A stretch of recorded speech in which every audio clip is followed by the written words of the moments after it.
Okay. Do you guys hear me? Hello? Does this work? Does it work? Yeah, nice, okay. So there's a bug, and you just have to select something and then select back again. I don't know why. It's stupid. Ugh, scratches. Yeah. This headphone really doesn't fit with this mask. Oh my god. When I'm gonna do my stream, I'm gonna use some earbuds that would just go directly into my ears, because I look stupid like this. Yeah. Please don't call it naughty. Don't call it like that. Second is simply eating breakfast right now. He's gonna be there in a few minutes. We just woke up, so we're a little bit late, but it's okay. I'm just there to talk to you guys for a few minutes before he comes back. What shirt is that? What is it called? That shirt? I guess it's a crop top shirt. I've bought it in Puerto Rico. I think it was at a souvenir shop at the airport. I think so. Oh, ads. Ads. We have ads. Can I? Ads running. There you go.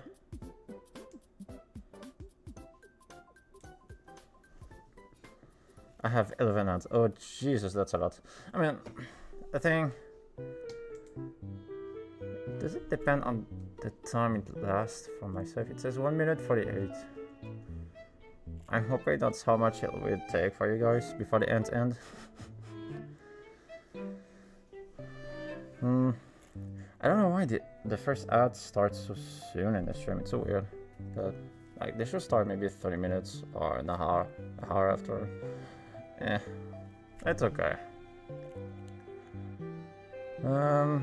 So yeah, how was everyone's weekend? Did you guys see your family, friend, play some video games? Did you just relax?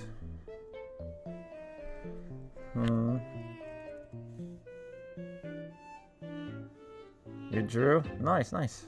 Drawing is fun. I've played some video games. Specifically, I just started a game called Octopath Traveler 2. It's pretty fun. It's turn-based RPG, like in the old times. It's pretty cool. Pretty cool. Mainly worked on my Minecraft project. Oh, what are you doing? Are you like building a city or a big kingdom? Or a computer in Minecraft? You can legit do that. It's morning for... no, it's only 1 PM for us. It's just... We went to sleep late. Sorry.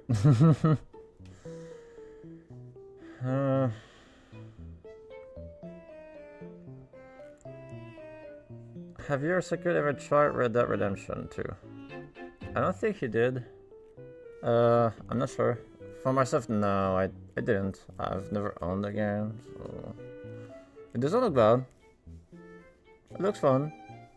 I just didn't. I mean, there's so much video game to play at some point. I don't have time to play all of them. I wish, but I can't. I spent maybe too much time in the past playing Genshin, but that's in the past. So now I'm trying to play other games. I finished a game called Control. It's so good. If you like eco-brutalism with sci-fi and just throwing people at other people, really satisfying. You wanna play some ping pong? Sure, let's do it. Give me a sub. Perfect. Thank you for the sub. And making cream cheese wontons. Oh, I never heard of that. That sounds good. Ah. Yeah. I hope it doesn't take too much time to eat. I don't know what to talk about. But if it's already the case, my own stream is gonna be pretty boring. Holy shit.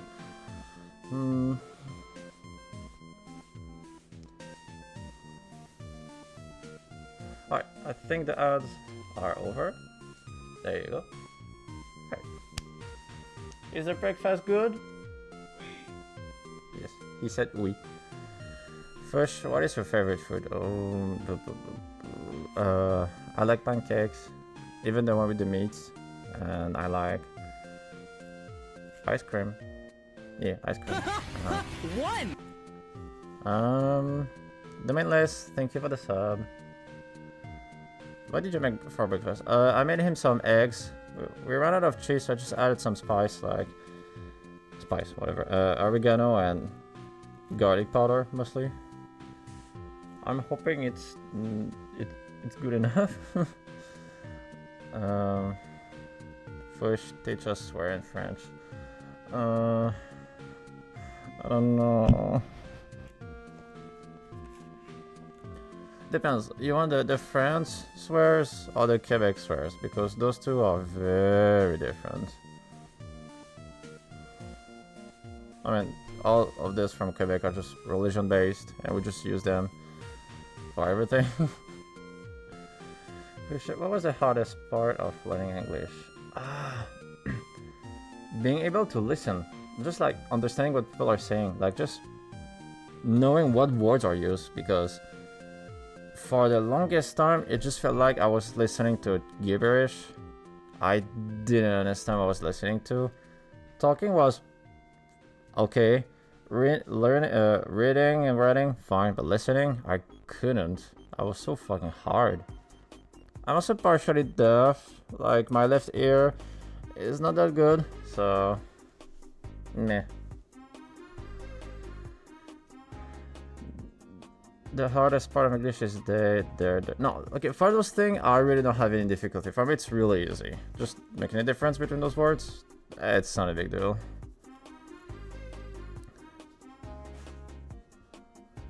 At 360 of both of your robot masks, whenever you get a chance, at least, as you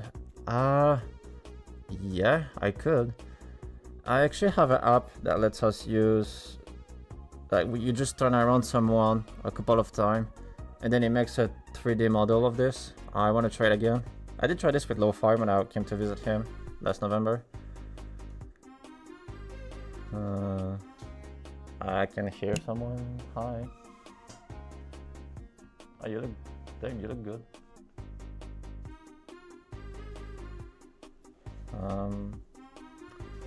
The hardest part is that my accent makes people misunderstand words. Yeah, the accent, it's not just the accent. Okay, I would say this. Sometimes it's just because from your language, your enunciation is really different, and you just have yet to learn how to pronounce a word, which sometimes requires way more practice, maybe sometimes class, but the accent is different.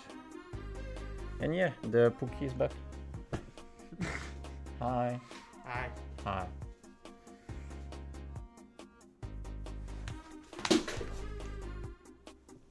This is why I need to use something else. This is why I don't wear the mask.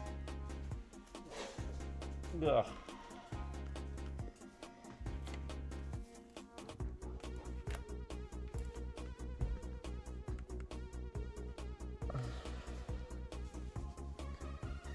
Are you wearing this shirt just to show your muscles? No, because I look like a gym bro when I wear this. Right?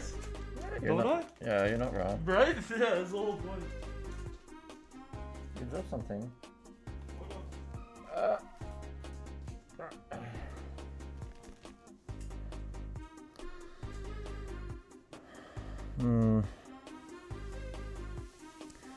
Oh, a quick question for my on stream. Like, I already have a list of games I want to play. I want them to be like the cozy and calm kind. But if you guys have some suggestion for very nice chill game to play, go on. I'm gonna make a list for myself. What did Soccer have breakfast? Eggs. With a PB jam. A peanut butter, strawberry jam sandwich.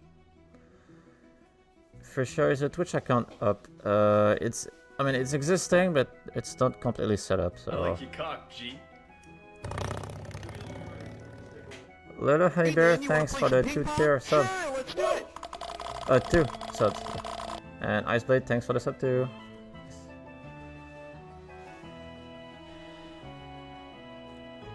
Also, I want to watch the stream, but I also want to play Scared.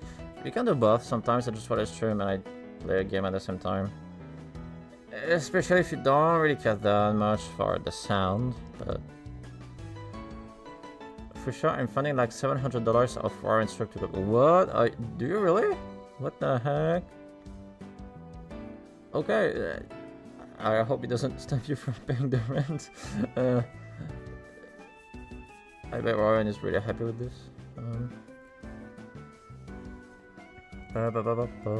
Animal Crossing. Yeah, I don't have a Switch though, so I'm not sure. I don't think it's available on PC, right?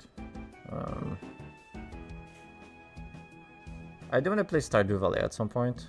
If I just download some emulators, I could play some very old school Harvest Moon. That could be fun.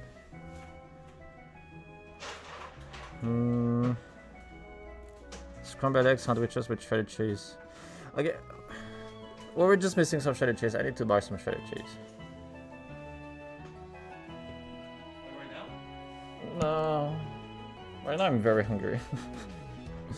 I gotta eat. First, how did you learn English? School, secure Duolingo. Yeah, sorry. A little bit of school, of course. Video games. The internet. Video games. What? Video games. Video games. Yeah, and I think I became more or less bilingual around 2020 during the pandemic. I was writing a lot of fanfic because I didn't have much else to do that or play video games.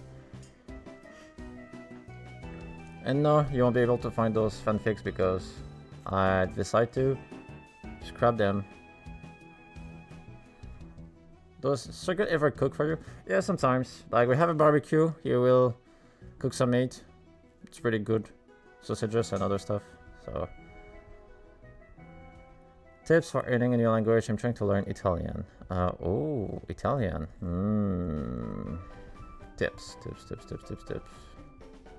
Try to learn all the essential words, like very popular words. Those words that you would see a lot of time. Then just try to shut the fuck up. Expose yourself to Italian, like really like be into the language. Shut the fuck up.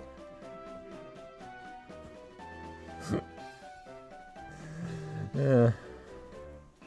Writing or reading fic? Both of them. I was doing both. Alright, I'm ready to go. You ready to go? Damn, gym bro.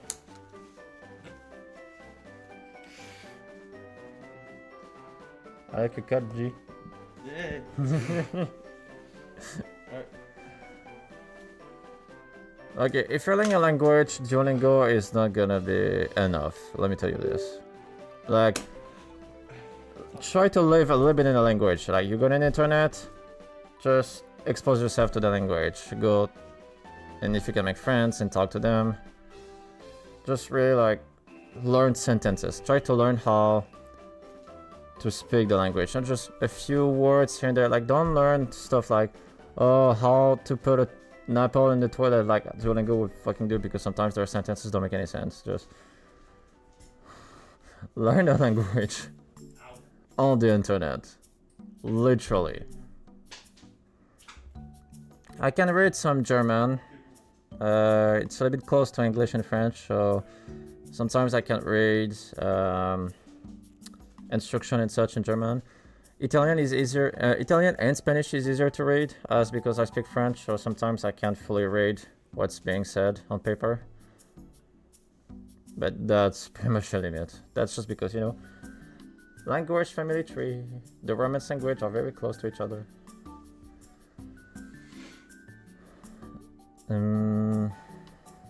I still need to learn more Spanish. My native language is Dutch, so I picked up German and English very quickly. Yeah, that makes sense. Dutch is closer to German and English, so that makes sense. It's like if you speak Korean, you might want to learn Japanese and Mandarin. Makes sense too.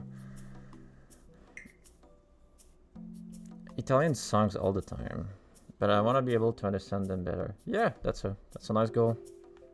Yeah. You want to take this term? Yeah. Yeah. Okay. I really want to learn Russian or German. Russian. Oh, do you have some tip to learn Russian? Don't. if you know French, Spanish is usually very easy to learn. True. Fun fact, at some point I was learning Spanish with Lo-Fi. Lo-Fi only speaks English. I speak both English and French, so a lot of time, because of my French, I would be seeing a grammar rule or a word. I was just like, oh, it's the same thing in French. That's pretty much easy. But he had no clue what that means because that was inexistent in English. So yeah, Spanish is definitely easier if you already speak a Romance language, which is French or Italian.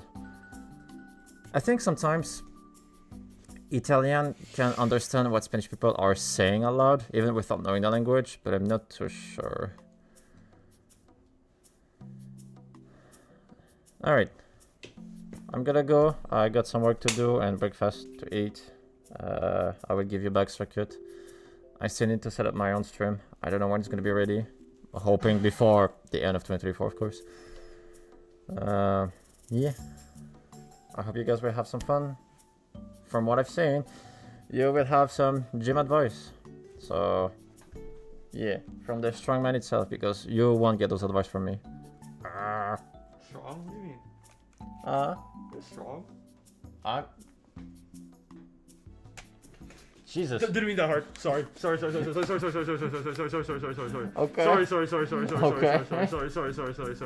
I'm so sorry. That's not. I didn't mean to go that hard. My bad. I am so sorry. Holy shit! I am so sorry. Some rules when you train at the gym, don't use that force to attack people. It's not made for that. Okay? Thank you. Yeah. My bad. Jesus Christ. Yeah. Holy shit. Phew. All right. Go, honey. Oh, you can take the chair back. Wait, that's not my chair. It's just I couldn't figure out how to put the seat back. That's why. Oh, I see. No, you're good. Okay. Hello, everyone. Good morning. Ah! Hello. All right, today. Hold on. Let me just try something. I like how when I started streaming, just like, hi, how's everyone? And just like, ah! Yep, that's the vibe. Oh, you're using this mic? Yeah, because I'm gonna be walking around a lot. Oh. This is an active stream. Battery's not bad. Okay. Just don't do yoga. Huh? Just don't do yoga. No promises. You gonna try? Well. All right. Hello, everybody. Desktop. All right. Can you guys hear me properly? How do I sound? Do I sound okay? Do I sound good? How is it? We're good? Nice. Beautiful. All right. Cool.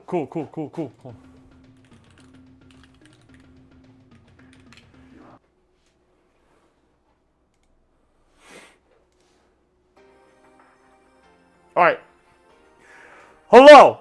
Wait, no, hold on. Wait, no, hold on. I just realized I got to do something real quick. I got to do something as a meme. This has to happen as a meme for me to just do here. Hold on. Hold on. You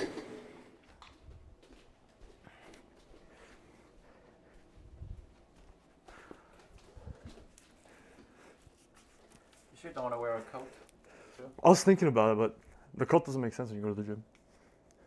Or a hoodie. That's what short. That makes sense. Yeah. The Converse, do you have a gym shoe? That makes sense. Teach them what kind of shoe you should be wearing. Oh, I'll talk about that, yeah. Oh. Okay.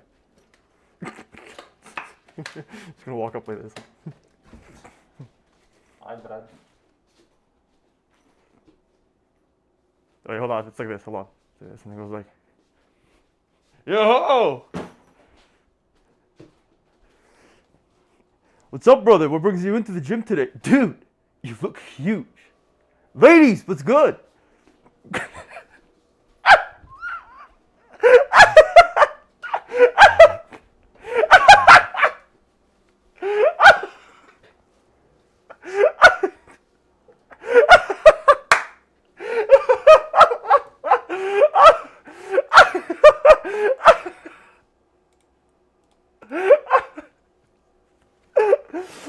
Don't do that. Okay, I will. Okay, that is one of my favorite memes of all time. I don't care what anybody tells me because actually, here, hold on.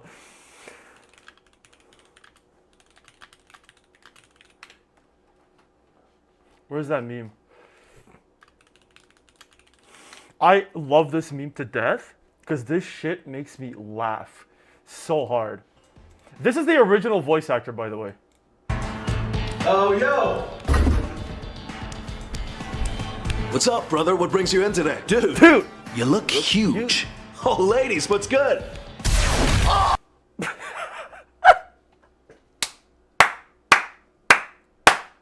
I fucking love Alex Lee, man. He's so funny. Holy shit. Or Alex Lee, sorry. Okay. Hello. Today, we're talking about gym shit. That's right. We are talking about gym shit. Okay. Hope you guys are having a good day. Today, I've always wanted to do some sort of video about gym shit. So I like basically dressed up as a gym bro and basically went all out. I even made a whole ass presentation on it. But to be honest, more presentation is me yapping a lot than actually this. To everybody on TikTok, I'm currently live on Twitch. I apologize if I don't see your messages. But yes, so let's talk about that. So Google Drive.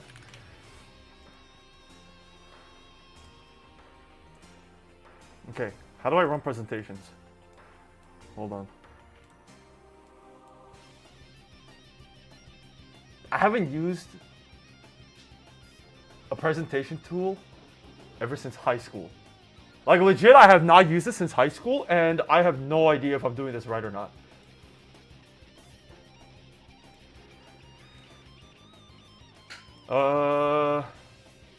Yeah, sure. Let's see. Arrange, slide. Dude, you know it's been a while. Oh, here we go, slideshow. Oh, that works. Okay, awesome. Welcome to Circuits. Shit, hold on. Let me move this. Go to the gym presentation by me, Circuit. Today we're going to be talking about one. Whoa, thank you for the prime. Today we're going to be talking about everything related to gym, but not just normal gym. We're going to be talking about all types of physical activities and everything for you to be healthy and staying healthy, and also for you to be less intimidated to go to the gym. Because, let's be honest, a lot of people are intimidated, and on top of that, there's a lot of bad information out there, including the dumbass named V-Shred. I fucking hate V-Shred. Fuck that guy. So today we're going to be talking about that. So, wait, hold on. How do I use this thing? Oh. What the fuck? Hold on. Oh, okay. Got it. Okay. Got it. Okay. I haven't used this program in years. Okay. So, let's talk about general things about the gym. Just things that are important for the gym that you just need to know in terms of like a tier list of things that just matters. Okay? So, number one, the gym, or what needs to be known for the gym stuff, is actually not as wow. This music is hardcore. The amount of stuff that you need for the gym is actually not as much as you think. So let's go through like a quick tier list of the shit that actually matters about gym and anything related to the gym. Is it the same song? Okay, I was gonna say.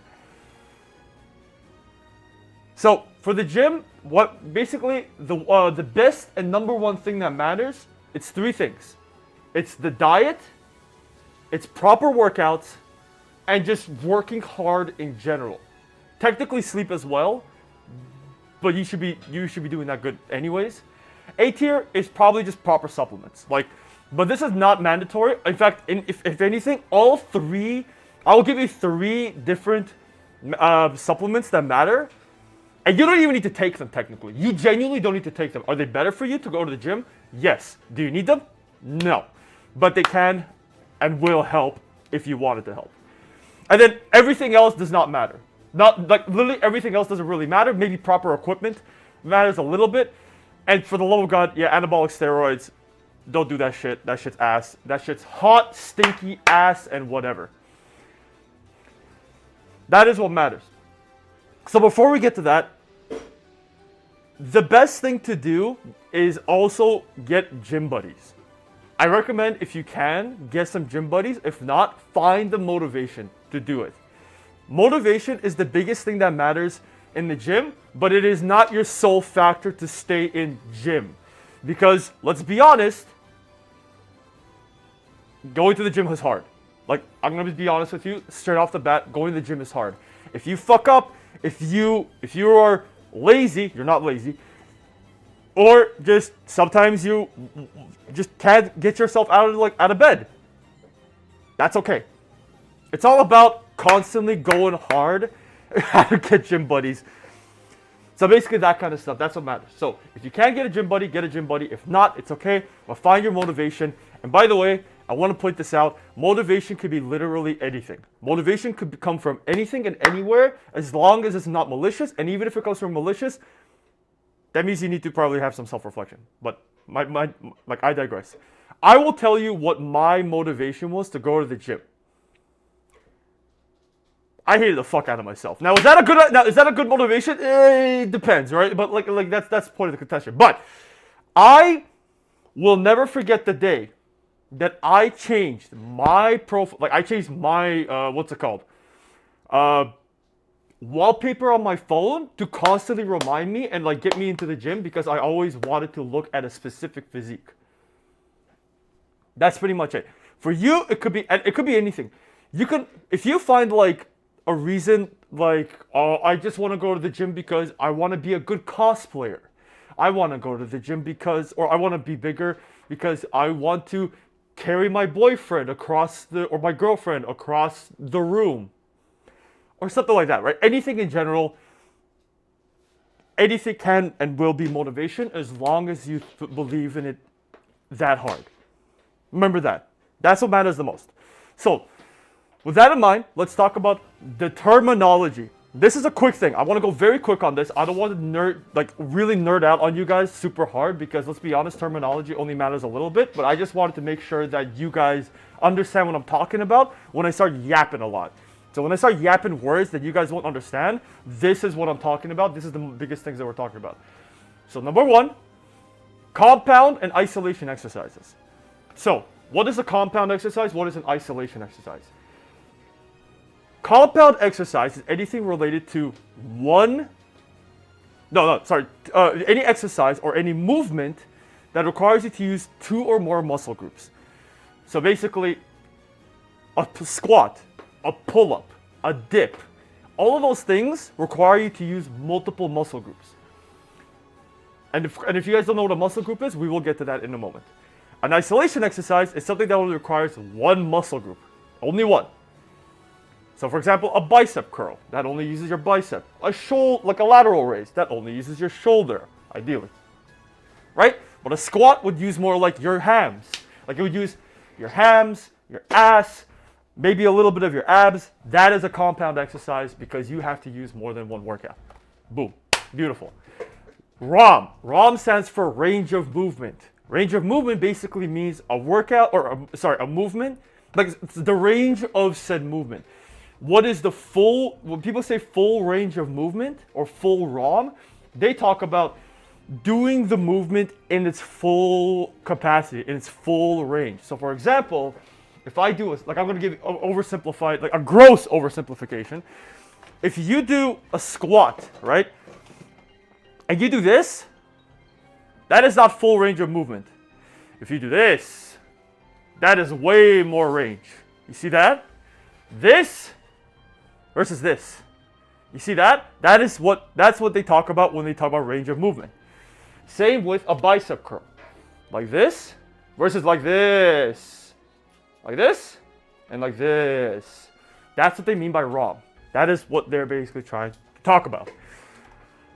So what usually people say full ROM, that's basically the saying that you should perform the full movement of whatever you're doing. A set is basically a set of repetitions. So for example, if I say you're gonna do one set of 12 reps in a workout, that means you're gonna do 3 sets of those repetitions, and reps mean repetitions, basically 1, 2, 3, 4, 5. So when they say 3 sets of 12, they say do this 12 times, rest, and then do it again 3 times. 3 sets, 12 reps. That's what it basically means. Okay? Well, I wanted to get this quick. I wanted to get this out of the way. Beautiful. Wonderful. Okay. So, love you, Fush. So now, let's talk about why we want to go to the gym. Right? Everybody wants one thing. One thing in general, right? Everybody wants one thing. It's big bahongas, big boobas, arms, leg, big tits. That's exactly what everybody wants, right? Right? No. That is not what everybody wants. That is absolutely not what everybody wants. Okay, let's get that out of the way. One form of gym does not mean the same for everybody. All of this is not everybody. That does not mean it's bad, but that is not everybody's goal. So before we get to that, I want you to seriously think about what type of gym and what is your goal to go to the gym. So, where is it? So, there are different types and multiple types of the gym. Multiple types. Many different types to go to the gym for. Okay, not everybody wants big boobies or big boobas, big bahongas, big booty. Not everybody wants it. There are different things, different goals, and there are different types of gym that you can go to.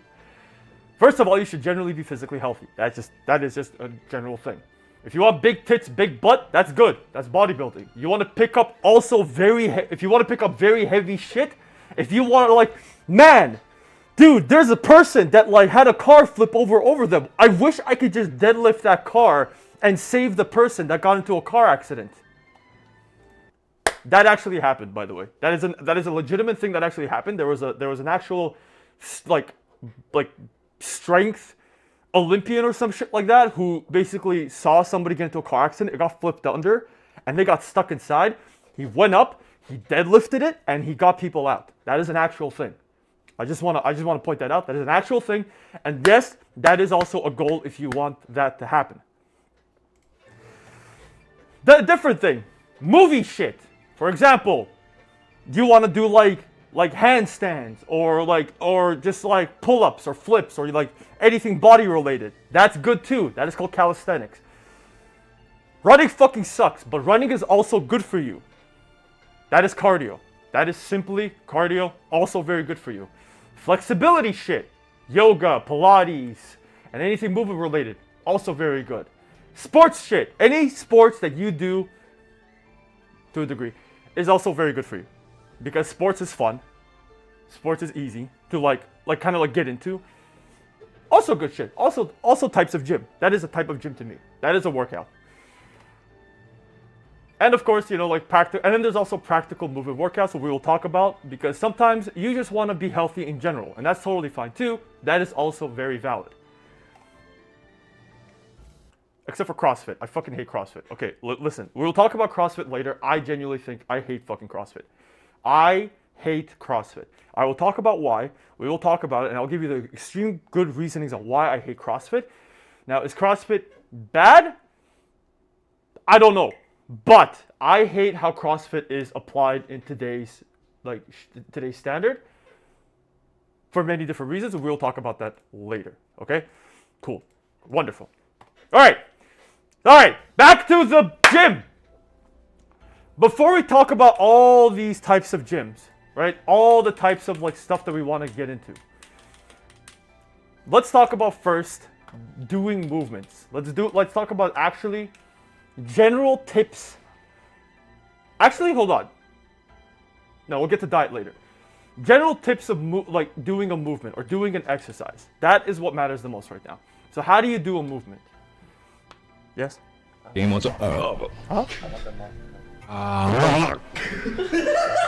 Threshcan wants to show off his broomstick.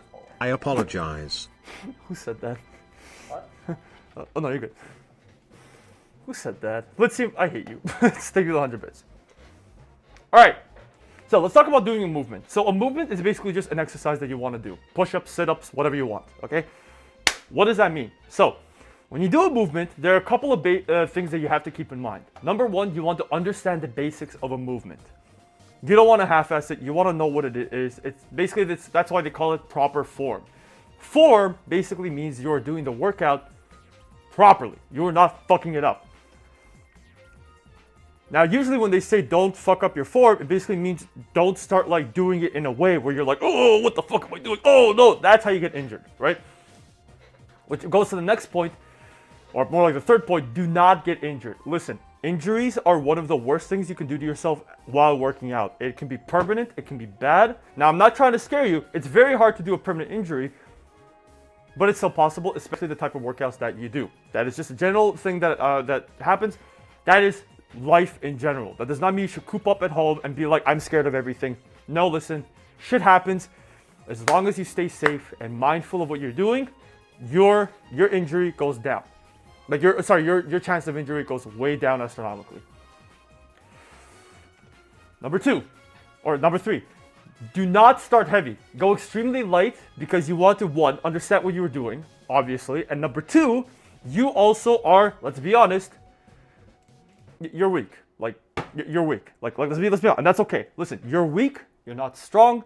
Your body's not used to it. It's okay. That is a totally normal thing. Everybody starts somewhere. And everybody that started somewhere understands that that shit is rough. Dude, I'm telling you, man, the first 2 to 3 weeks of you going to the gym is going to be really, really rough. And that's okay. Do not be hard on yourself. Do not get demotivated. And do not think, oh man, I got to pick up this 50-pound dumbbell weights. No, that's just nonsense. That's just stupid. Super weight. I started freaking doing chest press with 5-pound dumbbells. 5 pounds each. 5. I was doing this. That's okay. Nobody judges you, and if they are, tell them to suck a dick. Big fat dicks. Anyways, moving on. So, learn to go slow on the negative and fast on the positive of the movement. Now, this is where we get a little bit nerdy on this, but this is important. This is what's important. What does negative and positive mean? You have a movement, and then you basically have one and the other part of a movement. You have the negative and the positive. The negative basically means it's the part of the movement where you release your muscle. And the other part is, and the positive is when you contract the muscle. So for example, we take the bicep, right? So you have the bicep, right? And then now this is just basic like anatomy, I guess, or muscle stuff. So watch. When you put your arm up, this muscle is contracting to raise this, right? And then as you let go, this muscle is releasing it. So now let's do a little bit of a pop quiz. If I pull it in, what is this type of movement? Is this the positive or the negative? When I pull this way.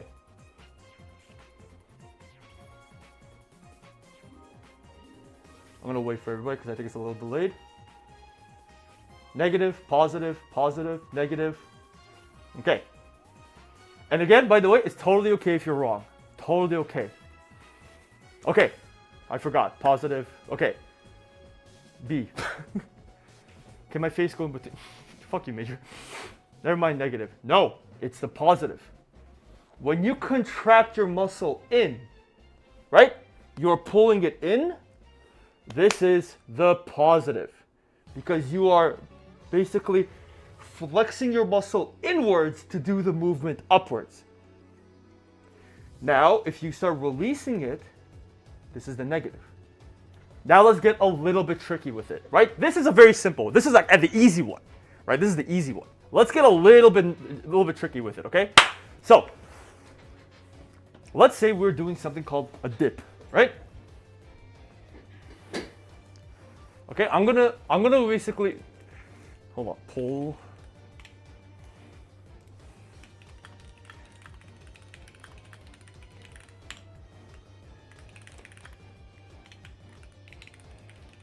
Okay, so I want you guys to watch me, okay? Let's say we are doing a dip. A dip is basically you grab this, right? And you're going to go downwards and then upwards. So now you have two parts of the movement. When you do a dip, you have the downward motion, right? And then you have the upward motion. For this upward motion, what is that? Is that the positive or is that the negative? Okay? So again, I'm going to show you again, just in case. You guys missed it. What the hell?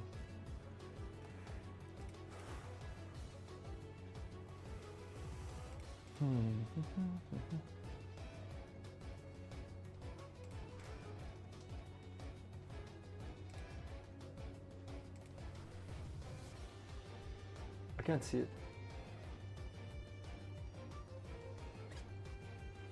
Okay, I'll try. Okay, I can't move it for some reason. Okay, let's try it again. All right.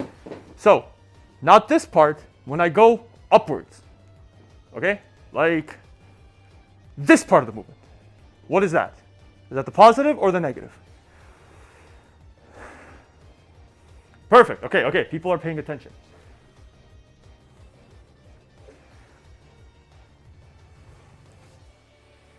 People are paying attention. They're voting. Nice, nice, nice. Again, no wrong answers. Well, there's a wrong answer, but you know.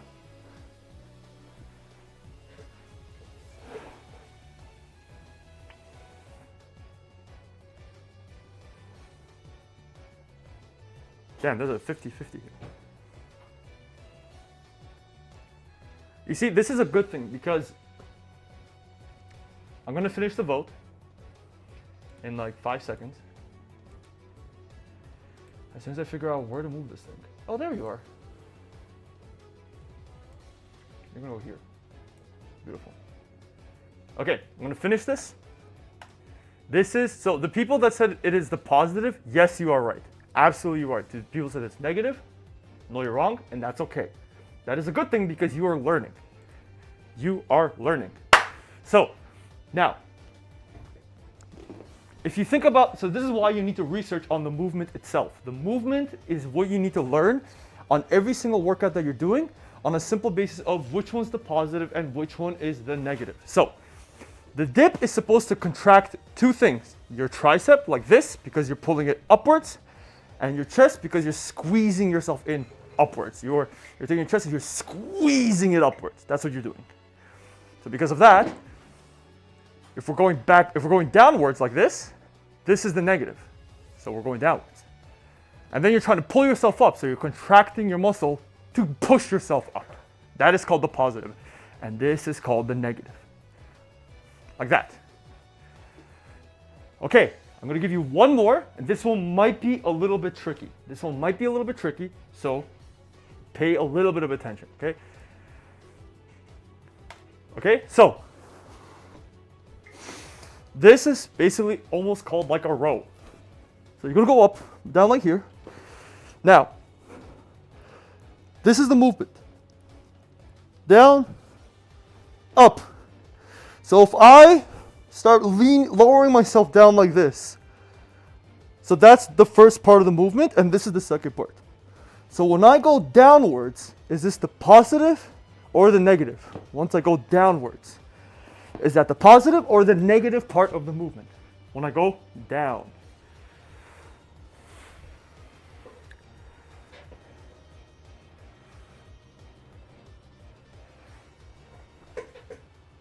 Nice, okay. Okay, people are learning.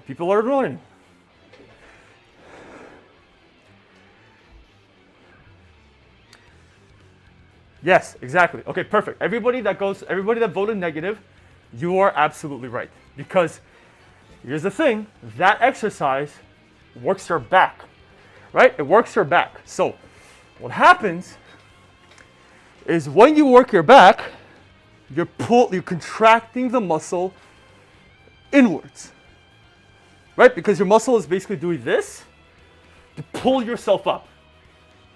And then when you go down, you let go. So basically, once you start letting go, that's the negative part of the movement because your muscles are releasing the tension. Okay, remember that. So again, positive, negative. So obviously, as I was going downwards, I was releasing the tension to go downwards. Perfect. Do you remember what exercises work what? That's a good question.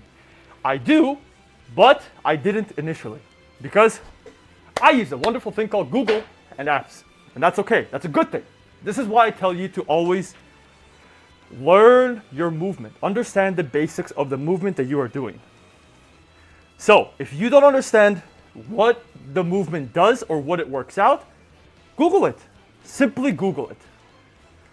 Simply Google it. Because you need to understand what the basic of the movement is. And then once you understand, you'll understand what you're trying to work out and what the negative and the positive means. Now here's the thing. Here's the reason why the negative and the positive matters. Two things. One, breathing. Motherfucker, you gotta breathe! You gotta breathe! So, when you breathe, you wanna breathe in on the negative, breathe out on the positive. So, basically so for example, same example, this is important because if you don't do this, you might get lightheaded. So, when you do the workout, you wanna breathe in, or again, on the positive, you wanna breathe out, and on the negative, you breathe in. So, for example, if I'm doing a dip, right? I'm gonna breathe very loudly, okay? You breathe in. Oh God, I can't breathe through this mask. Oh God, okay, hold on. There you go. Okay, so you breathe in. I need a face thing, like so I can breathe properly, like a plate or something, so I can like push this a spacer. So you want me to do it? Uh. Give an example. Sure. Yeah. Actually, just hold this here. Just can you hold my thing like this? Okay. There you go. Okay, and then just move down with me. Okay. So this is stupid, but whatever. So when you breathe in, so on the negative, you want to breathe in. So a little back, a little down, and then towards you. Okay, it's okay. You do it. I can't show the breathing. Okay. So when you do the thing. So, start doing the dip. You want to breathe in on your negative. So, Can you tell me the negative is because I was not... when you go downwards. Okay. So I breathe when I go down. Yes, you breathe in when you go down. So, and then when you push up,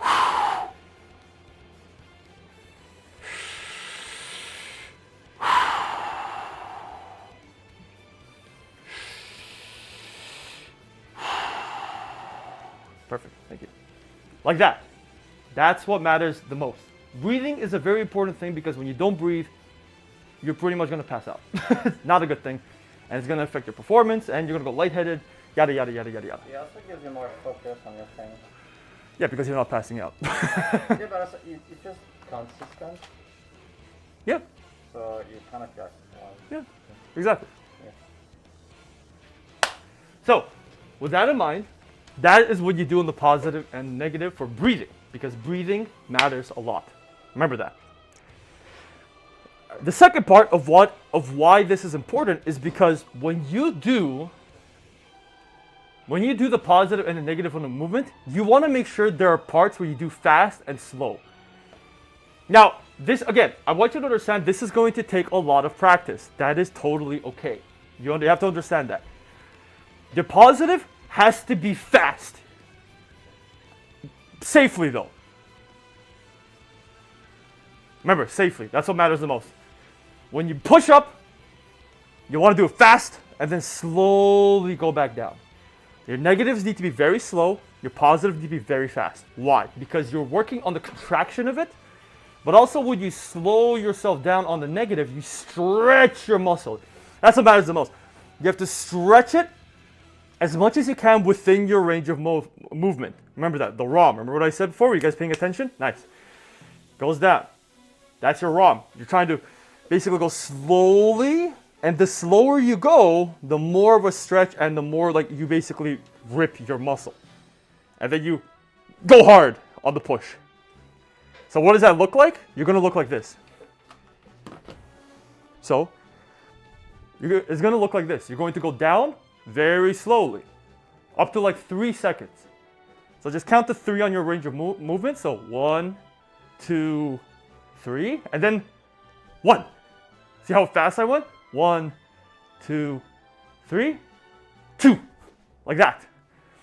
With all of your movements. That's how much, and again, this is going to take practice. Thank you, honey. And they have to drink water too. Mm-hmm.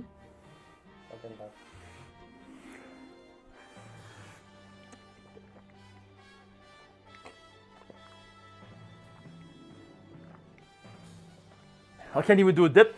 Punky will get to that, don't worry. So remember that this is not just for bodybuilding, this is every type of exercise that requires you to use a movement. Calisthenics, bodybuilding, strength training, anything like that. Remember that. Whew. So, that is basically what matters the most. This is your bread and butter for learning everything. And by the way, another thing about understanding the basics of a movement. If you absolutely get confused and you don't have internet, you don't have any resources for some fucking reason, you didn't do your research, you don't know what you're doing, you have no internet, look to one thing that matters the most. It is called biomechanics, bioengineering, biomechanics, I think. Biomechanics. Biomechanics is basically you're basically looking at your body and how it functions. So when you think of anything that's a push movement, you're like, okay, well, what do I do? Right? I push. Okay. Well, what does that mean? So if I do this movement, okay, I'm pushing. So then I look at my chest. Okay, it's compressing. That means I got to make sure that the chest is, like pushing forward and compressing. Does that make sense? Vix, I will answer that question too. Don't worry. That's all on the slide, baby. It's all on the slide, baby. I am so fucking prepared for this, dude. I am so excited for this fucking stream. So remember, breathe in on the negative, breathe out on the positive, slow on your negatives, fast on your positives. Remember that's what matters the most. And of course, understand what movement you are doing. All right, now, let's talk about, we talked about the types of the gym. So, let's talk about what your goals are. So you need to sit down and you need to genuinely think, hydrate, that's a good idea. We will get to hydration, by the way, that matters the most.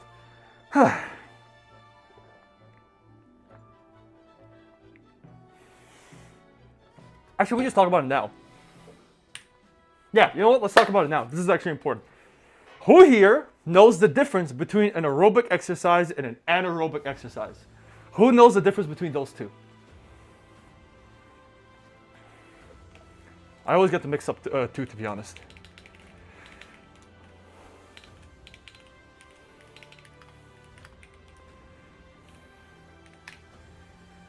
Zero cool, the second one is. One is, okay, Icarus, you are pretty much there.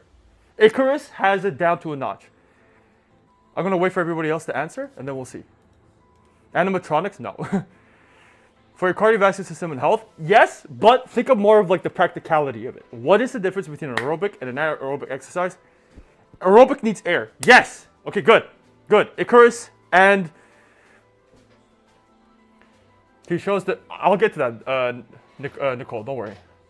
But yes, and Sylvie, exactly. So let's understand that the difference between aerobic exercise and anaerobic exercise is aerobics require air. Anaerobic requires water. Why does that matter? Let's say if you're doing an aerobic exercise. An aerobic exercise, let's say you're just walking. You don't need really water unless walking is already super hard for you. That's totally okay too.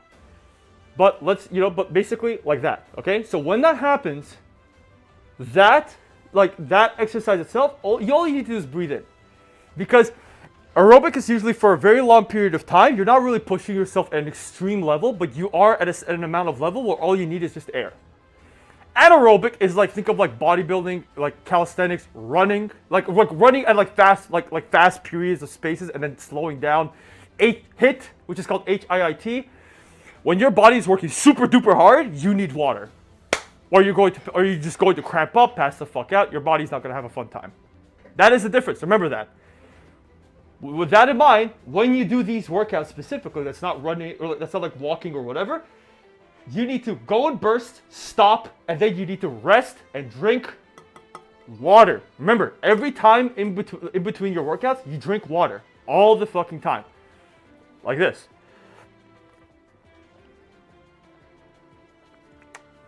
So do I need to drink more than 100 milliliters a day? You need to drink how much your body fucking tells you. Your body is an amazing system to tell you that, hey, I am fucking thirsty, please get me water.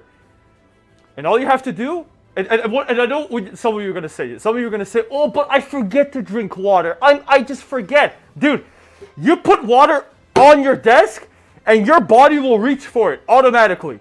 Or something in front of you. And when that happens, the fact that you reach for it and drink it makes your body go like, oh yeah, I'm thirsty, I want to drink this. Which means you drink it, motherfucker.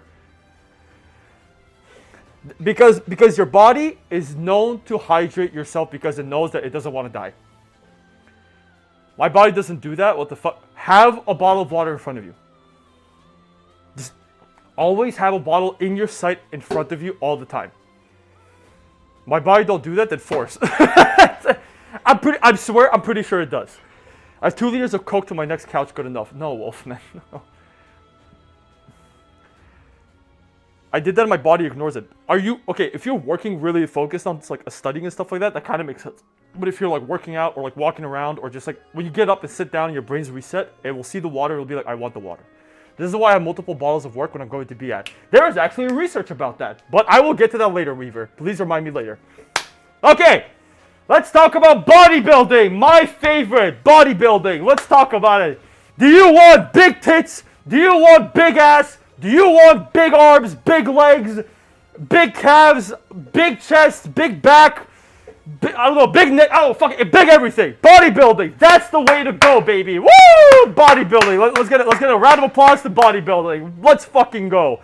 That is the bread and butter of making your body big, strong, and very hot, or whatever the hell. Very attractive, yes, whatever.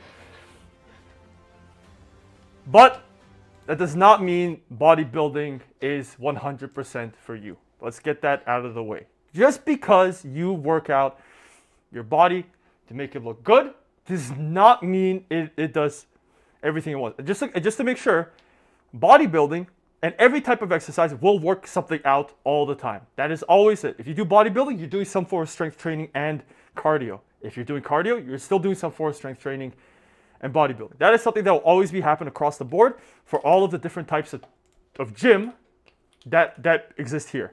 But once you get to a certain stage, or basically in general, some do it more optimally than others.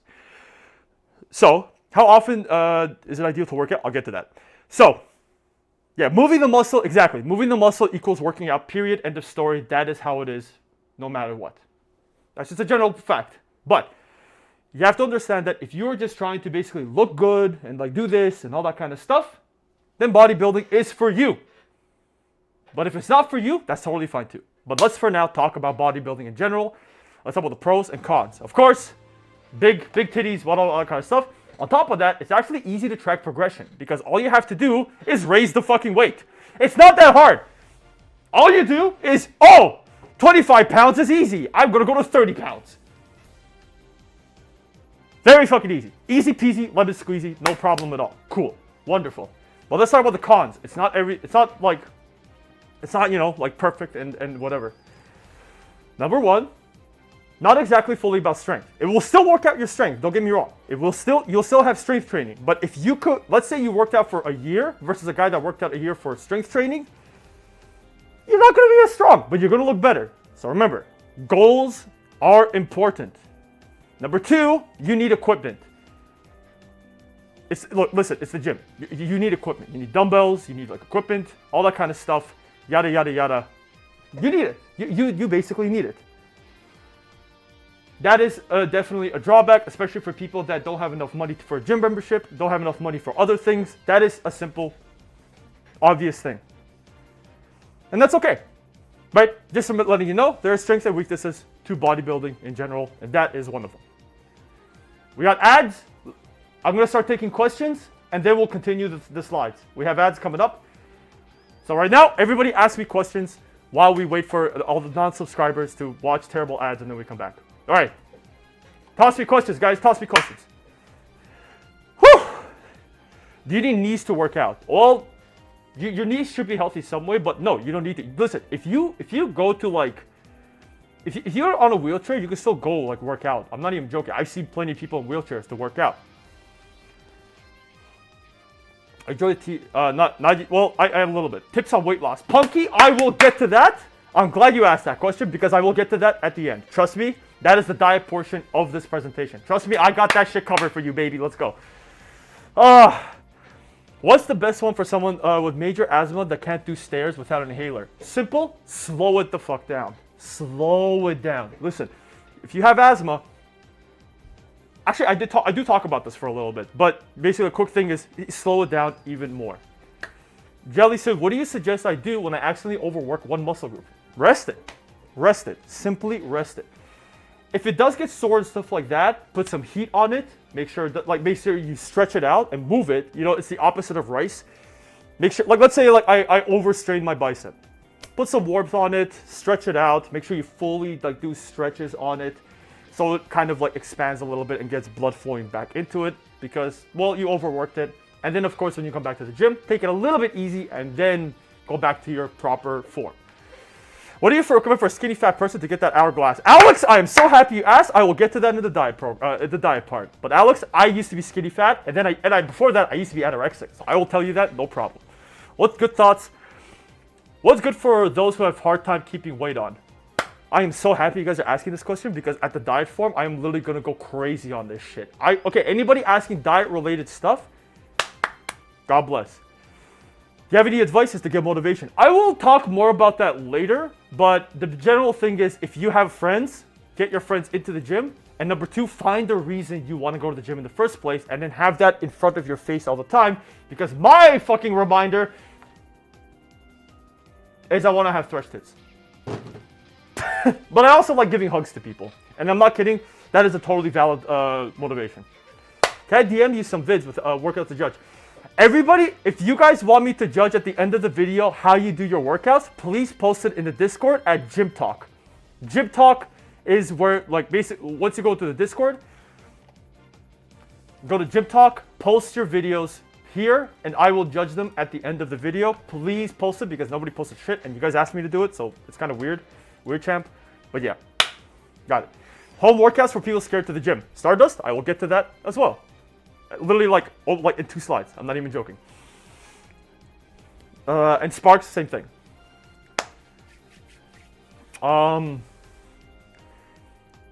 We will draw you with thrust to keep you in the gym. Jelly, I'm not even joking. That actually might be like what is happening. Like that will literally do it. Okay, I'm a woman. And oh, sorry. Somebody asked me about a chest binder. What's wrong with a chest binder? Just use a chest binder at the gym. Nothing wrong with that. Okay, I'm a woman. It's really hard to build muscle. I've been working out for 3 years. What should I do? I will talk about general things that you should be doing at the gym and diet ways, but I will also talk about body composition and genetics as well, because there are differences between a man, a woman, and the one that I don't understand is trans, but there is differences there as well because you take chemicals, that your body changes, testosterone, estrogen, that kind of stuff. So that does change your body, but there will be a general rule of thumb for people with different sex. What's the best approach to someone who's really skinny and doesn't want to be weak, also doesn't want to be pure or muscular? Lucas, I will get to that in a second too. Chest binder can damage your ribs. Then, oh, okay. I don't know much about chest binders, but I say don't wear them at the gym. Or wear a lighter one, like maybe like basically, because what happens is when you work out, your body inflames because your body's under stress, so there's inflammation on it. So when that happens, probably not exercise with a chest binder or get a very light chest binder. I don't know how a chest binder works, but if it's like really constricting, then release it a little bit. But again, I don't know much about binders. I say Google and research about chest binders because let's be honest, chest binders does not sound like a good idea to go to the gym because it just constricts you. Not a good idea. Use sports bras or 2 sports bras. Oh, well there you go. Chimera's just answered. It's better eat to work before or after. I will answer that, Maria, as well. Just in case I forget, remind me. Exercise for knee strengthening. I will answer at the end of this. Okay, let's get back into it. Everybody from the ads is back. Let's talk about general tips in general. Welcome back, everybody. Let's continue.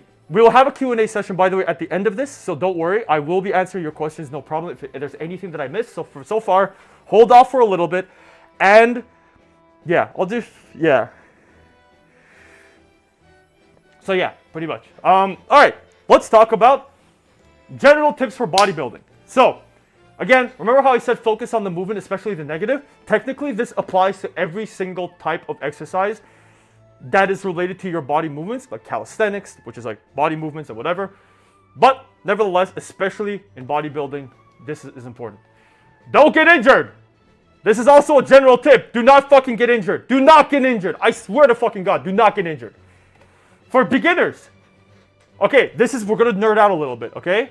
So listen, for beginners, 5 to 15 sets per week per muscle group is your aim. Again, 5 to 15 does not mean you have to aim straight towards 15. 5 is totally good as a beginner. And FYI, as a beginner, this can be your first 6 months. It's a very long period of time to be a beginner, and that's totally okay. But here's the important part. We're gonna get a little bit nerdy again. What is a muscle group? Because I've been talking about muscle groups all this time, and you guys probably have no idea what the fuck I'm talking about. Let's talk about muscle groups. So, a muscle group, if you guys don't know, is basically just a group of muscles. That's what it is. But let's talk about it a little bit more in depth in general. So,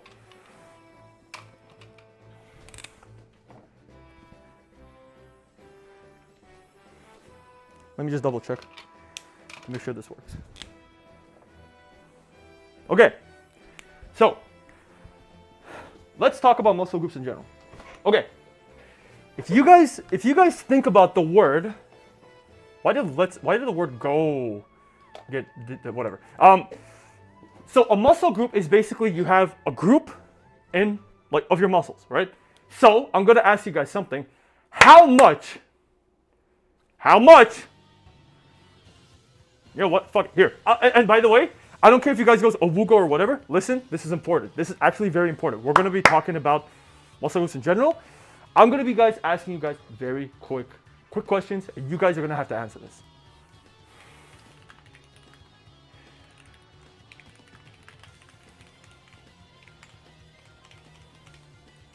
Okay, so when we're talking about muscle groups, we have basically the muscles in general. You have it's simply being, you have to research to know what muscle groups you're talking about.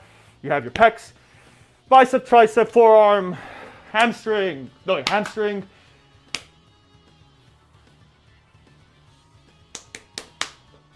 I forgot what it's called. Your calves, right? There's so many different types of workout. So I'm gonna ask you guys this thing, right? So if you guys basically look, and don't Google quads, thank you. Do not Google this, okay? I want you to actually think about it for a very long time, okay? When you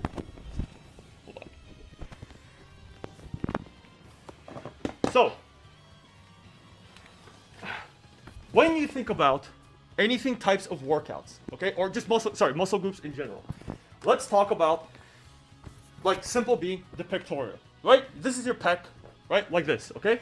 So when you think about the pectoral, you have one muscle group right here. How many muscles are in this muscle group? Okay, I want you to think about that for a second before you answer your question. How many muscles are in this muscle group? Can you please stay on? Hold on. How many muscles are in this muscle group? This one specifically.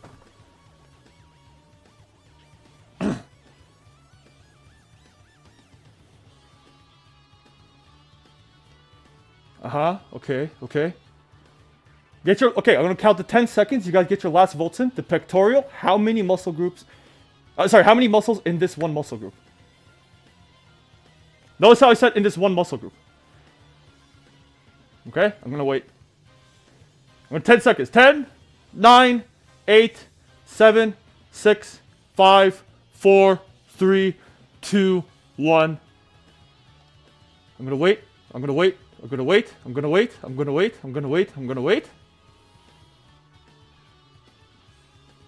All right. Majority of you answered 4.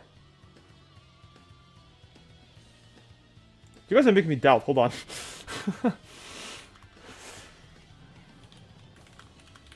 I'm pretty sure that's not true.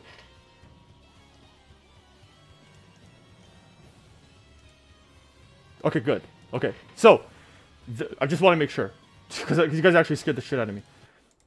4 is not the right answer. 4 is not the right answer. The answer is actually 3. Why? Let's talk about why. So, when you think about a muscle group, there are different types inside that muscle group. It is 3. So, and this is something you have to research because this matters, right? You have 3 heads in your muscle, okay? You have you basically have the highest one, the middle one, and the lower one. So kind of like eyeballing it, you're gonna have like this. You're gonna have the middle one, and you're gonna have your upper pec. So it's gonna look like kind of like 1, 2, something like this. 1, 2, 3. So it's gonna look like this. You have 3, 1, 2, and 3.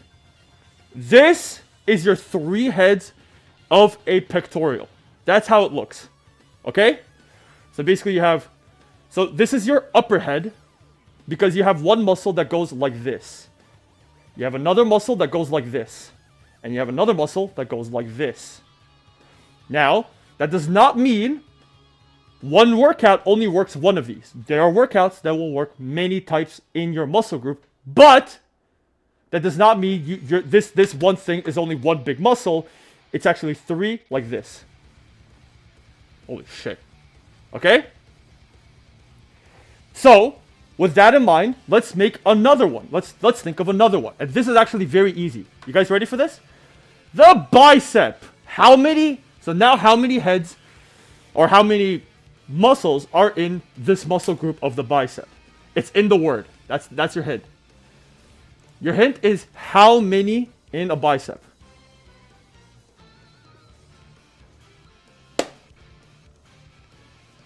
Let's wait. Nice. Beautiful. Okay, everybody got it right. Beautiful.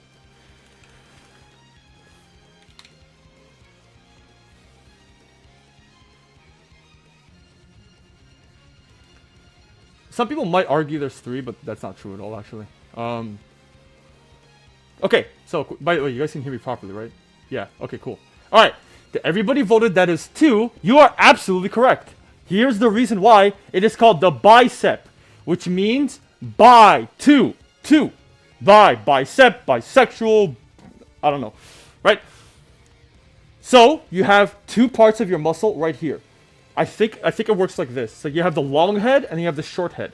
So you'd be like this, and then you have one head that goes basically this part, like that, and then you have the other one. You see, when I flex, you see that? You see how this muscle kind of like has an outline right here? That is your other one. So basically it goes a lot like this. You see that? So when you're skinny enough and you like basically flex, you actually can see the actual muscle group. 1, 2. Long head, short head, I think. No. Long head, short head. Yeah. Right? So that is what your bicep looks like. It's 2 muscles in this one muscle group. Okay? Now, when that happens, from now on, what I want you to do is every single time, of course I'm going to wash it off. It's wet, Mark. Now, next time you guys do this is important. Whenever you think about any types of workouts, I want you to think about how many heads, or not even how many heads, what a muscle kind of like is a little bit, how much it has, right? Again, I'm not going to ask you guys this. The tricep, that's in the name. Tricep, 3. There are 3 heads in your tricep, right? So you have like, oh man, I don't remember the tricep very well. But basically it's like 1, which is like the horseshoe. The 2 in the middle, and like 3, it's like it like kind of like goes like this. Oh, it's right here. You see that? Like that. So 1, you have the middle one, and then you have like this one. Well, this is kind of more the shoulder, but it kind of like ends right here. 3 heads. Perfect. You got it? So now, when you think about, here's what's important, is when you talk about the muscle group, you talk about the whole group in itself for the muscle, not just one part of it.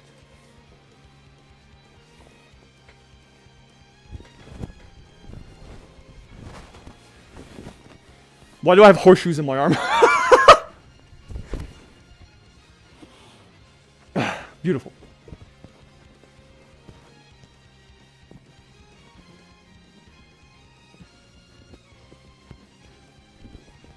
There we go. Okay, cool. This is why it's important. This is why this is super important.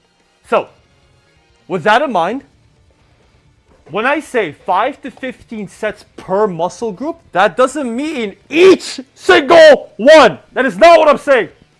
Not 1, 2, 3, not 1 and 2, not 1, 2, 3. No, this whole thing is one muscle group.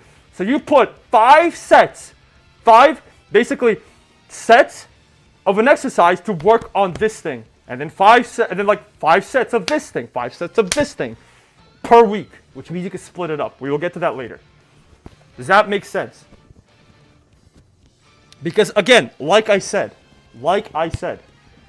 just because you do like, let's say a chest press or a push-up, does not mean you're only working one single thing. You work the whole thing. There will be focus more on one or the other, but generally you're still working out this whole damn thing. Same with the bicep, same with the tricep, same with the shoulder. Oh, actually, here's a fun fact. Actually, before we continue, I'm gonna give you guys a question. This shoulder. This is a fun fact for you guys. How many heads are in the shoulder? In this one muscle group?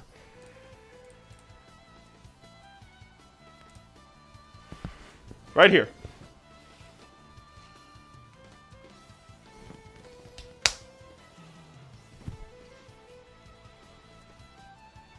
Okay, so do all workouts one workout? Like, we will get to that, Vix. We will get to that. This is a little fun thing.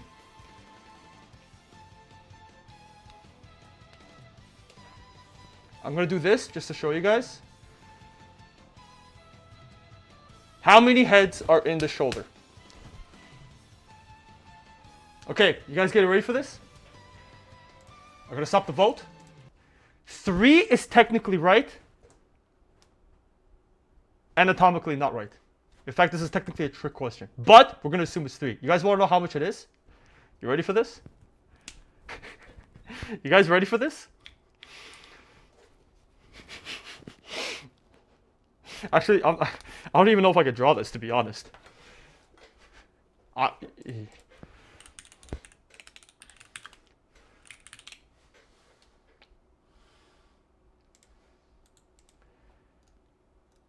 Yeah, okay. You guys ready for this? There is technically 7 heads in your shoulder. Did you know that?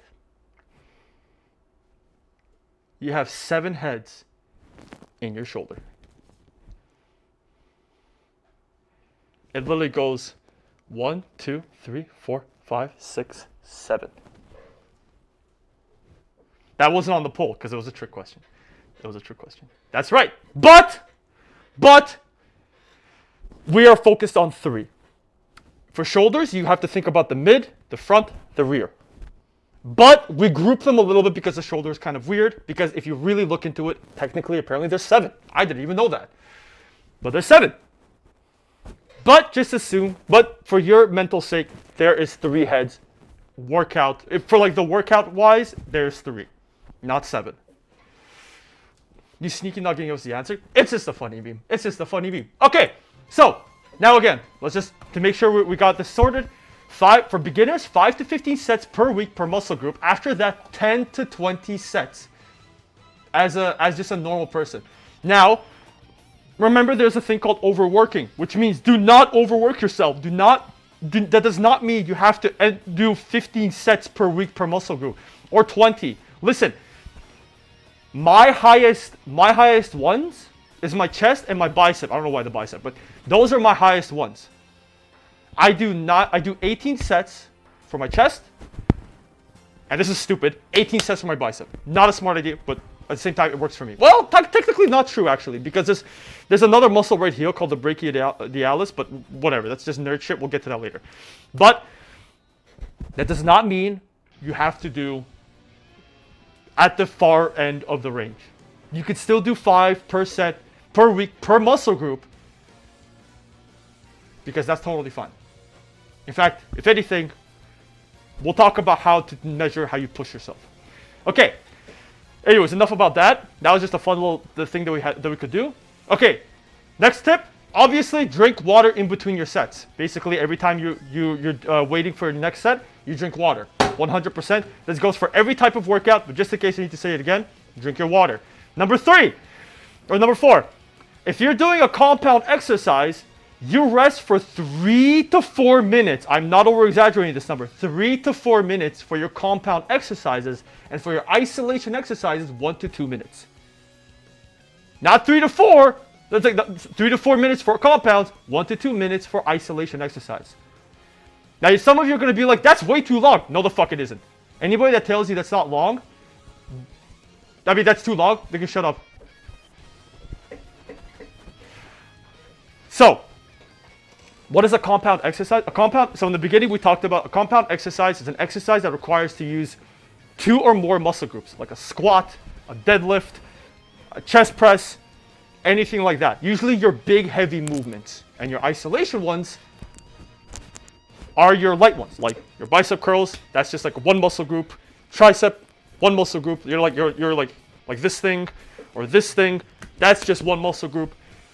But if you do something like this, you're using your tricep and your bicep. And your chest. This is where you need to learn how your muscle, the movement that you're doing, like why it matters. Whenever you do a movement, you have to know what you're working out and how much muscles it works out, so you can understand how much you have to rest.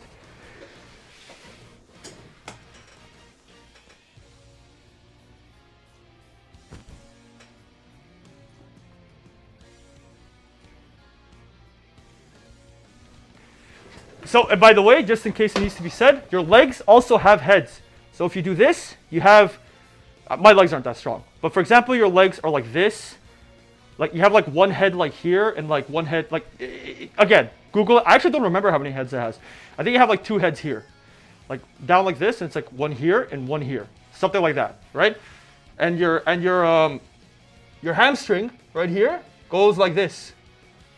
Right? With like multiple heads that go down like that. Again, heads, you have to understand what you're working out. Remember that. Okay. I'll talk about wrist straps later. Wrist straps aren't that important, but whatever. I mean, they are important, but we'll talk about that kind of stuff later. That's more about the nitty-gritty shit. Progressive overload. This is an important, I should have talked about this in the beginning, to be honest. But here's progressive overload. What does progressive overload mean? Progressive overload is the concept that you are progressively overloading your muscles to a point where you're constantly forcing them to grow. Again, this is about every single type of exercise. Every single type of exercise. What does that mean? It means you somehow always try to make your workouts harder when it's too easy. I'll give you guys a strategy on every single type of every type of workouts on how to progressively overload. Here's an example.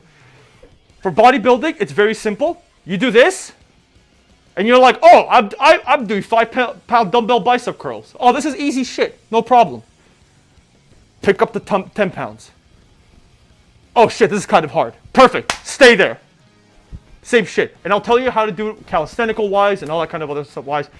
But this is why bodybuilding is so easy, because as my previous point, very easy to track progress because all you do is just raise the weight.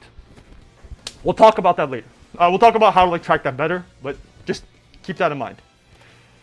Okay, let's talk about calisthenics. Calisthenics, basically also known as body weight workouts, I guess. I was gonna say body weight building. That's not right. Body weight. What does that mean? It means you are not using equipment at all. You are using your body as the weight itself. So what does that mean? Whenever you do a workout that requires no weights, or yeah, like basically the movement itself has no weights at all, that is a calisthenical workout. So here's an example. Whatever I was doing here is calisthenics, because I'm not using any weights at all, right? I am just using my own weight. This is calisthenics. Like the pull-up, like this, or it's more like a row, right? Like that. This is calisthenics as well. There are many different types of calisthenics that you can do that only require your body weight. And obviously, the easy positive to this is that you don't need any gym equipment, or you need a minimal amount. A very minimal amount of gym equipment. Like this is just like, you don't even need this thing. You genuinely don't even need this thing. You can use a fucking chair. You can use a desk. You can use a bench. You can go outside and go use a tree. Push-ups? You don't need shit for a push-up. You need a floor. Don't say you don't have a floor. Shut up. A floor. Show us with the chair, desk, etc. Sure. I will show you. Oh, sorry. A chair, very simple, right? Let's say you want to use a chair. Obviously, don't use an office chair because that chair has wheels. But let's say I use, I don't know, this thing. Sure, right here, right? Again, calisthenics, very easy. I have chair. What can I do with this chair? I can do a push-up, right? I can do, you can get 2 chairs if you want to, but this one's a little awkward. But let's say I get under it, right? Ow. Okay, this one's kind of awkward, but let's say you have a better chair than this, right? Ooh, okay, this one's a bad chair. Let's say you have like 2 chairs. This one's a really shitty chair, to be honest. I don't have any other chairs. Well, let's say I would have like 2 chairs, right? Actually, it'd be even better to use this thing. Well, nevertheless. Let's say you have 2 chairs and you put it on a carpet, right? Because it slides around a little bit, but let's say it's on a carpet. You can put your hands like this and then just do a dip. Easy, 2 chairs. No problem at all, right? You can get creative with it. Calisthenics can be very creative with the equipment that you have around the house because, let's be honest, anything can be used as whatever you want. You can also do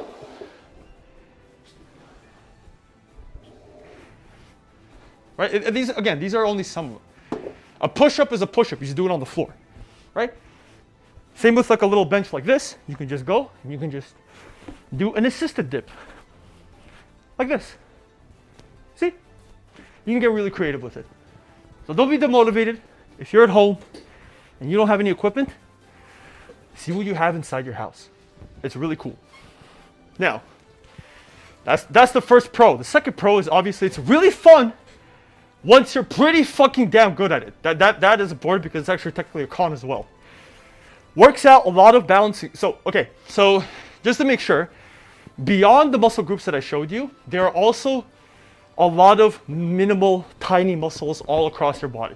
I like to call them balancer muscles. I don't know what it's called like technically, but you know, that's just it's just like balancing muscles in general.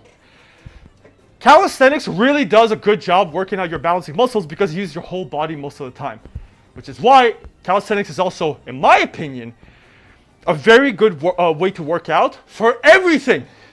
For general body health and to look good. Is it going to make you gigantic? Well, depends. Because if you can get heavier with it, sure. But at the same time, bodybuilding makes it a lot easier. But it's really hard to basically do pull-ups as a bodybuilder or whatever because yada, yada, yada. And calisthenics kind of applies to everyday life movements as well. It's kind of pretty important. So, that kind of stuff. That's why it's good for life stuff. Now, the cons is a big one. Here's the big con. The big con is that it's actually pretty fucking hard to get into. Like, legit, it's a very, very, very hard thing to be motivated by because, let's be honest, you're going to be pretty shit at these movements in the beginning. Now, there are ways to get around it. And I'll show you how. But pretty much, it is difficult, especially in the beginning, especially depending on how, what your body type is. Especially if you're on the heavier end, it's going to be a little bit more difficult because your body weight is forcing you to go heavier, no matter what happens. You are forced to go heavier, which sucks. But with that in mind, here are your general tips of calisthenics. Again, same shit. Think of the same concept that you have with bodybuilding, but with calisthenics. So remember how I said progressive overload? Progressive overload is basically you're trying to make it harder for yourself to work out on something when the previous workout is easier. Now, obviously, you don't have weights to increase, right? So how do you do that? You start with easy variations. Let me give you guys an example. Let's say you're trying to work out your chest, and you're like, oh, push-ups.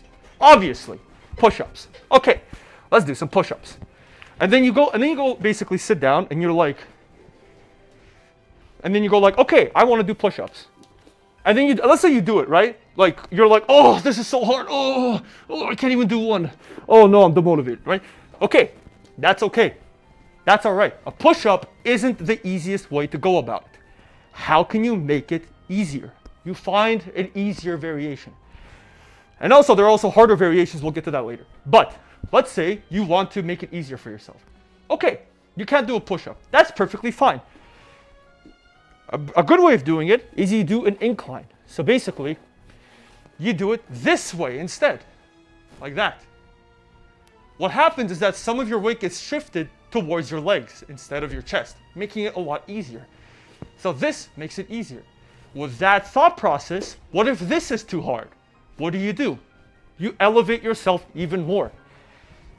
If anything, you should start this way. Shit, my shirt's backwards. This is the easiest way for you to start with a push-up. You ready for this? You don't even do a push-up. This is the easiest variation you can do with a chest workout. You put your arms against the wall, like this, and you do this. Well, more like this. Shit, I don't want to ruin the picture. Hold on. Sure, right here. You just take a wall, and you basically put your hands against the wall, and you push in, push out, push in, push out. This is the easiest variation that you can do. If you can do like 50 of these, you can move on. But that's what I mean. Again, do not get demotivated. There's always ways for you to make an exercise progressive. Ow, I hit my foot. Ow, ow, ow, ow, ow. Is that a fucking window? Yeah, it is. Okay, look, I didn't want to ruin this. But that's how you do it, right? Let's say you want to do a push-up, lean against the wall, push in. If anybody tells you, oh, I look stupid and dumb, doesn't matter. Do it. It's easy. It makes it easier for you.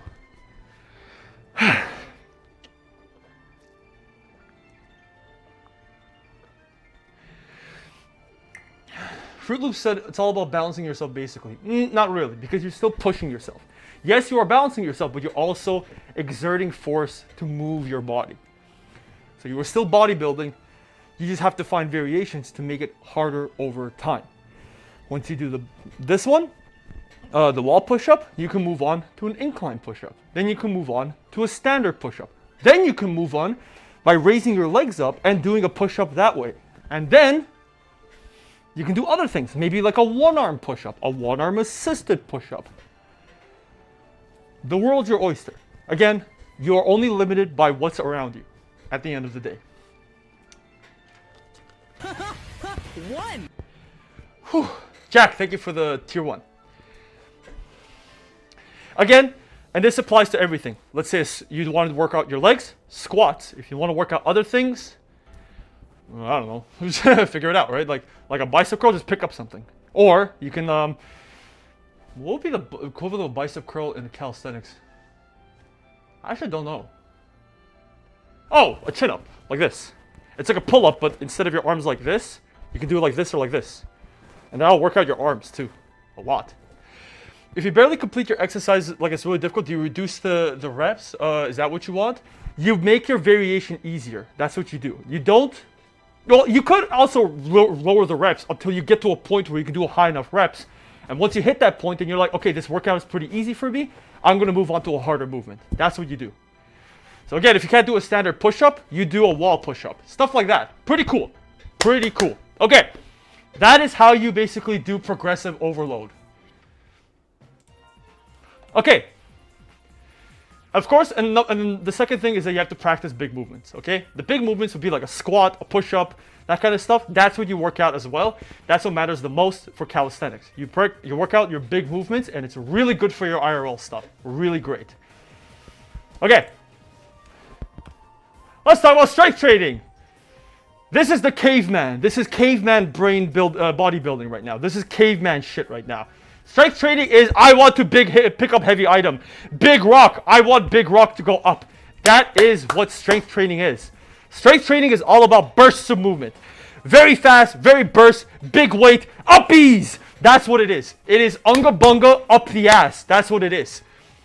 Strength training is pretty much this, almost the same shit as bodybuilding, but you got to do more compound exercises and big movements, and you just increase the weight a ton, and you don't do it as many reps. Instead, you do it a lot less reps, a lot higher sets, like 5x5, one times, like basically like you raise something one time, and then you drop it and you rest, and then you do it again.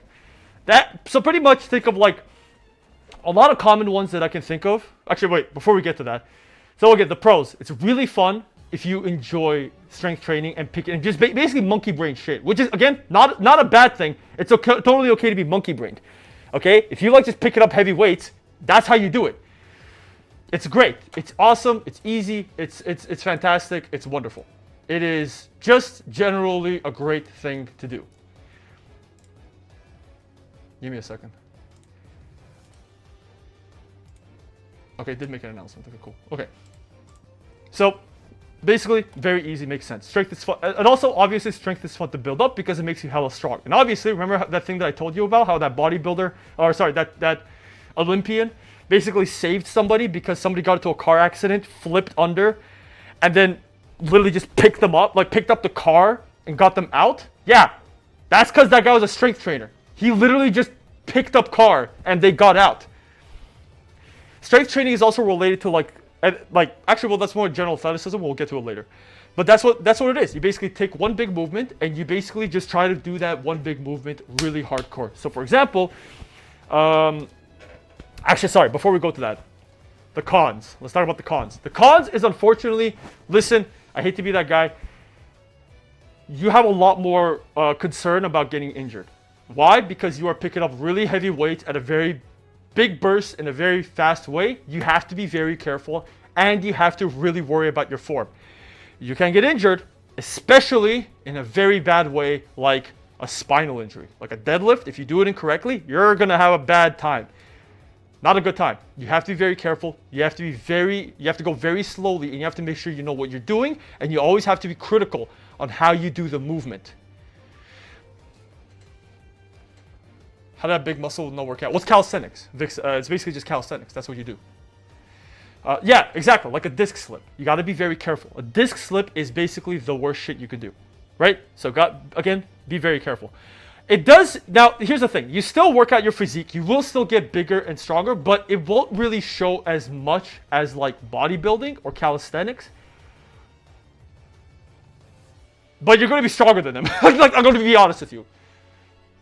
A sleeper build. Yeah, literally what Yuko said, it is basically you're going to get a sleeper build. You're not going to look as big, but buddy, you're going to look enormous. A very good example is basically there's let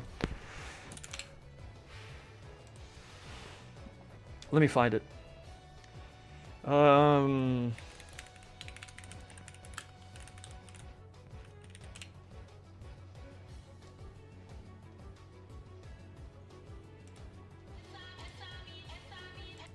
Here's a great example. If you guys take a look at this, okay? I want you to watch this for a second. Look at this guy's arm. Look at this guy's arm. Now, his arm is big, don't get me wrong. His arm is pretty damn big. This guy's arm is way bigger, enormous even, okay? Right? Not as big. Let's be honest. Now watch this, right? They do, like, look at this guy. Dude, this guy is obviously on gear, steroids, whatever, right? Okay. Like, okay, this guy is definitely big, but not as big. Look at this.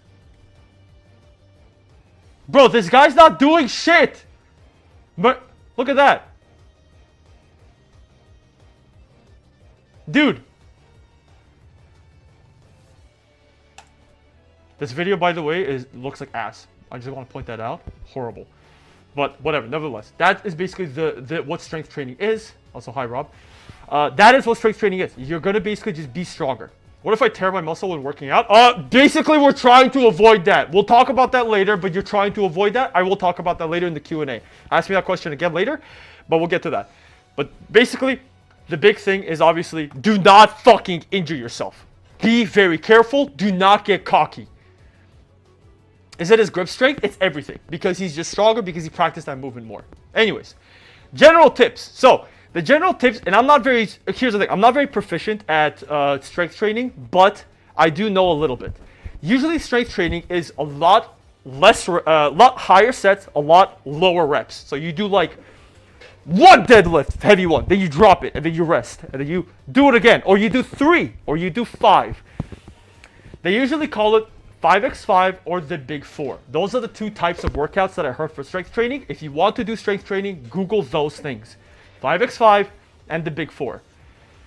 And of course, obviously, really do not fucking get injured, especially deadlifts. Deadlifts are the scariest thing that you can do incorrectly because it is directly correlated to fucking up your spine if you do it incorrectly. Because a deadlift is not supposed to work out your fucking spine or your back.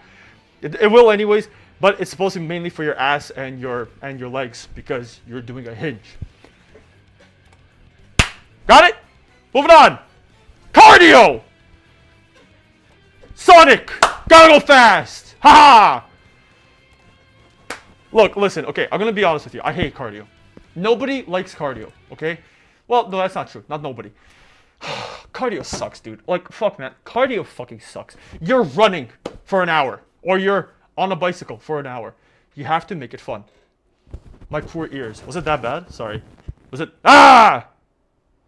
Is it that loud? Sorry. Do you want me to fix it? I like cardio, fuck you. Okay, see, not everybody. Sorry, sorry. Is the microphone okay? Do you guys want me to fix it?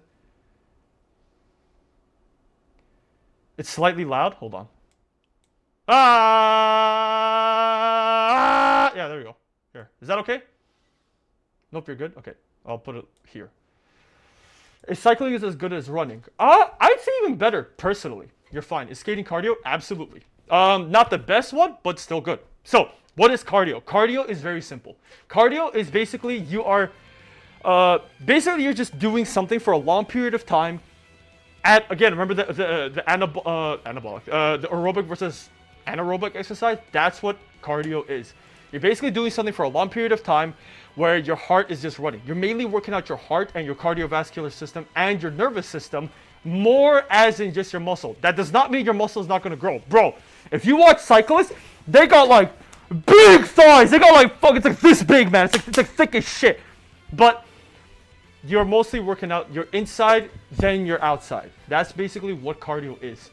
Now listen, cardio is probably the best way to be healthy as well because it works out your body. It works out your body. It works out your health. It works out everything. Where would swimming fall under exercise? Cardio, but it also works at like cardio. I say cardio, but also it's like a little bit calisthenical because you're pushing yourself, right? It's more like calisthenical exercise because you're pushing yourself, but it's more cardio because you're doing it for a long period of time. So think of like one movement that you're doing for like an hour. That is what cardio is. Is it a cardio and muscles? It is. Yeah, it is. Technically, cardio in general is just a subtype. So when I talk about cardio, cycling, running, anything for a long period of time. But remember how I said in the beginning, all of these types of... Okay, let's get a little less epic up with this bitch. Okay. Remember what I said in the beginning? Every type of exercise is going to work out in every single type of way in some capacity. Bodybuilding, strength training, it all still does cardio as well. And in some way calisthenical, like, just like all that kind of stuff. Calisthenics also works on your cardio. Cardio, same shit. Anything cardio related is also a type of workout where it works out your body to build muscle, but it's majority for your inside because you're trying to be healthy and stuff like that, but you still get stronger anyways. Everywhere in the body or not. Harry, I will get to that at the end, but thank you for asking. A lot of people ask that question. I will get to it, I promise. So, again, they're great, but I fucking hate doing them because they feel like shit, especially in the very beginning. So remember, okay, the cons is this shit can actually be very boring for a lot of people, including me. Number 2, I hate wheezing my lung out. Dude, you're gonna die. You're gonna feel like puking in the beginning for cardio. Number 3, you're a masochist. You're a fucking masochist. I swear to God, if you like just running, you're like, Now, obviously, if you're already good at cardio in the beginning in some form of way, it's a lot easier for you to get into. But obviously, if you're not, it can be very hard to get into. And unfortunately, it is very, very demotivating. Imagine, people who enjoy running. Dude, listen, if you enjoy running, they have either pushed through some crazy fucking limit or they already was in some form of shape, already somewhat like okay in the cardio way, and then they just got better, which is okay. But if you're like really bad at it, oh my god, you're gonna want to die, dude. Running is fun, fuck you. Okay, father. No, I'm just kidding. But listen, cardio again. And yeah, and on top of that, it's also the same shit for like an hour. Get me out. Where am I even going? Like, bro, where are you going? Where are you running to? But here's the thing. Now, here's the thing. Imagine you live in a place that's beautiful, wonderful, or you just like running in nature, or running outside, or like in a nice city, stuff like that. That kind of stuff is fantastic, right? There are many different ways that cardio can be fun, and of course, for many people, cardio is fun. That's just how it is. Cardio can be fun for a lot of people, and that's totally okay. So, the general tip, so I'll give you one simple general tip. And again, cardio is anything that's for a long period of time, a single form of movement that will not push you to the extent, like, don't think of like HIIT workouts. Just at a certain point, you're just going at one motion, okay? Here's a basic litmus test on if you know if you're pushing yourself too hard or not. When you are doing the workout, make sure you can keep a conversation and talk in full sentences while doing an exercise. So for example, pretend you are running with a friend or cycling with a friend or something, and you're doing it, right? You're going. Make sure you can have a conversation. If you can't, you're pushing yourself too hard. Slow the fuck down. If you're running, start walking. If you're walking, walk slower. Slow it the fuck down. If you're cycling, cycle slower. So put yourself in a lower gear, right? From running to jogging to walking, whatever it needs to be, it's all relevant to what your body health is currently. So make sure you always can speak to somebody properly. And if you cannot, that means you're going too fast. That is your general gauge of if you're pushing yourself too hard or not. Cool. That is cardio. Cardio is fantastic.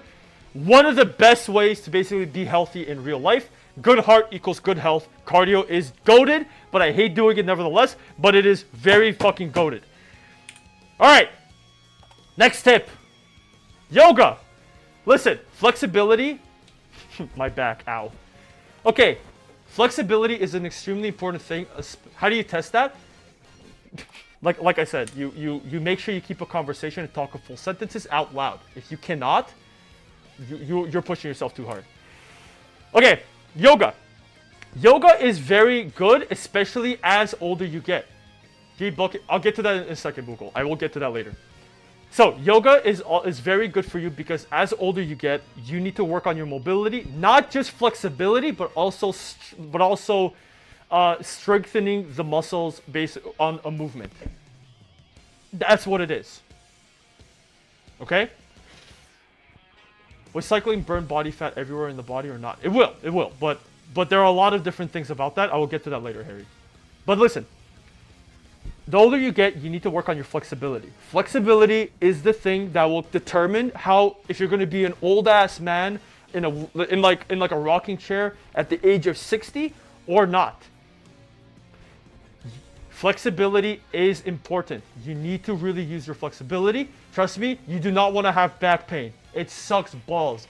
I'm hypermobile. Okay, the people that are hypermobile focus less on the flexibility and more on strengthening the movement itself.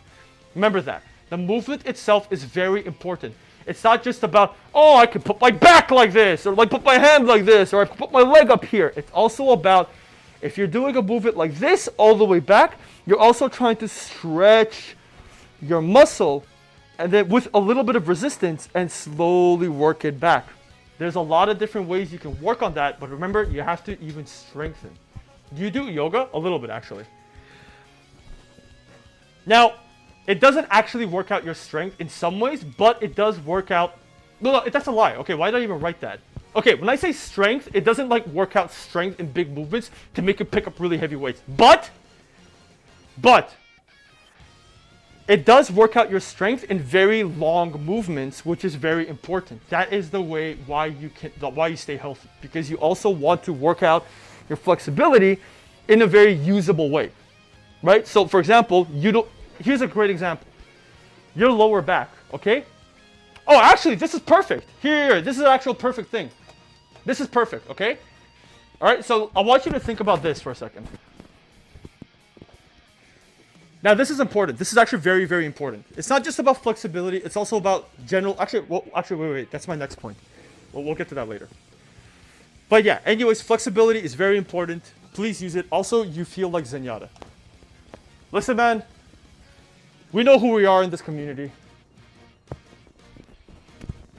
Everybody wants to be Zenyatta. Tranquility. Tranquility. Makes you feel good. It's very peaceful. Alright, next point.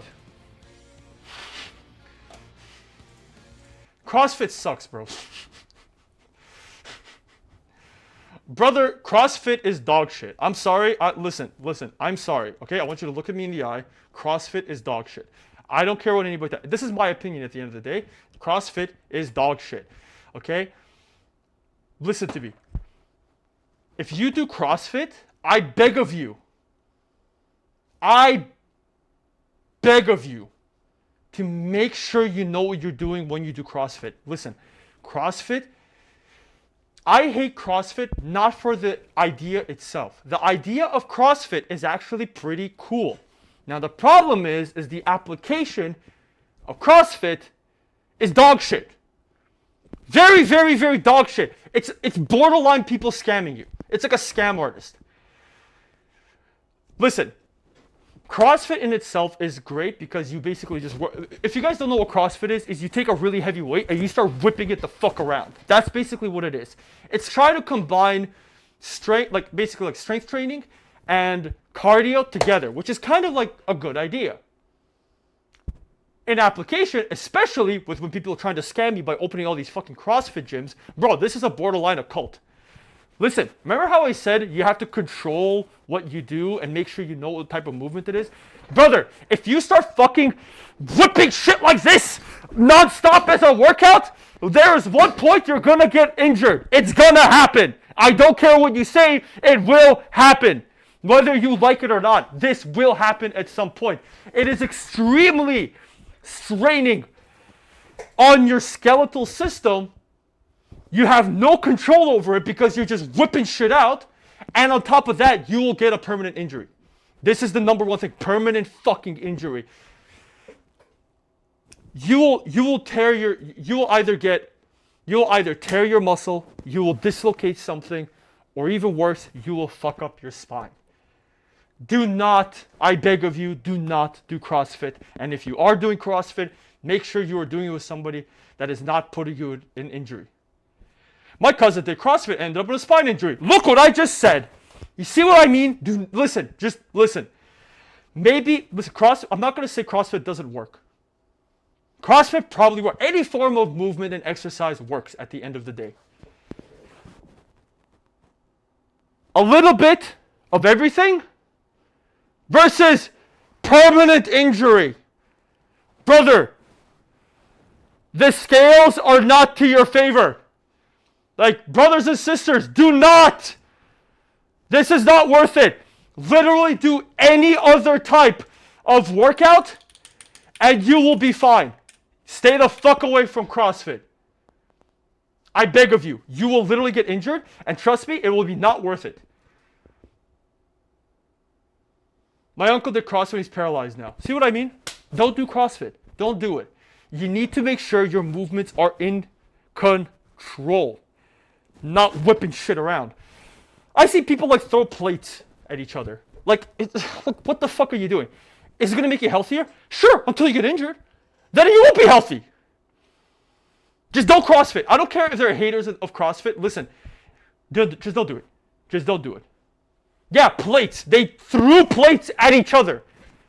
Not ball, plates. Like whole ass plates at each other. I like handstands in CrossFit. Handstand is not CrossFit. Handstand is calisthenic. That is not a CrossFit. Rope climbs are fun. That's also not CrossFit. That is also calisthenics. CrossFit is you take a very heavy weight and you whip it the fuck around. That is what CrossFit is. That is not good.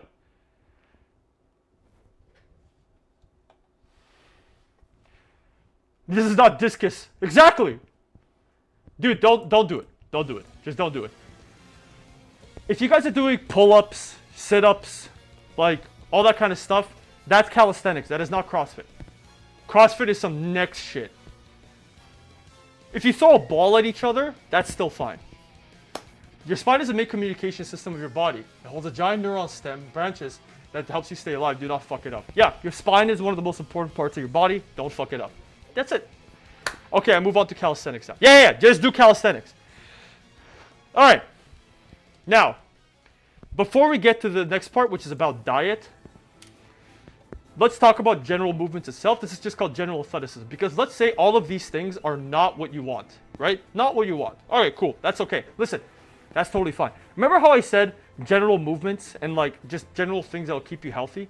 This is also a type of workout. You have to understand that doing workouts does not mean this, like you have to be bigger and strong. There's other types of strength.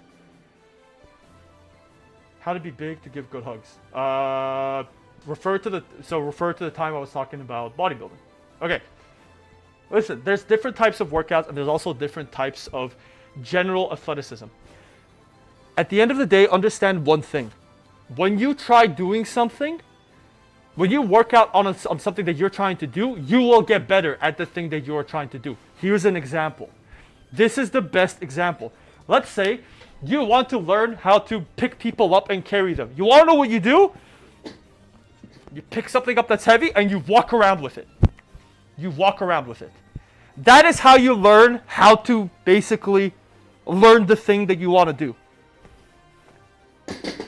So, when you want to do that, it's very simple. Understand what you're trying to do is basically you are learning a movement in itself for something practical. If it's anything practical, just think of like, how do I take this practicality and turn it into a workout? That's what matters the most. If you want to learn how to pick up somebody and whatever, you need to understand how to do that, what muscles work to do that, and other things as well. So for example, if you want to pick something up and carry them, what does that do? How do you do it? I would tell you, you need, obviously, a little bit of like core, you need a little bit of strength up everywhere, and especially your core. So, here's what matters again. Now, this is important, okay? Because your body, we have 2 minutes till ads. Okay, I'll come back to it later. We'll come back to it later. The dog weighs less because the love inside makes it easier. But yeah, sometimes if you want to just like learn how to like do practical movements, you just got to learn how to do the practical movements with heavier weights or just heavier things as well. For example, firefighters, they don't stair running. Stair running is basically cardio, but it's really good. It also works out your legs. But so here's the thing. Working out for very practical reasons is also important. Firefighters, for example, they learn a couple of different they work out in a very specific way. They have to learn how to pick up people, how to carry people out, how to carry rope around them. They have specific workouts for that. Farmer walks, the Turkish get-up, like stuff like that. All of those things matter. If you guys don't know what the Turkish get-up is, the Turkish get-up is like a workout where you basically just take a weight like this. You basically stay on the floor. Let's pretend this is a weight. Let's say this is like a very heavy weight. The Turkish get-up is you start on the floor like this, with the arm up, and you basically just get up like that. That is what a Turkish get-up is. That is a workout. Again, remember, understand what your goals are, understand what you want to be doing with your workouts, and on top of that, how to facilitate what you are trying to do.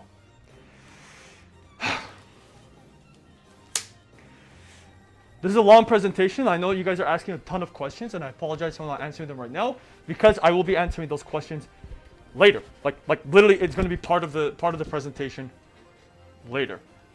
So please understand, there's a lot of stuff. Do we need a heavier weight in there?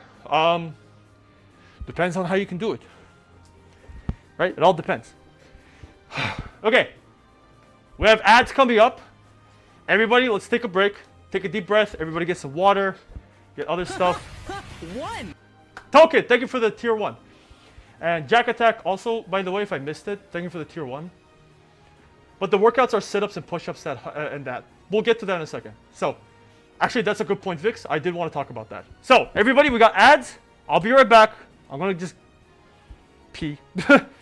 So I'll be back. But everybody, we have ads running. Everybody go get some water. Go take a piss. So what about tea instead? Well, you can get tea if you're not working out, you know. But water's good. Remember to mute your mic this time? Oh, right. All right, everybody, I'll be right back. Ah!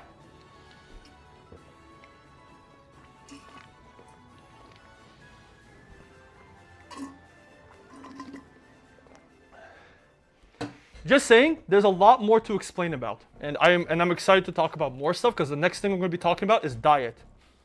We'll be back. Oh shit, that's not muting my microphone. Hold on.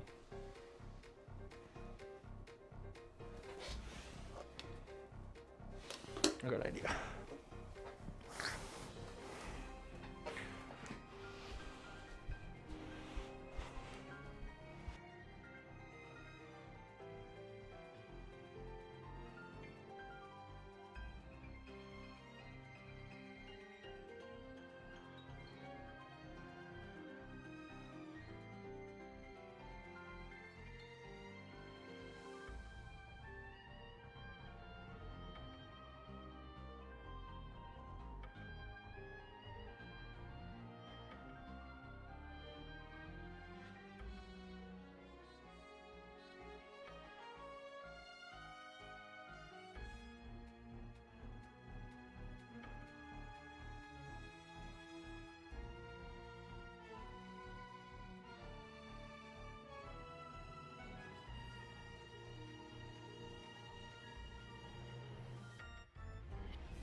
Test 1, 2. All right, I think we're good. All right. Guys, this microphone is pretty low on battery. If it goes down, please let me know, and I will get to it. Okay. And yeah.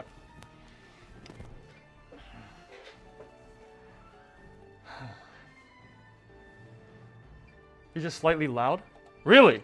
I lowered the volume.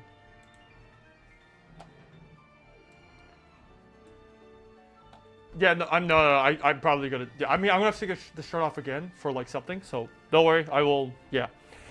Okay, we're gonna be back. Oh, we're back. We're back. Okay, everybody's back. Everybody's back. Wonderful, wonderful, wonderful, wonderful. All right.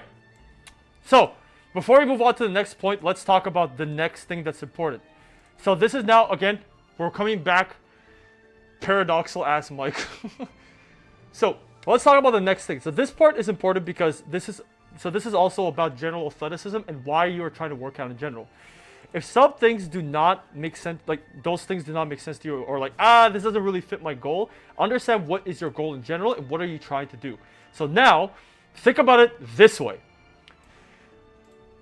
You need to understand that what matters the most is what you are trying to do in general. And there are plenty of millions of types of workouts that are not good for one thing, but good for another thing. Here's an example, okay?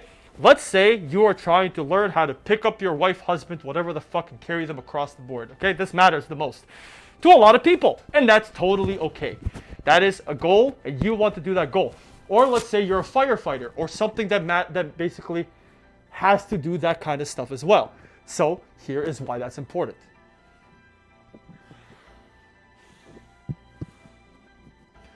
Can you guys hear me? So, oh, Ricky, when I catch you, Ricky, Ricky, when I catch you, Ricky, Ricky, when I catch you, Ricky, Ricky, when I catch you, Ricky. Celine, think of it, 2 months. So, here's what matters the most, okay? So, when you work out, let's say you're talking about carrying people, okay? So, when you carry people, you want to know a couple of things. Number one, you want to know what does it take to work out, like basically to carry a person, right? Apparently it wasn't backwards this whole time. That is so funny. So when you do so, here is what matters the most. When you carry a person, what do you think works out the most when you do so? I want you to look at my body, and I'm going to move around, right? I'm going to walk around, and I want you to look at my body, and what matters the most when you move around. You are trying to, let's say you're carrying something really heavy, like this. What are you using? What do you think you are using the most? A firefighter carry. Yeah. Your back, your abdominal muscles, arms and back. No, it's abs. Technically your back as well. Anybody that said core, you are absolutely correct. Your core is a main component to why this happens. Your back is still being worked. I just want to make sure. Your back still gets worked, and in all of the parts of your body, remember, this is a compound exercise. Multiple things get worked out. But here is what matters the most. You have 2 types of exercises. Not 2 types. This is like, think of like this way. Some exercises do it for show. Some exercises do it for usability, for general reasons to why you're doing it. Here is an example. Let's say you want to get so your abs, right? You want to get a 6-pack. You want to get that, that shit going on. So what do you do? What do? You do crunches. Or like general stuff that will work out your abs, right? So what do? You get on the floor and you just do like crunches, right? Like this. Or you do a full sit-up. Crunches are better, I think, like that. Because you're actually crunching your abs in general, right?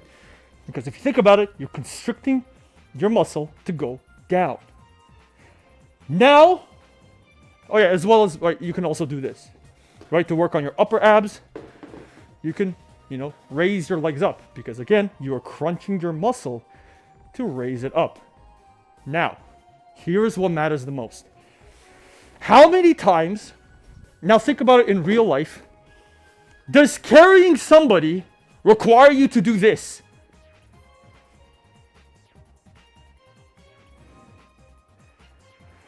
Do you tense your core to do? Yes, because it's a muscle, you crunch it down. So basically you're crunching your abs down to go downwards. Yes. Not really, no. Here's the thing, not really. It's a little bit like, I'm trying to keep it a little simple, but when you do this does not 100% relate to, obviously, carrying a person or carrying something heavy. This is why there's a workout called farmer walks. These are one of the workouts, okay? So, what does a farmer walk do? Okay, so tensing your abs rather than lifting yourself up. Yeah, instead of crunching it, you are bracing your stomach or your core. So, for example, crunching will be still good for you in that case. And on top of that, when you do this, you will also be strengthening your core in a way like you're strengthening everything else with your muscle, right? Makes sense, right? You're doing this, it gets stronger, the heavier weight you do it, the stronger it gets. But, that is not 100% for usability. Here's how you work out your usability. You take something pretty heavy, and you walk with it. That's why it's called a farmer's walk, because it's supposed to be like a farmer is carrying like a hay bale or some shit, and they're walking around with it. And what happens is that when you take something heavy, like this, you see that? Your core is basically bracing, not your back. You're not keeping your back straight like this. You are still, but it's more about your abs are preventing you from doing this. Which is why you basically, you're flexing your core to make sure that you are strong with it. So basically, what you do is you take it and you walk around. That's it. You walk around with a very heavy weight. Now don't forget, you also have different types of like farmer walks as well. This is just a normal one because you have 2 weights or like something and you're carrying around with it. Don't forget your abs, you also have obliques, which is right here. You have your muscles right here too. How do you also exercise that? This is why research is fun, because you start to learn about these kind of things. Let's say you also want to work out your abs, and this is now getting pretty easy, and you don't even want to, and you could raise the weight. That's a valid way to go about it. But here's another easy way and a great way to work out your abs. Watch this. You take a heavy weight. I don't have anything here that's heavy. Let me think. Sure, this thing. Right? So let's pretend this is very heavy, right? Let's say you have 2 of these and you go like this and you're walking around. This works out your abs, right? Your core, because it works on your stability. Here's a great way to go about it. Drop 1, have only 1 on 1 arm. What does that happen? Think about it. Because now this part is trying to make sure it doesn't go this way. So this part of the muscle is trying to contract you back and make sure that you are stable. And then you walk around with it. You want to make it harder? Raise it up and walk around. This will work out your ab.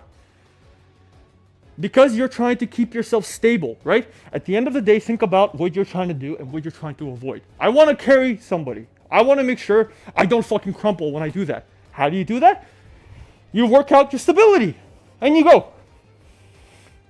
Right? That is, again, one of the ways. How often do you do this? In terms of sets, you can Google it. But I pick up a weight that I can carry for like 60 seconds, usually, back and forth. If it's too heavy, whatever. So now, again, just to make sure you guys understand, there are different types of movements. I'm going to give you guys an idea. I hate leg press, by the way. I think it's a shit exercise, in my opinion. I could do a leg press of, what's 45 times 12? Can somebody tell me what's 45 times 12? It's been a while. Like I think that's the highest I went on a leg press. It's a number. Thank you, Soba. I'm going to wait for people to answer that because I have no idea. 45 times 12, yeah. 540, cool. So that means I can leg press, so I can do this and forward for 540 pounds. Now in your head, you're like, wow, that's so much probably, right? Sure, but let me show you something, right? 540 pounds, that's how much I can do a leg press. Maybe I could do more now, I don't know. But at 8 to 10 reps. But now watch this. What's that in kg? Times 0.6, I think, or 0.4. Now watch this. Watch this. Okay, you ready for this? You see the problem here? I mean, this thing is a little unstable, but nevertheless. You see, notice how I cannot even like keep myself a little stable. See? So if you think about it, that's too heavy for me, and I'm like 200 pounds. So again, think about it. Think about what you are trying to do. Right? That is just general athleticism. So let's say you want to do basketball. Do the movements that people do for basketball. Like jumping. You want to jump, right? Start jumping. Literally jump. Take a weight. Jump up with weights. Figure it out. You got this? This is where research comes in. This is a puzzle and it's really fun. Remember that. A puzzle is a really fun thing to do when it comes to working out.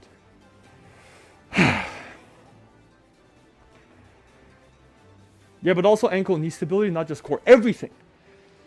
So if you want to do knee stability, right, think about it. Like what can help with knee stability, right? You can do walking backwards. That helps your knees, right? At the end of the day, start researching. Start Googling. Start figuring out what you want to do in general, and that will help you with your general shit. So again, where'd you get a tank top? I have no idea. Fusha gave it to me. I just look like a gym bro because it's funny. What can help with stamina? Cardio. Cardio helps with stamina. Okay, that is basically all types of workout that I can think of. So again, let's go back and look at everything. These are the types of workouts that you can do. Choose one that is best for your type of workout, whatever you want to do. Right? Here's your list. Choose one, and Pilates. Pilates is like a mix of like I think like mobility strength training and flexibility. Again, there's many different types of working out. And if I didn't list it here because there's so fucking many. I think Pilates, yeah, it's a type of, let's see. Yeah, Pilates is like a mix of like yoga and just like general like movement training. So again, look at what Pilates does. Look at what any type of form of exercise that I didn't list here and see what they're going to do. Again, at the end of the day, make sure it's safe. Make sure it has progressive overload. Remember that, that's the number one thing. Progressive overload, because that will build up your muscle and your strength. And of course, number one thing, try to have fun with it. Discipline comes from a habit, and habit comes from wanting the thing. Okay? So what helps with a sleeper build? Like to get out of a sleeper build, or you want more strength? Because if that's the case, you do strength training. If you want to look bigger, you do bodybuilding. If you want to do like looking better, but like you also want to like be more like have this more strength of movement, calisthenics. Cardio is good for your heart and like in your nervous system and all that stuff. Yoga is good for flexibility, which is also important. And again, all of these are important in some ways. You should be doing a little bit of everything and then have your one main focus on one thing. But again, generally, you choose one, whatever fits your goals. Okay, let's talk about nerd shit. Back to nerd shit. We're talking about diet now, baby. Everybody else talking about like, how do I get out of skinny fat? How do I do this? How do I do that? How is this? How is that? This all comes down to diet. We will talk about other things about the gym. I need to talk about one more point about something called RPE, which is my favorite thing to talk about. But let's talk about nerd shit and diet. So number one, diet is not super complicated. It's literally, there is no, you have to eat this specific salad and this specific thing and this specific that. Dude, general rule of thumb, do not eat something that seems unhealthy. That's it. Don't eat Wendy's every day. Don't eat McDonald's every day. It's very fair. How do you fight craving? I'll get to that. That is very simple. You are basically just trying to eat based on something called your macros. We will get to what macros is, literally like almost next point. That is basically it. You have a rule of thumb.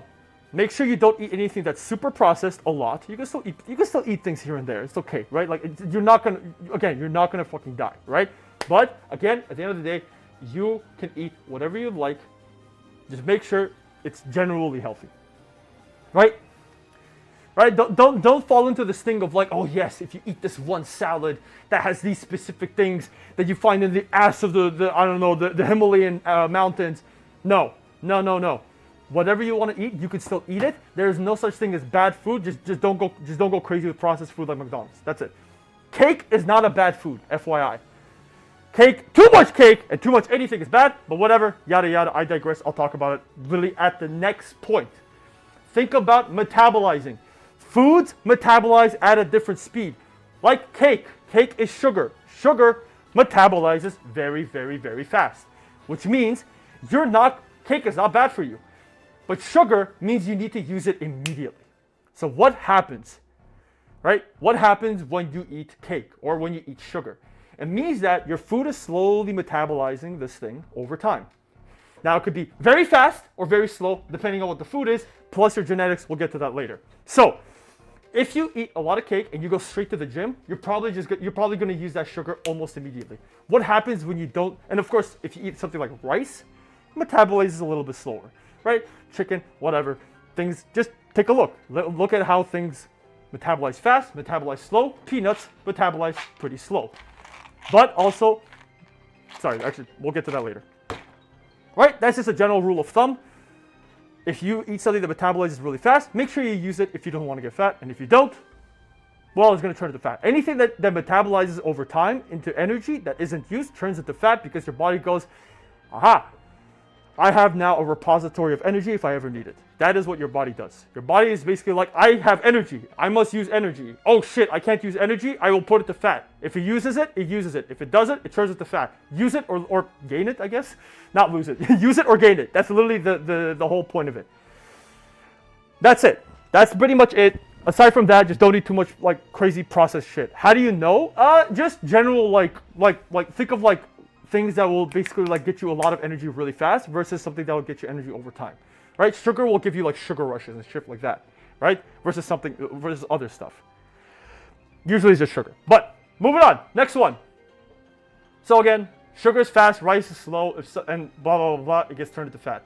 Now let's talk about your macros. So you have two types of nutrients that your body consists of: your macronutrients and your micronutrients. Your macronutrients are basically four nutrients: calories, protein, fat, carbs. Forget about the last two. You need to be worried about the first two, which is protein and calories. Let's talk about what those are. Your calories is basically energy. This is your fuel. If you are tired, you probably need to eat more, and if you're not tired, you need to eat less. Or, well, no, that's a lie. Basically, it's your fuel. That's a lie. So ignore what I just said. It's literally just your fuel. What the fuck is this music?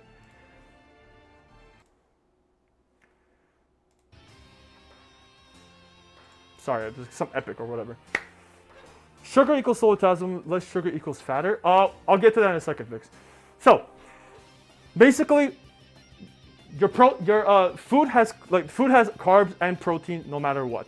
And basically carbs is your energy. Oh, sorry, calories. I'm stupid. My bad. Calories.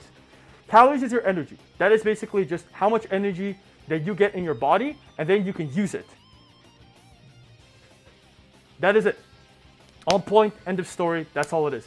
Protein is a type of nutrient that allows your body to grow, your muscle to grow, when you basically work out your muscles.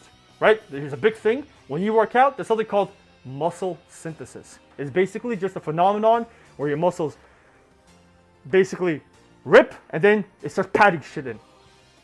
That's what it is. That is what protein does. How much do you need to eat? So bulking. No. It depends what you're trying to do and how much calories you eat. We'll get to that literally right now. Protein is a very easy and simple way to know how much do you need to use. How much do you need to eat protein? Very, very easy. 1 gram per 1 pound of body weight. Example, if you are 200 pounds, you eat 200 grams of protein every day. If you're 100 pounds, 100 grams of protein. What about trail mix though? We'll get to it in a second on how you can determine what is what. We'll get to that in a second. Trail mixes are good, by the way. Trail mixes are great. I love trail mixes. Again, so protein is simple to track, very easy. 1 gram per 1 pound, 1-to-1 ratio. However you weigh, how much you weigh in pounds, is how much grams of protein you need to eat every single day. Oof, I ate more than I weigh. Is it bad? No. If you eat more, you're just gonna shit it out. It's not really that big of a deal.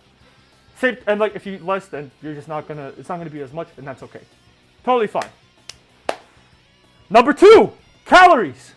Calories is a little trickier to track, but I will explain to you how calories are being tracked. So, the best way to do it is you find something called your TDEE. Okay, everybody say it with me. TDEE. What does that stand for? I don't remember actually. It basically means your calories. What does TDE stand for? TDE stands for total daily energy expenditure. Thank fucking God. Thank you. Basically, what it means is that TDEE is basically just how much does your body need to exist. To exist. If you're on the couch your whole day, you are still burning calories no matter what you do. It doesn't matter. Your body operates. You stop needing calories when you are dead. That is it. If you sleep, if you wake up, if you lay on the couch, if you take a shit, You're all using calories. Remember, calorie is energy. Energy to operate. You are a car. Fuel goes in. You do stuff. Fuel goes out. Easy. Done. But how do you figure it out? All right. Now here is the tricky part. TDEE is very, very determined by genetical shit. This is a very genetical thing. I need you guys to really, really listen up because this actually matters as more of a motivational thing as well as what you're trying to do. Because, let's be honest, if you're fat or you're skinny or whatever, you are not lazy or whatever. Listen to me when I say this. No matter what happens, you are not bad, stupid, lazy, or whatever. Your genetics might just face against you. You can always turn it back to your favor. No problem at all. We will figure it out. I have extremely high metabolism because I used to be anorexic. I literally used to be anorexic, like medically anorexic. It was really fucked up. I looked like a starving child. It was bad. So let's talk about that. Before I tell you about how TDE works, before how you find the TDE, I'll tell you about how it works first. So, TDE is basically how much calories you need to operate and live, which means if you don't do anything and lay on the couch, it means you'll use calories. And again, it varies from person to person, such as genetics, your sex, gender technically as well. If you transition, that can also matter. Depends, right? Like, again, your body is very different. I'm saying you don't need to know any of this. My bad, I need to get some water. You don't need to know any of this on like what specifically. I'm just saying that your body is not the same as everybody else's. There is no one size fits all. You're gonna figure it out. You have to figure it out yourself. But genetics, sex is something that is predetermined in your RNG character select. That is that is just a fact, and you cannot get around it. So, other things is, of course, your stress levels. Listen, if you're a very stressed out person, you're gonna burn calories. Stress burns calories. I'm sorry to break it to you. Don't get fucking stressed. It's bad for you. just, you know, like go take a shit, you know, like go wank it out. I don't know, relax. Take a deep breath. Unless you need to lose weight and stress out. No, I'm just kidding. Don't do that. That's bad for your health. Okay. Obviously, your exercise levels. Remember, light exercise, even just walk. That's not supposed to be there. I'll get to that later. Exercise levels, of course, depending on how much you exercise, burns more or less calories, right? It's about like basically you basically hit down the what's it called? The throttle. When you press down the throttle and you run it down, you're using more gas. That's just how it is as a car. Think of it as a person as well. If you do more things that are more physically like strenuous, you will use more gas, which means you will use more calories. Boom. That's just how it is. Now, here is a big thing. So, what did we learn? We learned metabolism, your genetics, and of course, your gender / sex. All predetermined things that will basically go into effect how much you burn or don't burn calories. Okay? You can be the most active person ever, and you could still be really fucking overweight, and then you could do nothing, and you could still be skinny as shit. That's just how it is. You could be eating so much food and you could be super skinny. You could be eating a salad every day and you'll still be super fat. That's just how it is. Okay, I'll hydrate. Hold on. Okay, so remember that. I can actually walk around and still talk. Okay, so remember that you have to work around based on how your genetics are predisposed to you, how they work to you.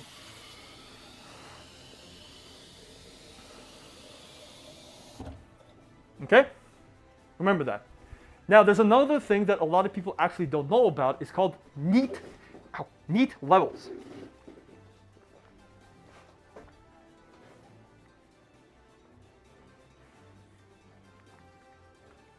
Literally me, I eat so much bad food and somehow I'm still borderline underweight. Yeah, Will, that used to be me. That's me. Okay. NEAT levels is very important because this is also a genetical thing. What do NEAT levels stand for? It stands for non-exercise activity thermogenesis. Again, genetical. This is a genetical thing. This is just straight up genetical. NEAT levels are basically how high or low your levels are depending on random shit that you do. For example, notice how I move my hands a lot. Not everybody does this. Some people just talk like this. Fiddling with your hands, fiddling with your fingers. You know that thing that people do where they just sit there and they just shake their leg? Like it or not. One. Ain, thank you for the prime. For example, you do this. This burns calories. Remember that. This burns calories. Right? You do this. You do this. You do this. Bro, this all burns calories. And it's all... Yes, of course it does. You're moving around. Yes, these are called NEAT levels. These are genetical. I'm going to tell you this. I have... Yes. Okay, anxiety and ADHD does burn calories. Exactly, Sebi. Okay, I'm going to tell you guys something. I have ADHD. Apparently, I apparently have Tourette's syndrome too, according to my neurologist. I don't know if that's true or not, but I twitch my eyes a lot. I do this a lot in real life. I sometimes like flex my forehead, flex my ears. Like I do shit like that. All of that is genetical and that burns calories. Sometimes I flex my pec, not on purpose. I sometimes do this with my bicep. I don't do it on purpose. You're burning calories. Shaking the leg is a side effect of stress. Not all the time. That's not true. Shaking your leg can also just be a thing. Tourette's syndrome, it's basically just like a thing where your body cannot control like some things that like you do. So you just sometimes blurt something out or like say something or just like you have tics. It's like basically just tics, right? So remember, yeah, exactly. Sometimes my knee has a random twitch. Now again, this is again very genetical. Some of you guys may have it. May have high NEAT levels. Some of you guys may have low NEAT levels. Now, let's do the math a little bit. Let's say you have a high metabolism and a high NEAT level. You're going to be burning a lot of calories even if you're doing nothing. Then you have one or the other that's high and low, and then maybe you'll have both that's low. If you have both that's low, you might have like not a lot of calories to use, and you'll just gain weight no matter what. Right? These all matter. Now, how do you find out? You don't really find out how you do it. It's just who you are as a person. But we'll talk about how to figure out how to get your TDEE. All right? So, and also on top of that, your NEAT levels do get suppressed when you do exercise. So, I'm like twitchy right now and like stuff like that, and I move my hands a lot or whatever. But also like caffeine or whatever. But if I go to the gym and come back, I'll be doing them a little bit less. Same with you guys, same with everybody. That's just how NEAT levels work. Boom. So remember, if you are fiddly and twitchy, you will be doing it and you cannot control that. You can try. You can sure as hell try. You cannot do it. This is neurological. Boom. Remember that. Okay. Now let's talk about how to get your... See, oh yeah, sorry. That's actually the next point. Being skinny and fat is a subjective difficulty. Just because you're fat doesn't make you weak. Just because you're anorexic does not make you weak either. Everyone's difficulty to losing and gaining weight is usually genetical. Work around your genetics to your advantage. Which means this is why going to the gym is a fun little puzzle, because there is no one size fits all, and this is why I hate a lot of fucking personal trainers. God, I fucking hate them so much. A lot of personal trainers are so dog shit, and I have so many things to say about that. Not all personal trainers. There are great personal trainers out there, but a lot of them are not experts. They're just not. I'll give you a funny story about that later. Anyways, moving on. So, how do you find out your basically your maintenance? Like, how do you figure it out, right? I'll show you how. What I want you guys to all do is I want you to go to a website called TDEE Calculator. Like this. You just Google this, and then you basically open a website like this. It doesn't matter which one. This is going to be your generic, like, yours is going to be your general, what's it called? Your general ballpark, if that makes sense. So, you put your age. Let's see, I'm 28, right? I don't know what I am in kilograms, actually. There you go. So, boom. Boom. I'm 6'5", and I do, I'm going to say moderate exercise, but it's something like, don't put body fat. It doesn't matter. Body fat is a very subjective thing. I'll tell you how to measure that, but it's actually, I mean, to be honest, you can't really measure this in a very scientific way because it's also a little bit genetical. Calculate, boom. All right, 3,162. That's it. We did it. No, that's a lie. We didn't do it. Listen, this number is not your one size fits all. This is not it. This is your starting point. This is not it. Remember how I said it's genetical? This number is not your final answer. Here's what you do. You take that number and then you go to the gym and you eat this much. You eat this much. I got 2,000, you see? But it might not be correct. You're gonna do that. In fact, I would say put 200 to 300 above that too. So for me it's 3,100. I'm gonna start eating 3,300, which is kind of close to what I'm doing right now. Actually, no, I mean 3,500. And then I want you to track your weight for 2 weeks. 2 weeks to a month. You're gonna eat this much, and I'll tell you how to track this shit. You're gonna eat that much. And you're going to see if you gain or lose weight. And you keep it strict. I got 1,500. No, that's too low. 2,000. Aim for 2,000. And you're going to eat and you're going to track your weight. And you're going to see if your weight goes up or goes down. Okay? That's what I want you guys to do. Take that number, put 200 over, and then 200 to 300 over, and eat that much and go to the here's the website. Okay? That's what you guys are going to do. You're giving us homework? No, this isn't homework. This is like if you want to go to the gym. Okay? So, now let's talk about how calories work, right? Calories, again, is energy in and out. That's all it is, right? So, how do you know how much calories you are eating? Very simple. Get an app. Get a fucking app. Okay, we don't have to reinvent the wheel. We have technology. Okay? Just like Patrick says, we have technology. Use it. There are plenty of apps, wonderful apps, free and paid apps that can track your calories. They are no problem. They are very easy to use. All you have to do is you have to have the discipline to track your weight. And if you can't, try to ballpark it in the beginning.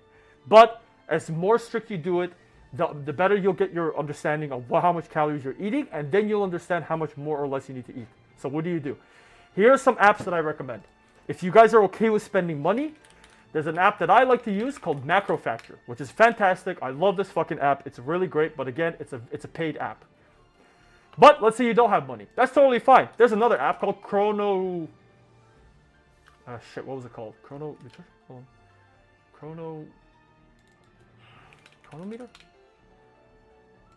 Is it with a C? Oh, it's with a C. This is a free app on your phone. This is called Chronometer. Same shit. All it does is track your calories. How does it work?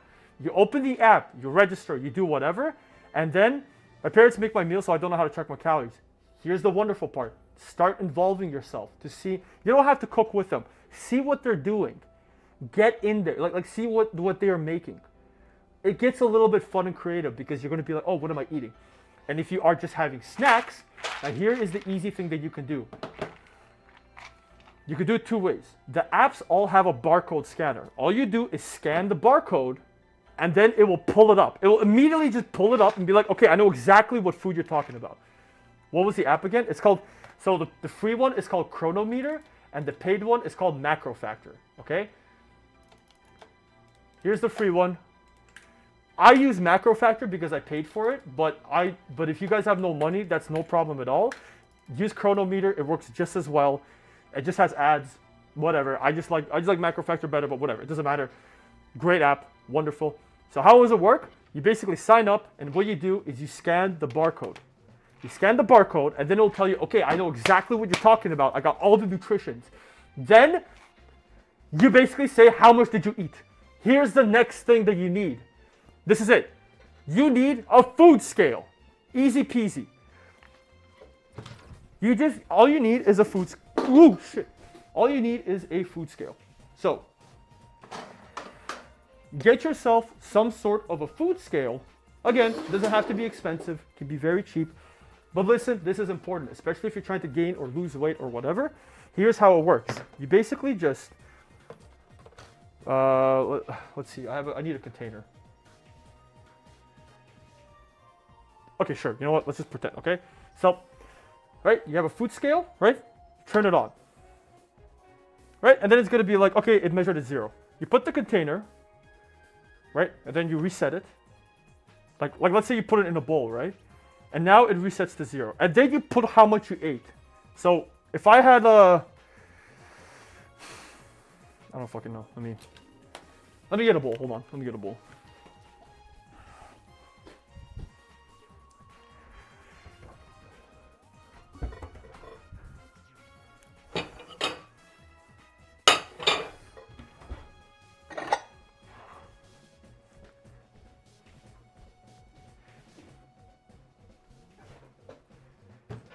Okay, so let's say you have a bowl, right? You put your bowl in, all right, cool, and you reset it. All right, cool. I want to eat some peanuts, and I want to track this. I'm going to scan the barcode, and I'm going to put, I don't know, this much. How much is that? 46 grams. You take that number as you scan the barcode, and you just put it in, and it will do everything for you. It'll tell you how much calories and protein you ate. Boom! Now do it with everything. That's it. That is it. That is how Macro Factor is a subscription, but Chronometer is free. Macro Factor is a subscription, but Chronometer is free. And that's it. That's all you do. You just track your macros. And if you can't use this, then start measuring with like weights of like 1 cup of peanuts or one this. Okay? FYI, 1 cup of peanuts is 1,000 calories. I just want to point that out. So once you do this, you will start to understand how much you eat. Take all the food that you're having and start tracking it. Boom, boom, boom, done. Yeah, 1,000 calories. You're going to get very surprised at how much you eat. Yes, you guys didn't know that, did you? Let's take a look. You see this? The second thing that you could do is always look at the nutrition fact. Now watch this. You see this? It says per third of a cup. So all of these is per 1/3 of a cup. How much is this? 300 calories. Now, how much is 1 cup? It's times 3 of this. How much is 310 times 3?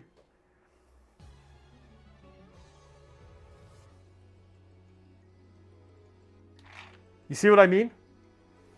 310 times 3 is almost 1,000. No, 300. No, guys, 310 times 3. 1 cup, right? Because a cup. Guys, 930. That's almost 1,000 calories. You see what I mean?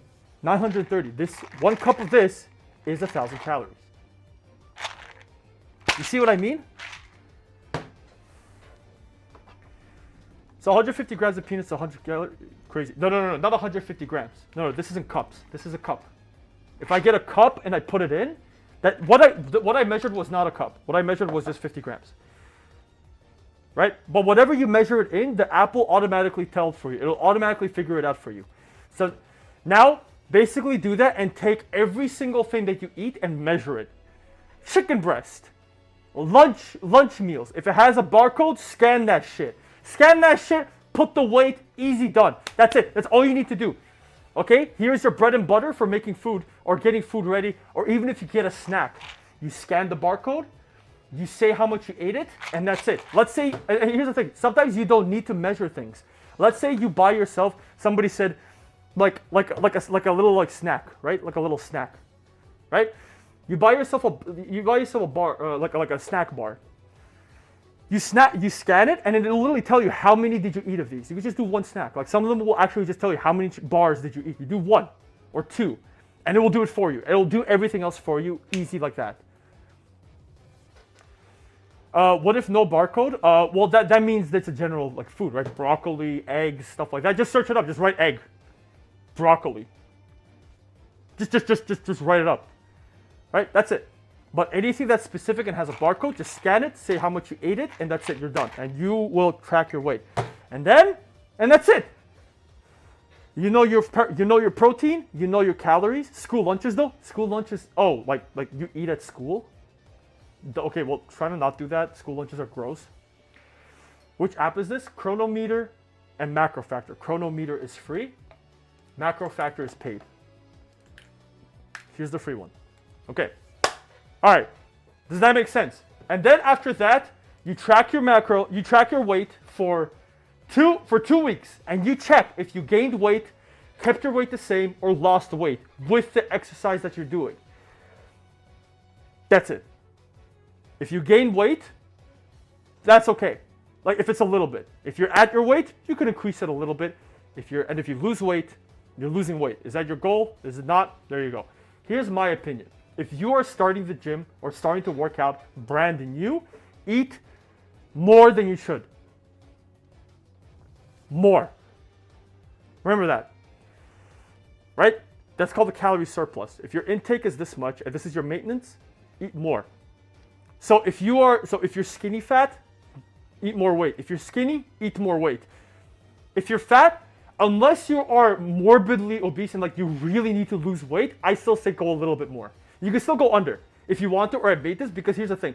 The more you work out, your muscles will build up and it will start eating the fat. So you still need the energy. No, I can't because I gained the weight too easy. But Punky, here's the thing. If you're gaining weight too fast, then drop the amount of calories that you're eating. Does that make sense? Are we good with that? We'll do a Q&A session later, but that is your general rule of thumb. Boom. Remember, workout and that kind of stuff. Now, now obviously some of these macros might get hard to hit, which is totally fine. Let's talk about supplements. Supplements. Wonderful.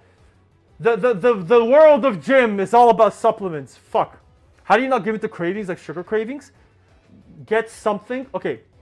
Actually, let me talk about that. Cravings are really hard. It's a lot of discipline, but on top of that, get something that you can fill in those cravings, like chewing on something, like that is not caloric, right? Or for example, maybe if you want to gain weight, get some peanuts. Or if you're trying to lose weight, get some. See, this is the wonderful thing. You're gonna start finding out how much what you're really eating and how much you're eating. Okay, find something you like that has low on nutrition, low on calories. Don't chew on erasers. So right, you find out how much calories you have, and you basically what you're eating, and find something that's low on calories. Salads are low on calories, but it's salads. Are you down to eat a salad? I don't know, right? Find a snack that you like that's not high on calories. Find it.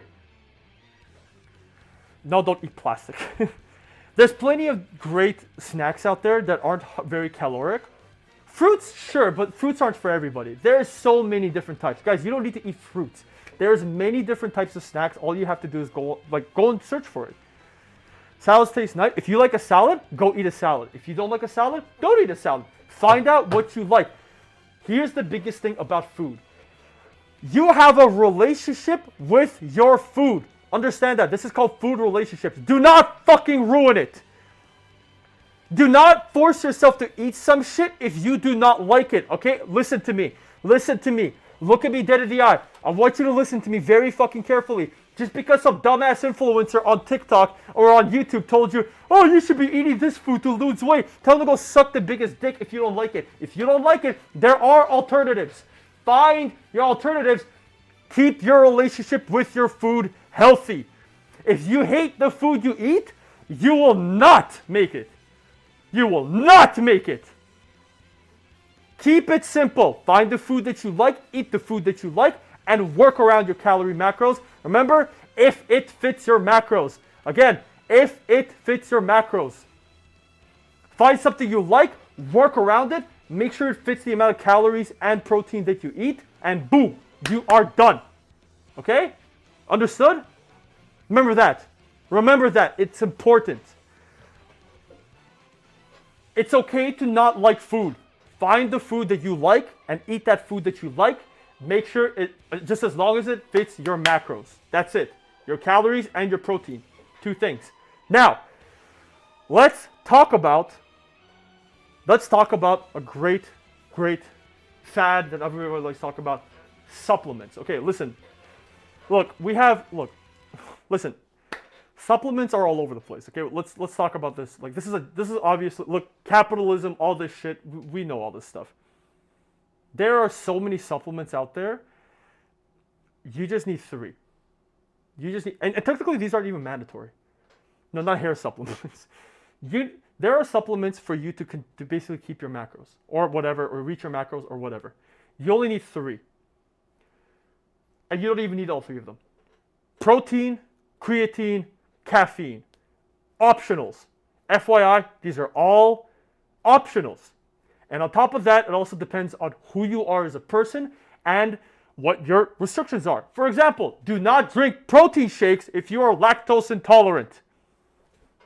Or find a protein shake that basically is not made out of milk, or you will have the shits. I shouldn't need to tell you this, obviously, right? Same thing with creatine. Creatine is mostly safe as long as your kidney is in good standards, right? So let's talk about protein. Protein powders are very simple. You drink a protein powder to make sure you reach your protein goals. That's it. That's all you need to do. Is it bad for you to eat a lot of or drink a lot of protein or eat a lot of protein? No, it is not. Same thing with creatine. There are plenty and millions of studies that talk about creatine and protein, whatever. So all you need to do is simple. So protein powders is just find a very simple protein powder that doesn't have much in it. Get whatever you'd like, as long as it's not filled with a bunch of bullshit. It's not just don't go super but it has this shit. You just need a protein powder, specifically whey protein. Okay, so remember that protein goal that I said? If you are not reaching it by just the food that you're eating, get yourself a protein powder and drink it. That's it. Creatine. What is creatine? Creatine is basically a powder that allows you to have more water molecules in your body. It's not really going to do that huge of a difference, but creatine basically keeps you more hydrated because you have more water in your muscles. Just more water molecules. That's it. It's not rocket science. It's not crazy. Only drink one thing, one type of creatine, and it's monohydrate. Do not buy any other ones. The other ones are scams, or they're overpriced. They do the same shit. They don't do anything. Just get monohydrate. It's a powder. It's simple. It's easy. Do not get anything else. Everything else is a scam. Okay? Do we have an understanding? Now caffeine. Caffeine is good, but again, everything in monohydrate, exactly. Creatine monohydrate. I will show you. Creatine monohydrate looks like this. Right? This is what I drink for protein and creatine. This is the protein that I drink. Boom. This is the creatine I drink. Boom. They're very simple, very okay, but it doesn't really matter that much. It's whatever. You don't need to get anything complex. Protein, creatine, nothing crazy. Okay? This creatine monohydrate is literally just a white powder. That's it. And you put it in your water or whatever, you drink it, it tastes like nothing unless it's flavored, and that's it. Don't get anything more than that, you don't need to. That's it. All right. Oh, shit. Now let's talk about caffeine. Caffeine is, of course, you guys got to be careful about this. I've seen plenty of bad shit that happens. Okay. Obviously, I am sponsored by a company that gives creatine powders. Creatine powders. Like caffeine-like stuff, right? Which is advanced.gg. Use RoboCow10 at checkout for 10% off. But all jokes aside, fucking shameless plug. But here's the thing. Even if I am sponsored by something that will give you caffeine, I need to emphasize this at an insane amount. Moderate the amount of caffeine that you drink. Do not drink too much caffeine. Do not drink caffeine every day. You don't need to. Okay?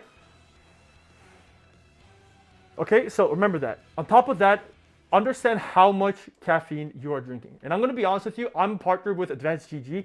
Their caffeine levels and taurine levels are actually very good. They're actually not a lot. It's like 100 milligrams. I think there's like 200 milligrams on some of them. I'm not sure. That's perfectly fine. If you're going to go towards so again, you can also, it calms me down. Well, if you have ADHD, again, it's whatever works with you. But again, coffee also works as well if you need that energy boost at the gym. Because caffeine actually wakes you, it does make you sleepy, sure, unless you go to the gym. Sometimes it might get you wired in. Play around with it. Again, these are all optional. You don't need these things. caffeinated tea, my beloved. You can get to take caffeinated tea too. Anything with, again, caffeine. Okay, remember caffeine. Coffee, the little powders, those are fine. But remember, in moderation, number one. Number two, here's the most important part. Understand that one, caffeine is not for everybody, right? It can make you nervous, whatever, anxious. And number two, be careful with pre-workouts. I have a pre-workout. I do not drink it. I barely drink it. I shit you not, I barely drink my pre-workout. If anything, I drink my advanced GG more than the pre-workout.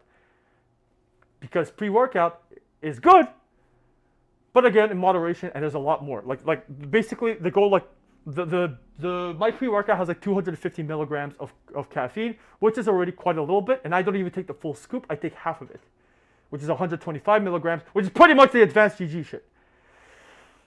That's why I like to drink the advanced GG, because I just like it more. Boom. If you drink caffeine, remember, only drink it on your hard days, and do not get because you gain tolerance. Okay, caffeine tolerance is a thing. If you drink enough of it, your body will want more to get more energy.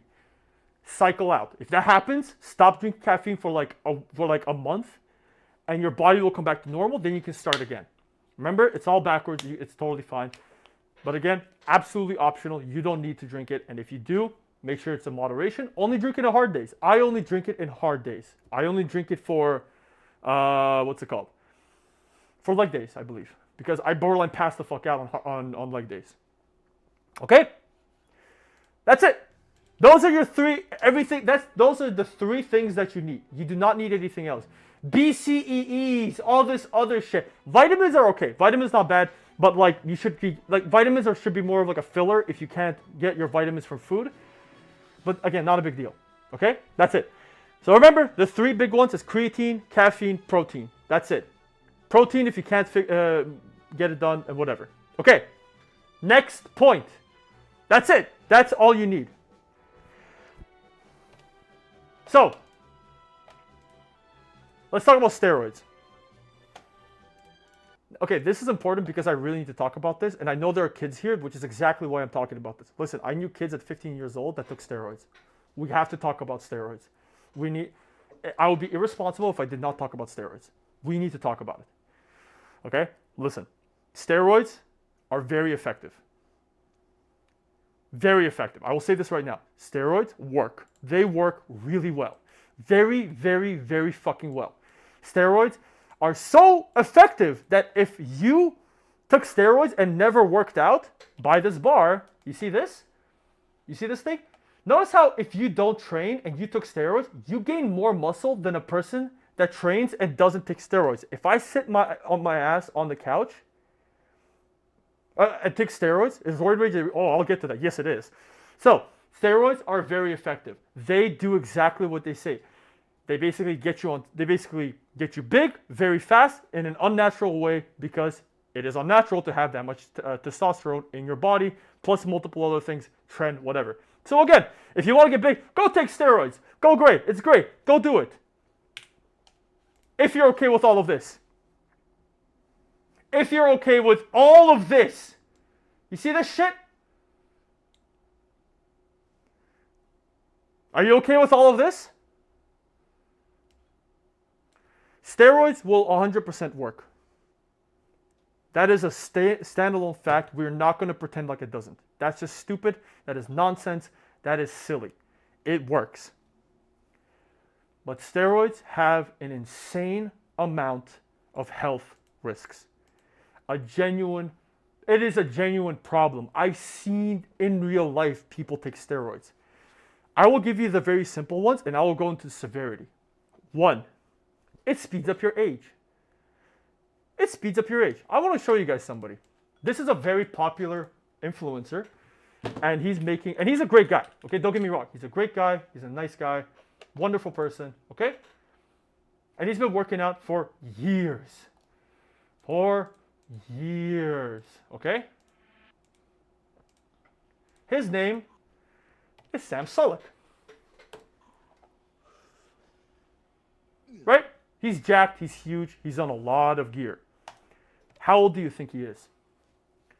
How old do you think he is? And be honest. How old does this look to you?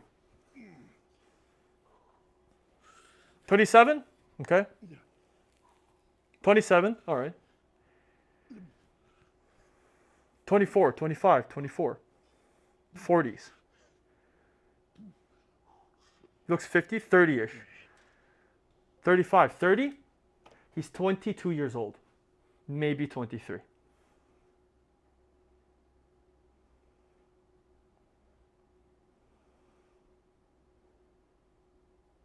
Yes. He is 22 years old. This is the effects of steroids. He is 100%, he looks older than he is supposed to. Because steroids essentially speed your body up. Think of the hyperbolic time chamber, but the fucking opposite. Again, I have nothing against the guy. He's great, he's a nice guy, and it's his body, sure. Now, remember, this is what your body will do to you. It is a fast race towards a short life. So it's like how smokers age fast. Put that on crack.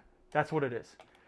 Here are all of the negative. And then on top of that, let's talk about the other stuff. Here's the full list of the National Institute of Drug Abuse on everything bad about anabolic steroid use. Okay? Or more like misuse, but whatever. Okay? I'm gonna make it, and I know there are kids here, and listen, kids. If you're under the age of 18, I especially want you to listen up because I've seen people at the younger age of 15, maybe even 14, that took steroids. Listen to me. High blood pressure, blood clots. That's all general shit. You know all this. You know all this. Now I'm gonna give you the horrible shit. Your skin goes red. Oh yeah, I've seen people at 14 years old. Trust me. This is why I'm talking to you. Your skin will have acne, but so bad that it will bubble. You will have bubbling acne. You will have blood clots where you'll have this little bulge that comes out of it. Every single type of cancer you can think of, it's on that list. I'm only talking about physical things. Your testicles will shrink 100%.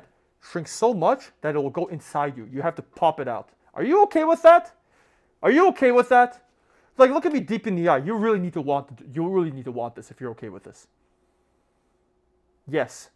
I hope you're hearing me. I really need you to listen to me on this one. And these are the physical stuff. Mental health issues up the fucking wazoo. You will have anxiety. You will have stress. Roid rage, aggression, mania, delusions. All of these are part of the thing. And just in case I need to say it, I'm going to hit you a little bit on the weak spot. You know how you guys keep talking about, oh man, I wish I was as tall as you. Guess what? You take steroids, you're not going to get as tall.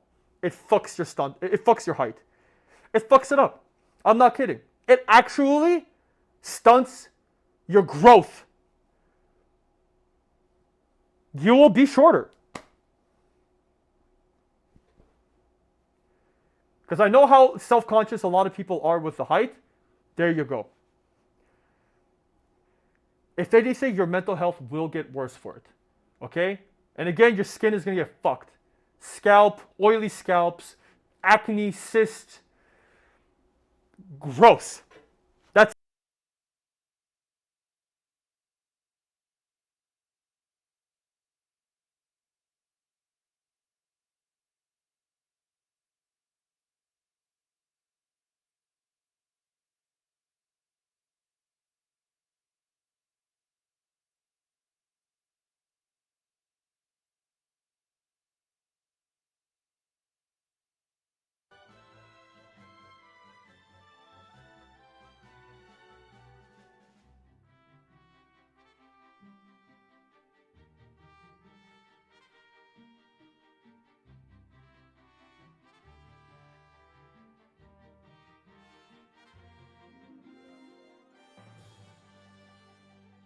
okay?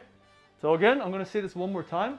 The only time that I'm going to say is okay to take steroids, which is again still a very fucking big push, is if you hit your natural peak and you're trying to basically compete for Mr. Olympia, I would say no, unless you're doing literally that and you've hit your natural peak already, okay? That is the only thing that I'm like, okay, fine, maybe, right? But that's it. You really gotta want to do that. And that takes like 8 years of training. Good luck. Okay? Everybody, go take a drink. Let's take a piss. Let's take a break. That was a little bit of a heavy topic, but it means it matters. What about testosterone supplements? It's bullshit. Don't take that. That's bullshit. 3 supplements: creatine, protein, caffeine. That's all you need. Testosterone supplements are bullshit. That's all you need. Everything else is bullshit. You don't need it. Maybe vitamins. That's it. You don't need anything else. Everybody, go take a drink. Let's take a quick break, and then we'll do Q&As and then close it off. And plus other things.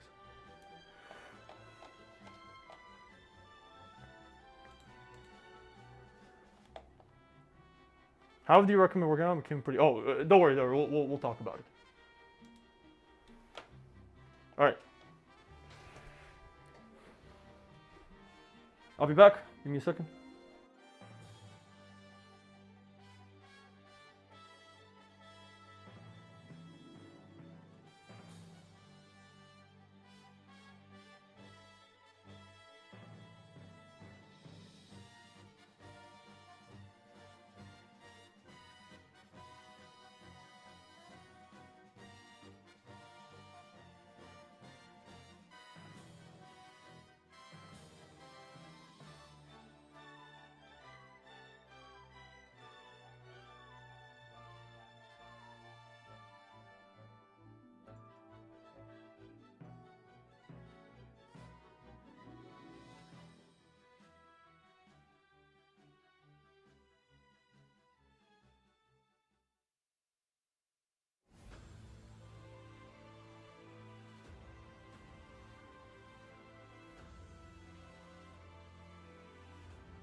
Test. There we go. Okay. While we're doing ads,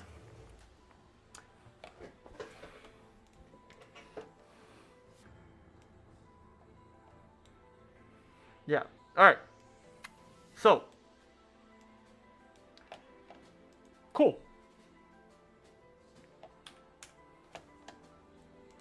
Let me just do something real quick.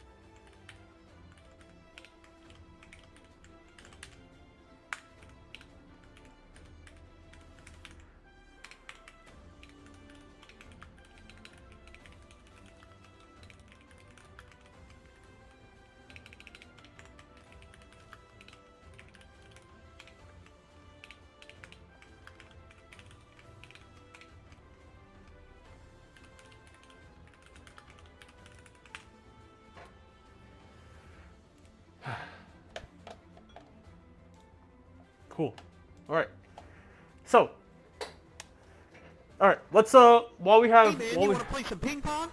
sure, let's do it. How do you think of the gift at the Vix?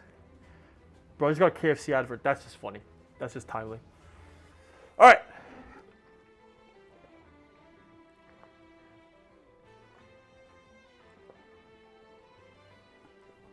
Water llama?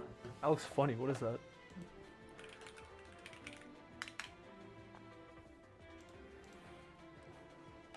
That is so cute. What the hell? Wait, that looks adorable. I'm gonna get that. Is it paid? Oh, it's only on the Apple Store. God damn it. Man. Alright. I creed. Alright. What is it? Apparently it's like an somebody in chat said it. It's like an app to remind you to drink water. It looks cute. But it's only on the Apple Store. Alright. Okay, everybody's back? Cool. Alright, so in summary, let's talk about what we had to talk about. Remember, there are different types of workouts. Understand what your goals are. Make sure you have your TDE, EE, or your maintenance calories, and go 200 above it and track your weight. If your weight goes up a little bit, then depending on what your goals are, at the end of the day, it's just track your macros to see what it is. And of course, 1 gram of protein per 1 pound of body weight for just like for your protein and for calories.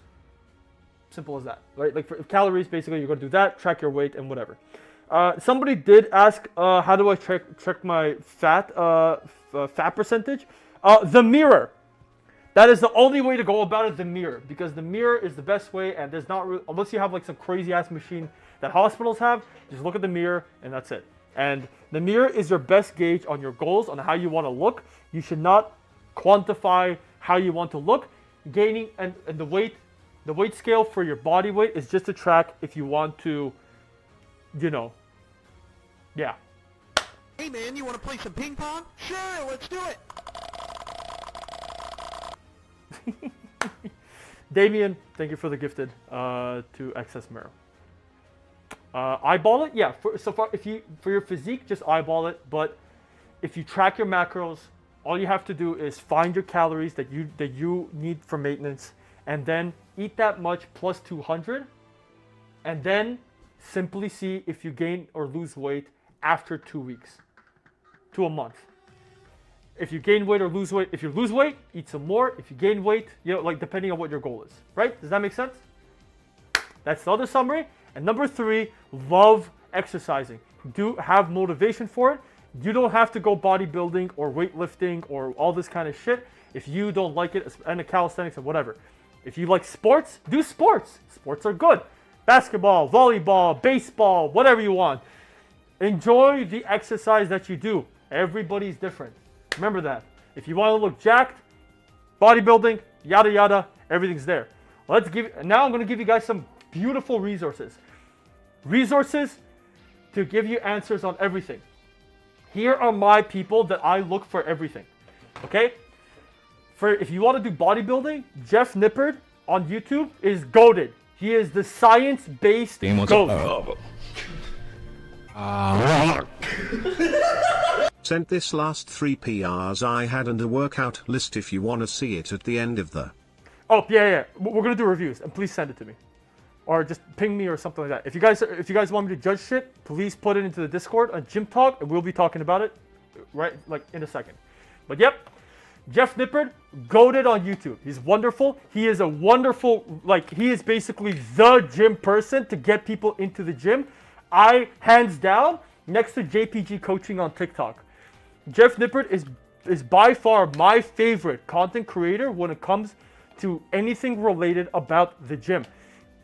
He even has tier lists on stuff like that, and basically things about working out near bodybuilding. He has tier lists on the best and worst exercises for triceps, biceps. He talks about the concepts of working out, basically about the stretch and all this kind of stuff.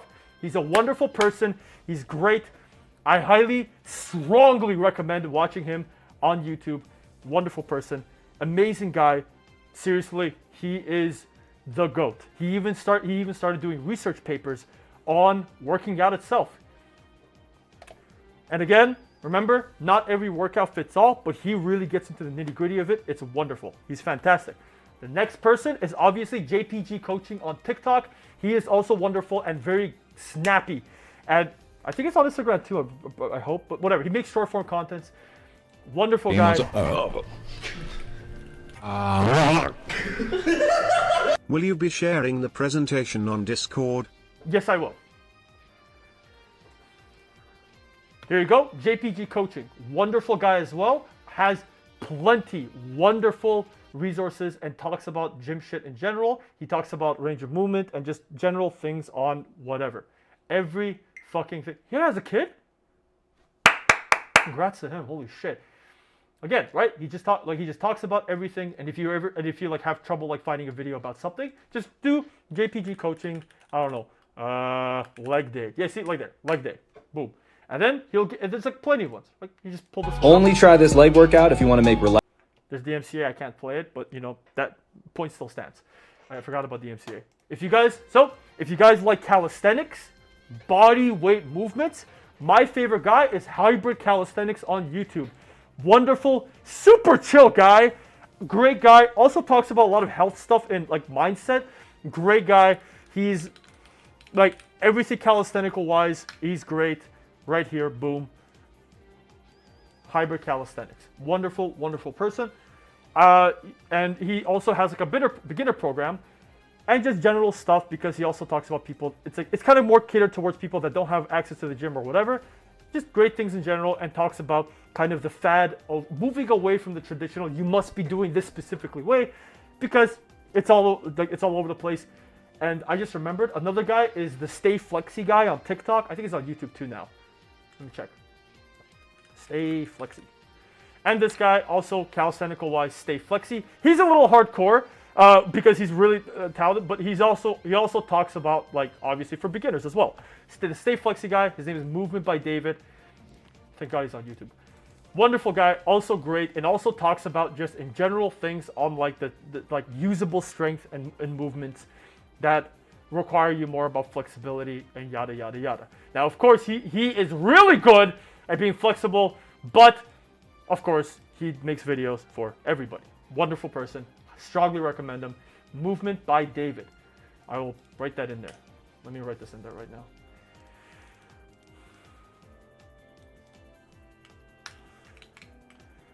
Movement by David, the Stay Flexy guy.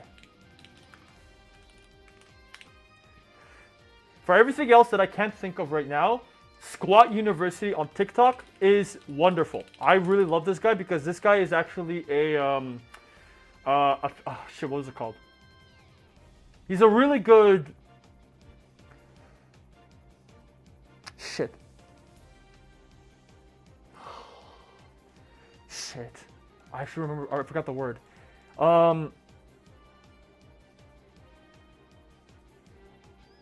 He's not a trainer. What was it? It was fuck. Let me remember. Hold on.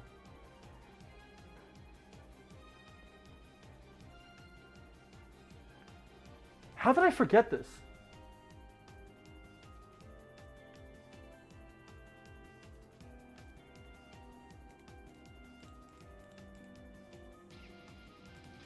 God. Physical doctor? I'm just gonna write that.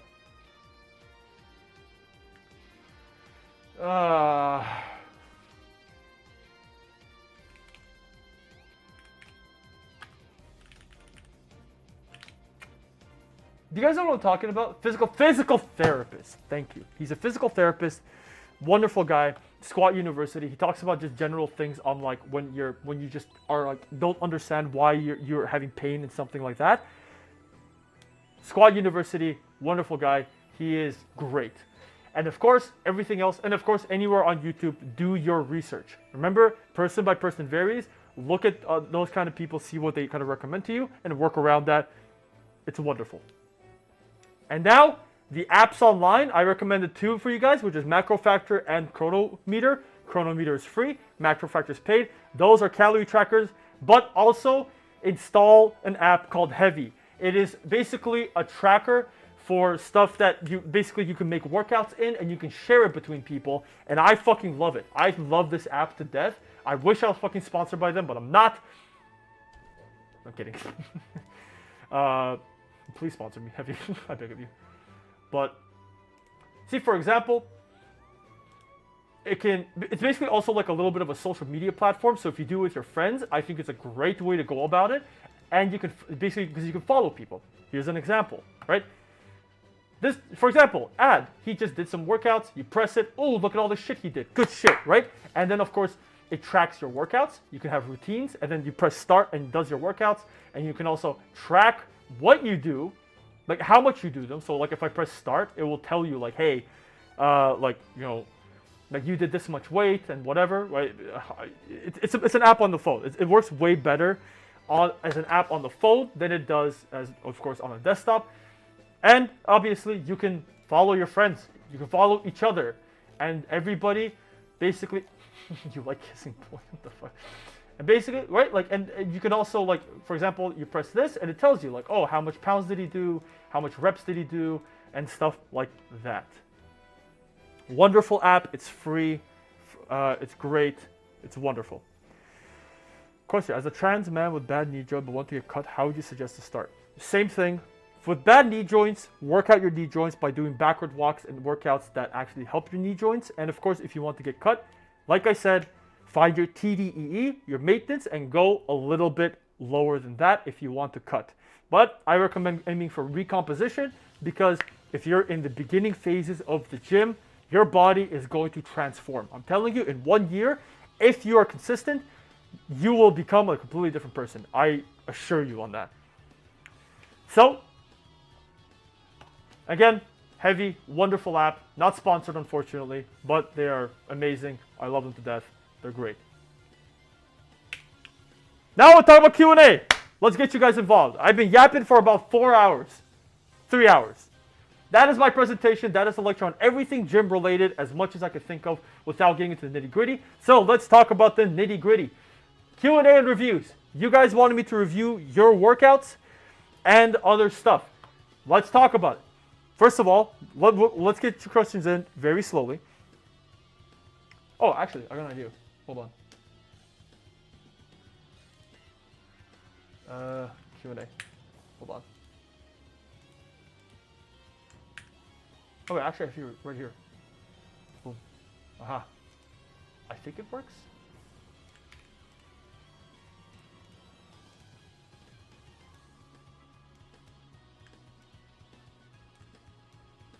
There you go. It should. I don't think it's working yet. Give me a second. Let me see how this works.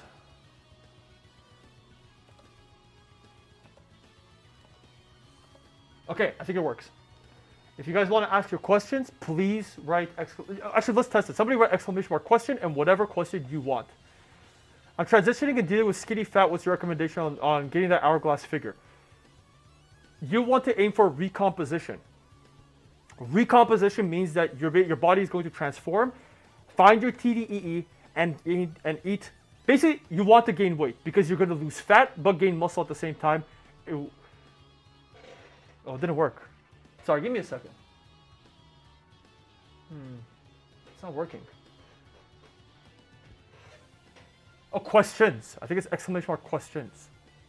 Try that. Let me try that. I'll just rewrite what you wrote. Hold on.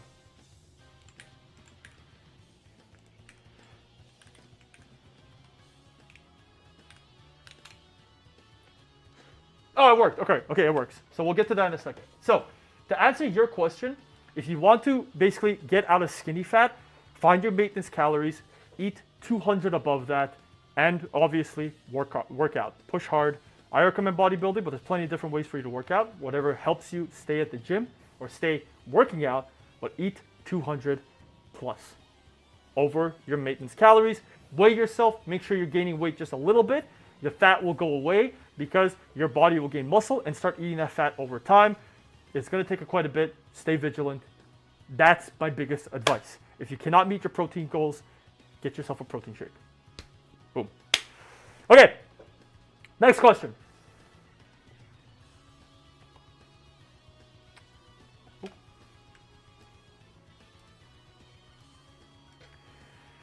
Okay, let's see. I really struggle with getting myself to the gym because I'm so embarrassed to be there. I really don't know how to deal with the shame of being so out of shape. Okay, I need you to understand something.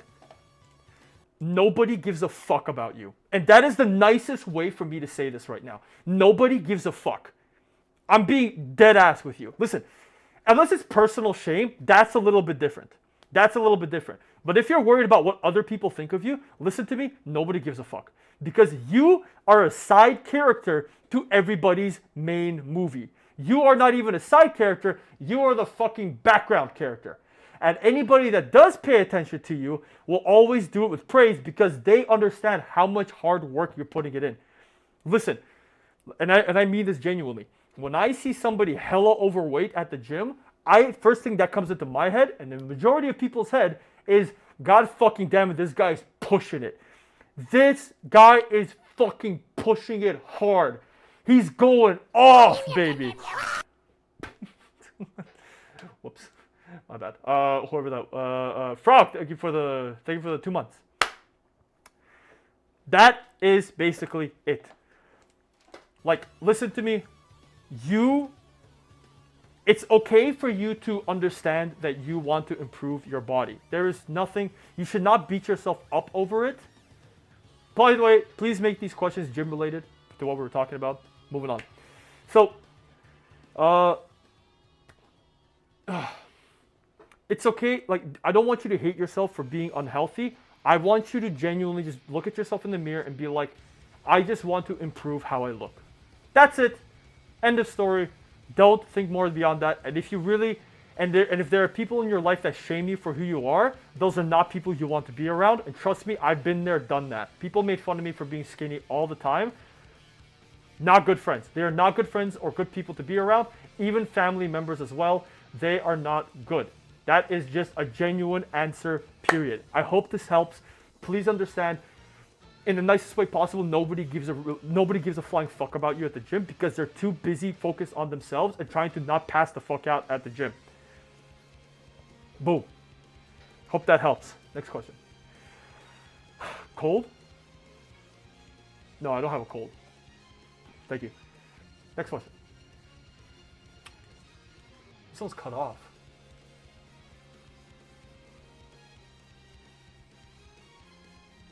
I don't know why it's cut off though.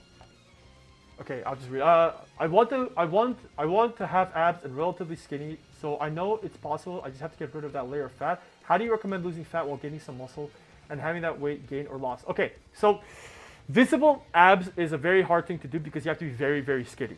For you to gain muscle and lose weight, usually it's recomposition, which means you got to eat more than your TDE.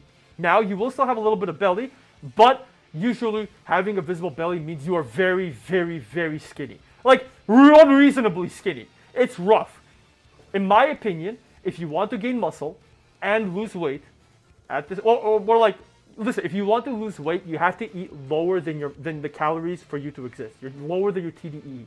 But if you're new, I recommend eating higher, because you eating higher will gain muscle, and then after that, that muscle will slowly start eating the fat because you're gonna come to a point where your maintenance calories increases. Remember, the more muscle you have, the more you need to eat because muscle requires more energy.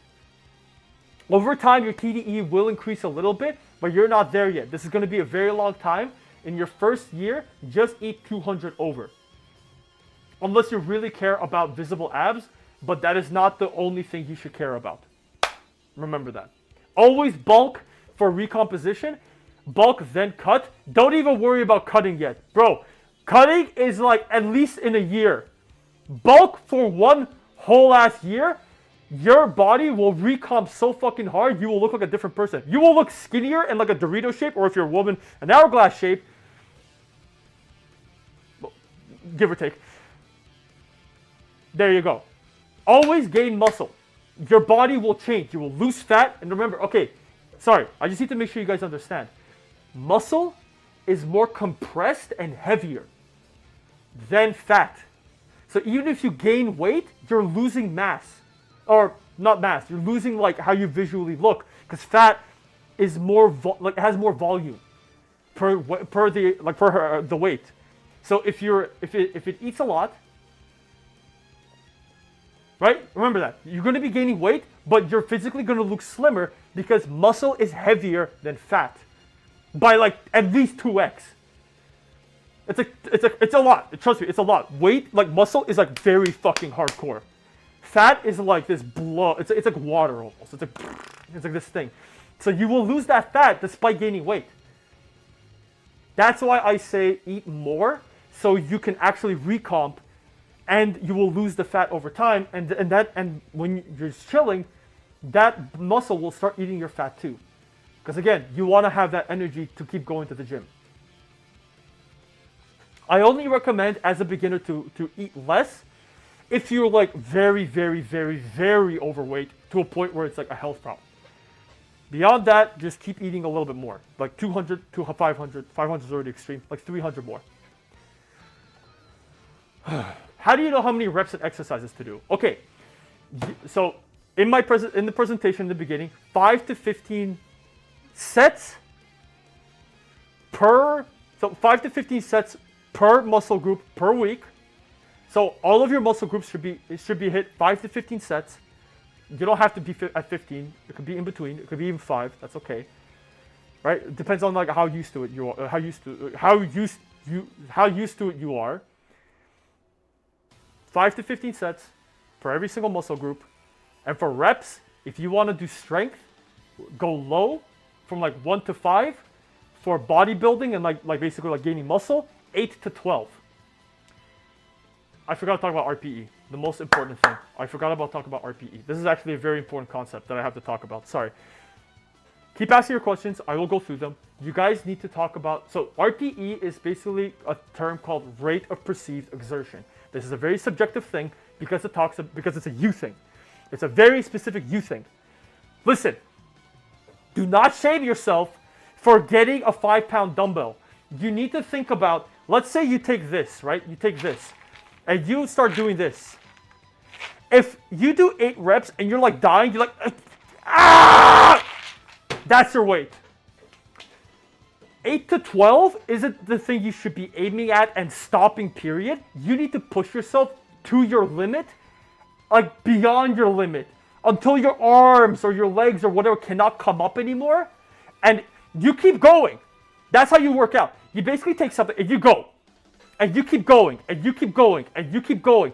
If you keep going all the way to like 16, you have to increase the weight. Like, you have to increase the weight. That is it. That's how RPE matters. RPE 10, so it's a scale of 1 to 10. 10 is like you gave it your all, you're fucking dead. You cannot raise it anymore. So in that one set, if you raise it and you go and you go and you go and you go and you're like, okay, I did one more. You go down and you go again until you literally cannot raise it anymore. And then you're like, all right, I'm done. That's a 10. That's a 10. When that happens, find out how many you did before you failed. If it's like 16, raise the weight. If it's like a 5, lower the weight. And make sure it fits at that rep range. 8 to 12. If you fail at 8, you're good. 10, you're good. 12, maybe it's time to increase the weight. Right? Maybe it's time to increase the weight. Yes, fail at 8 to 12. It's not even aim at 8 to 12, it's fail at 8 to 12. Then have a break and do it again. Yes, that's what's set. Yeah, I'll get to that later.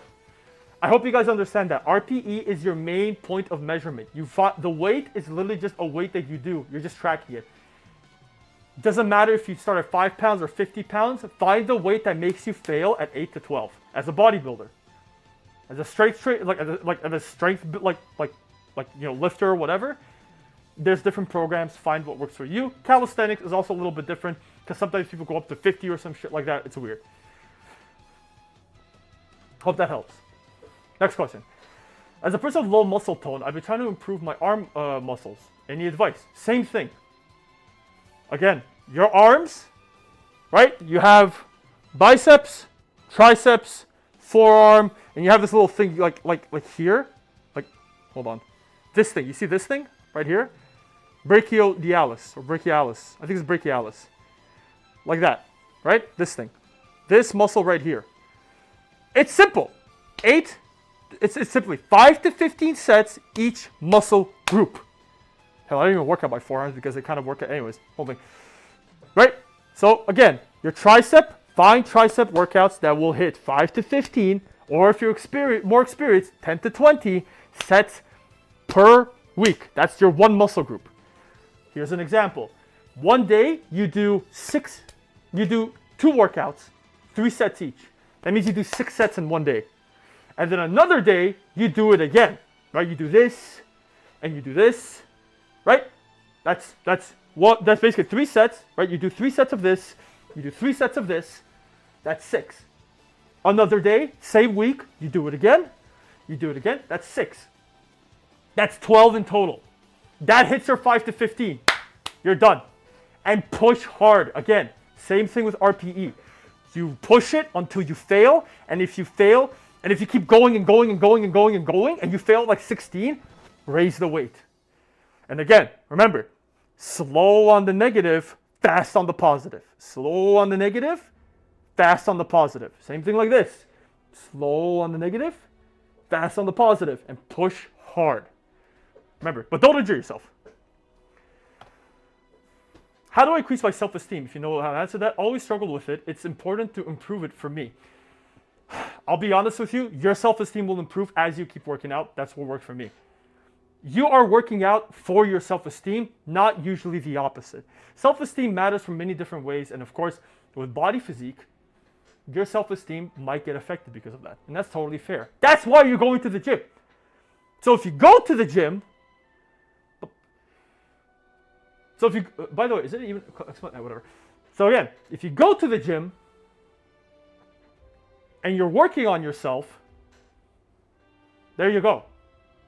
That is because you're trying to, feel good about yourself. Start first and work through it later, because at the end of the day, physical activity is also very good for your mental health.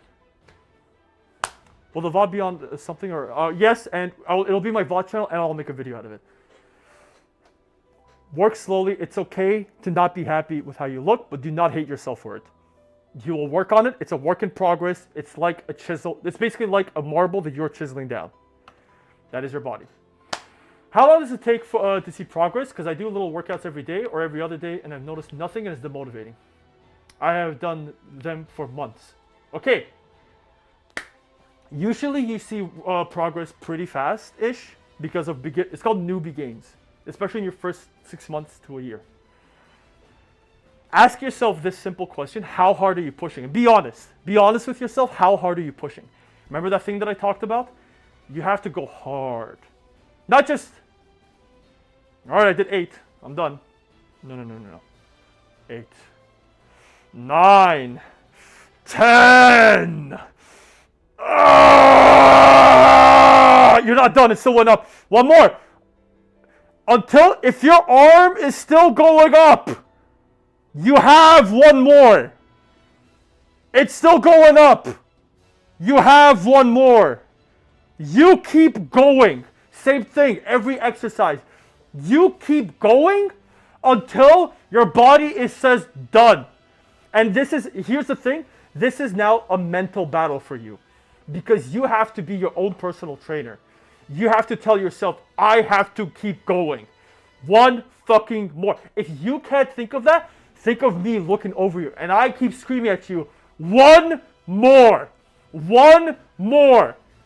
Dude, I'm telling you, sometimes, in fact, not even sometimes, the best thing, the number one thing that a lot of people don't know is you are actually stronger than you think you are. You fucking push it. And you go, and you go, and you go, and you go, and you go. Push hard. If you're not seeing changes, and also look at your diet, right? Are you eating enough protein? Are you eating enough calories? It can be demotivating, but there is a solution to it. And to be honest with you, if you're not tracking your calories, start doing it. And if you are tracking your calories, you might be tracking calories in a very shitty way. You might be dog shit at tracking calories. Figure it out. Fix it. But at the gym, push hard. You got it? And remember, if you cannot think of somebody screaming at you, imagine me and just yelling at you and going, one more! One more! Ah! Like always. Just imagine that every single time.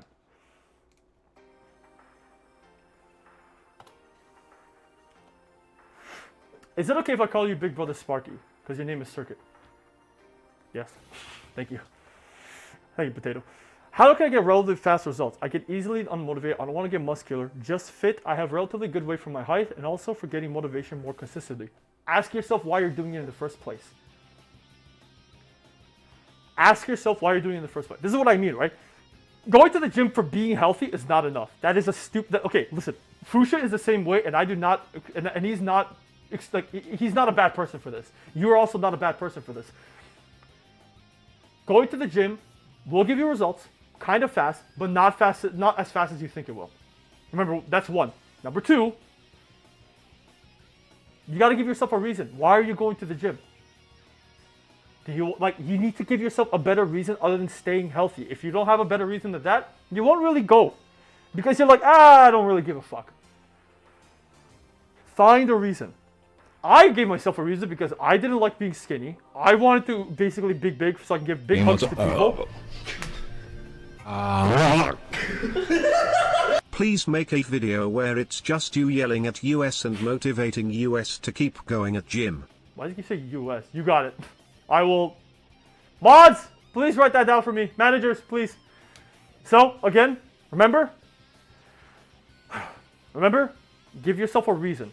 You need a reason to go to the gym. If you don't have a reason, you won't do it. That is a simple thing like that, and that's with everything in life. So get yourself a reason. Figure it out. I do it because I want to look big. I want to look a little more attractive. I hate being skinny to a point where it's like a problem for me. Like literally, like it's like a mental like illness of me looking skinny again. I hate looking skinny. It's like mentally attacking for me. That's how bad it is. It's like PTSD. And I want to give hugs to people. That is an actual motivation for me. And I like cosplaying. Find yourself practical reasons. Any motivation is good motivation. What are your thoughts on doing partials to finish a set? Like doing full range of motion and then doing partials till failure? I like it. Like, it depends, right? Like, it depends. I think, like, at the end of the range of the partial is great because you're fully... Because what matters the most for bodybuilding is the stretched part, not the contracted part, right? So doing partials is a great way to end it, but I would do it, like... It depends, right? Like, if you're doing, like, a drop set, then I would do it at the end. Like, because if you do it at the end, then, you know, you do your 3 sets. Because remember, doing partials tire you the fuck out. So what you want to do is maybe do it as an ender to your last set. So you do basically 1 full set and you stop. You do it again and a full stop. And you do it again. And then if, let's say your 3rd set is your last one, then do it and then go partial. If you want to, you could try, there's actually like, you can try testing out, just working out your partials. As long, just remember, the number one thing that matters is the stretch of your muscle, okay? So the stretch of, like, if you're working on the bicep, you want to make sure the stretch matters the most. So the partial, so let's say you're doing, like, squats, right? A partial on this is kind of stupid. It might, not stupid, but, like, not very effective, right? But a partial at this part, like here, is good, right? Because it's more stretch.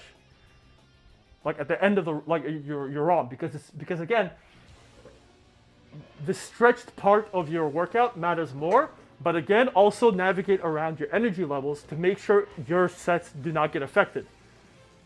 That's why I would recommend doing it on your last set. There you go. What is your preference protein flavor, or are you just plain? Is there any specific brand or recommend from personal experience? I just like that one that I showed you, which is Gold Standard, I think. I like that one because it's simple. There's nothing really complex. And in terms of flavors, I like vanilla, but I heard there's like a strawberry chocolate one. It's all flavors. It doesn't really matter, but I like that one the most. I like that protein shake the most. Hope that helps. Because it's simple. At the end of the day, find something simple.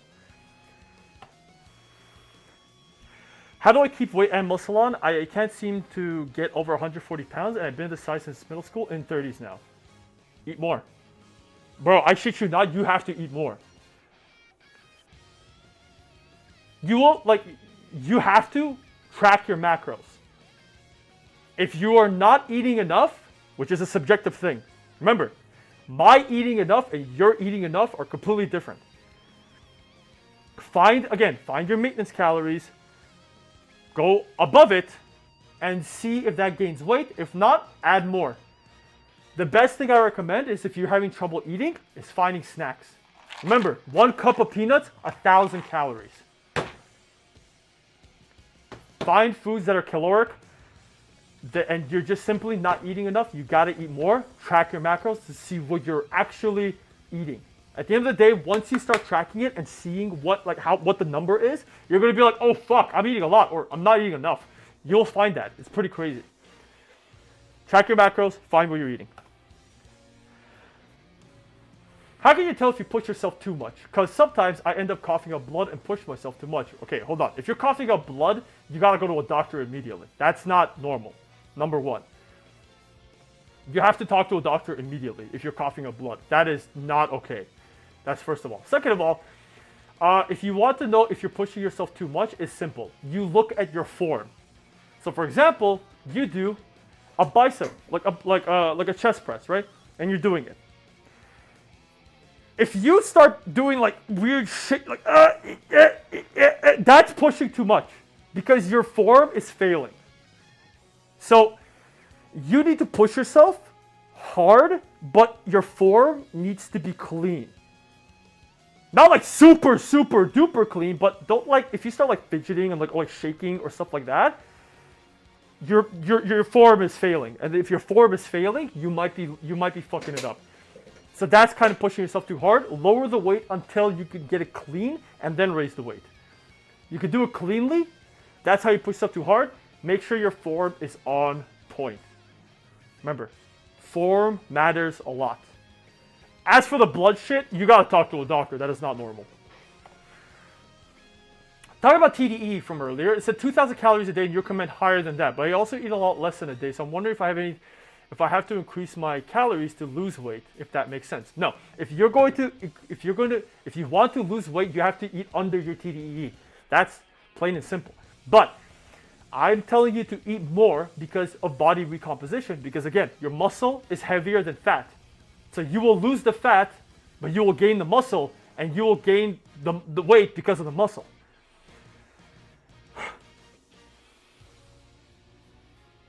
And also, it says you eat a lot less in a day, so I wonder if I have to increase my calories to lose weight. No. Again, it's how you look. If you want to just lose weight, it's simple, you eat less. That's how it is. But you're not going to gain really as much muscle, you're just going to maintain it. And you're going to lose fat. But, like I said, you want to gain muscle, and you will lose the fat in the progress if you're like in the beginner phase. That's called muscle recomposition. Very important thing. So again, I recommend eating more, because that matters, because you will gain the muscle, and then over time that muscle will be eating the fat. Hope that helps. So if you work out, even if you gain weight, it changes from fat. It gets changed from fat to muscle. It doesn't get changed. You will gain muscle and you will lose fat because your muscle needs energy and protein. And guess what? The energy comes from your fat and food, obviously, but it will also come from fat. Because your fat is also a repository for energy, it's just way slower metabolizing. But it will eat a little bit from that too.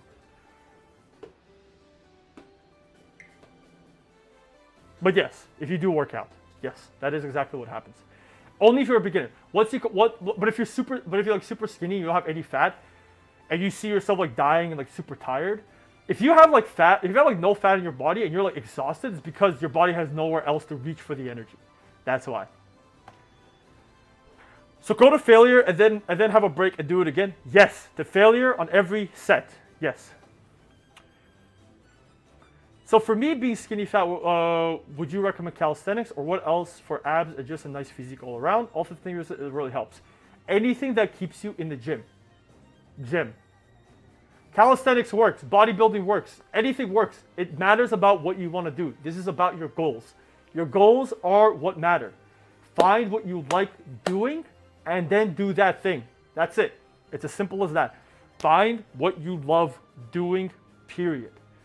Remember, if you're not motivated to go to the gym, you're not going to go to the gym. That's just how it is. Or disciplined, or whatever. If you like calisthenics more than than bodybuilding, then do calisthenics. There's nothing wrong with that. They all have pros and cons, but what keeps you going is what matters the most. Hope that helps. This is why picking up sports is also a good idea if you like sports instead. So to every muscle group, for example, arms in one workout, the next day do another muscle group. Yes, this is why you have splits. You have structure, right? For example, push day is pushing stuff. So your chest, because that is a push, and your tricep, right? But you can group them, right? You don't have to like do one each time. You can also figure out splits to like basically get them all in one go. So there's different types. There's actually a fuck ton of different splits. It's whatever works. The most used one is called PPL, which is called push, pull, legs. Anything push related, so triceps and chest. Pull related, which is back and biceps, because your bicep is a pull. And of course, your legs.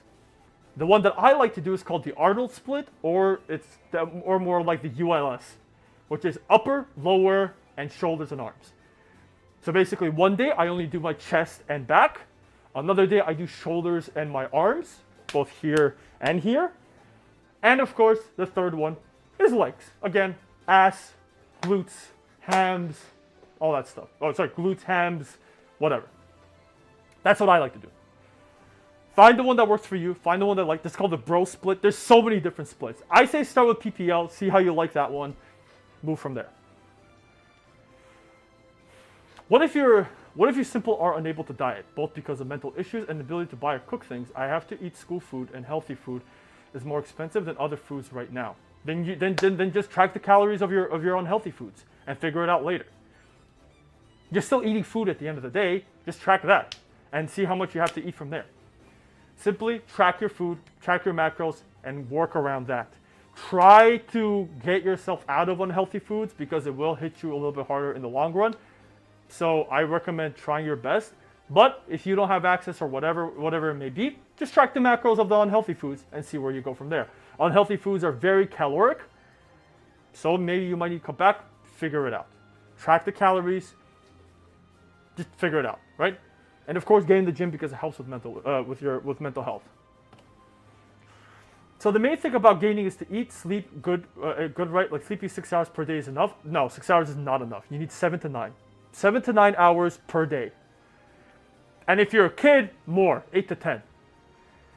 7 to 9, 6 is not enough. Yes, sleep is the most important because sleeping is where you build the muscle, not at the gym. At the gym, you rip your muscles, and how you build it is from resting and sleeping, which means you need to have rest days. Okay? Gunning it down does not help. When you rest is when you gain muscle, especially including when you sleep. 6 is not enough. 7 to 9 is your number. If you're a young adult, if you're a kid, if you're under the age of 18, 8 to 10 hours is how much you need. Again, average of 3, fix it. Everybody that says like 1 to 2 a day or like 3 a day, bro, fix that shit immediately. Insomnia, listen, whatever it may be, you need to find it. Like you need to find a solution for it. And that's like, because insomnia is bad, talk to a doctor, figure it out. You got this. You can figure it out. I give you my word. You can do it. Good shit. I only sleep like 10 hours a day. Well, don't oversleep, especially if you're a kid, 10 hours, like 10 hours is your max. 8 to 10, if you're under the age of 16 to 18, 7 to 9 as an adult is perfectly fine. Do you still go to failure even if your form is off? No! That's where you stop. Your form has to be good. If you go till failure, if your form is off, you will injure yourself. That is how you get injured, which is why I hate fucking CrossFit.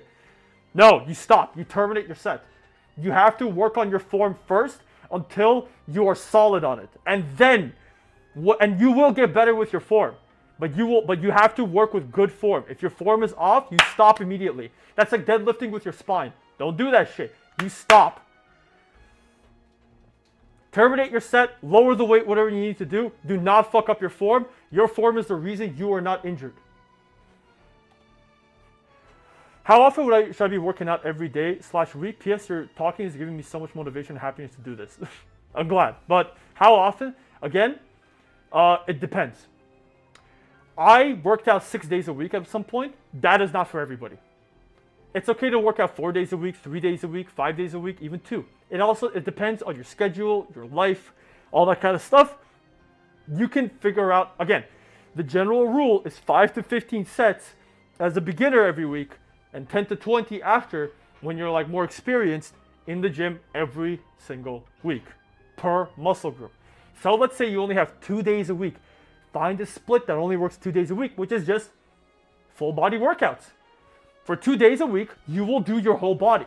You will do shoulders, you will do arms, you'll just do upper and lower. Like you'll figure it out. You can figure it out. Find a split that works.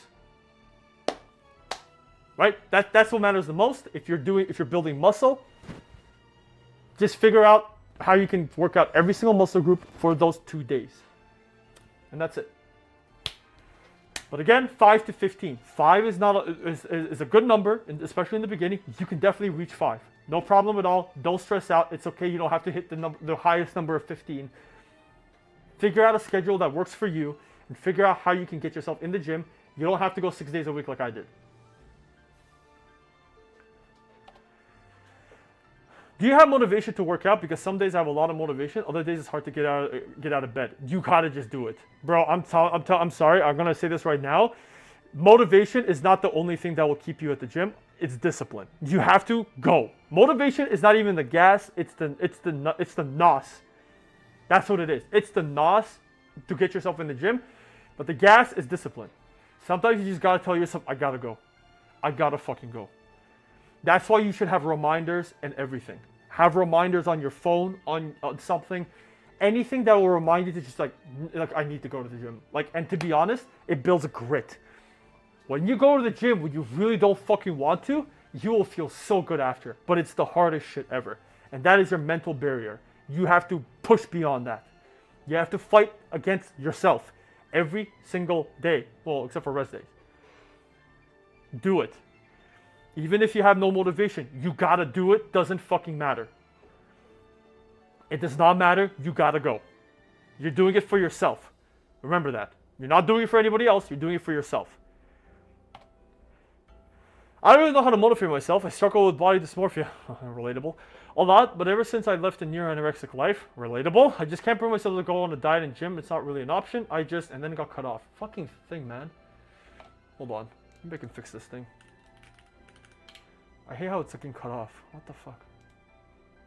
Yeah, guys, make sure the questions are not super long because it does not show. Yeah, I don't think I can fix this, to be honest. Yeah, guys, make sure the questions are not super long.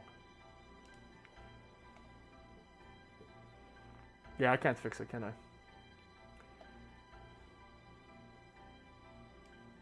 Oh, wait, hold on. I got it. Shit.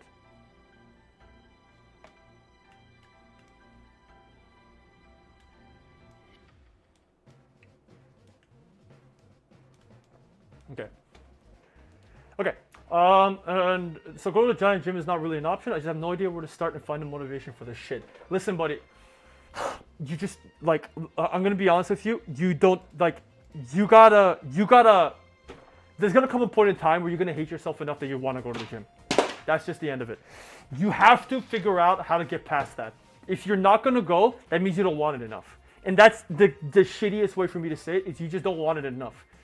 You need to find out how to structure yourself in a way where you can get yourself to the gym. And again, you don't have to go every day. Go 2 days a week. Go 1 day a week. Go to the gym and don't even fucking work out. Go touch the weights. Treat it like a spa. That's what, what's his name? Terry Crews said. Treat it like a spa. Touch things around. Walk around. Enjoy yourself. Right? But you just gotta fucking do it. There's gonna come a point in time where you're gonna look at yourself in the mirror and you're gonna get sick of your shit. You're gonna get sick of it. And you're gonna go to the gym. It's gonna happen. The question is, when is it going to happen? Now or later? You gotta do it. You gotta get in there, and trust me, everybody knows that you can pull this shit off. You can do it. But you gotta push hard. It's mental. It's a mental barrier. You gotta do it. You gotta go hard.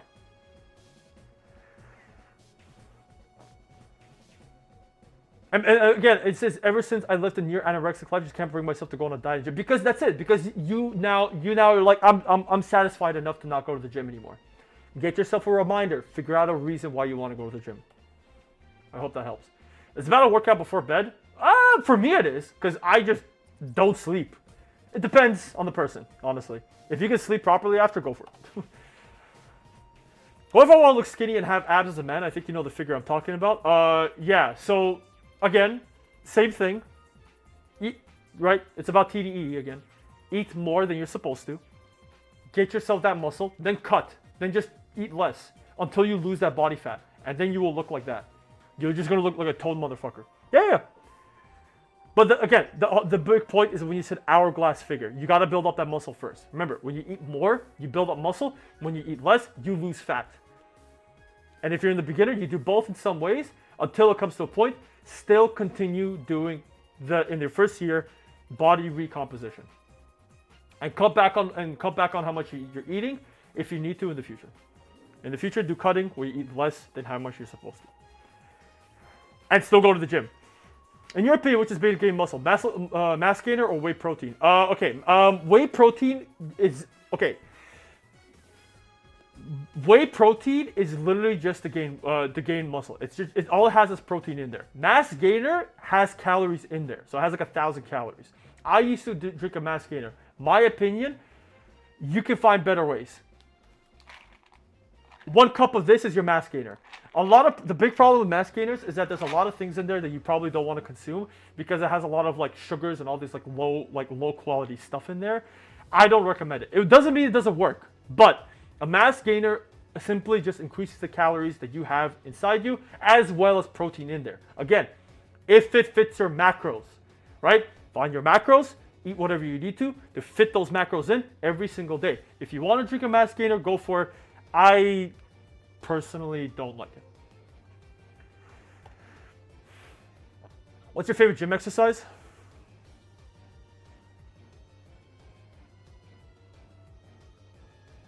Huh. Yeah, chest press, bench press. That's fun.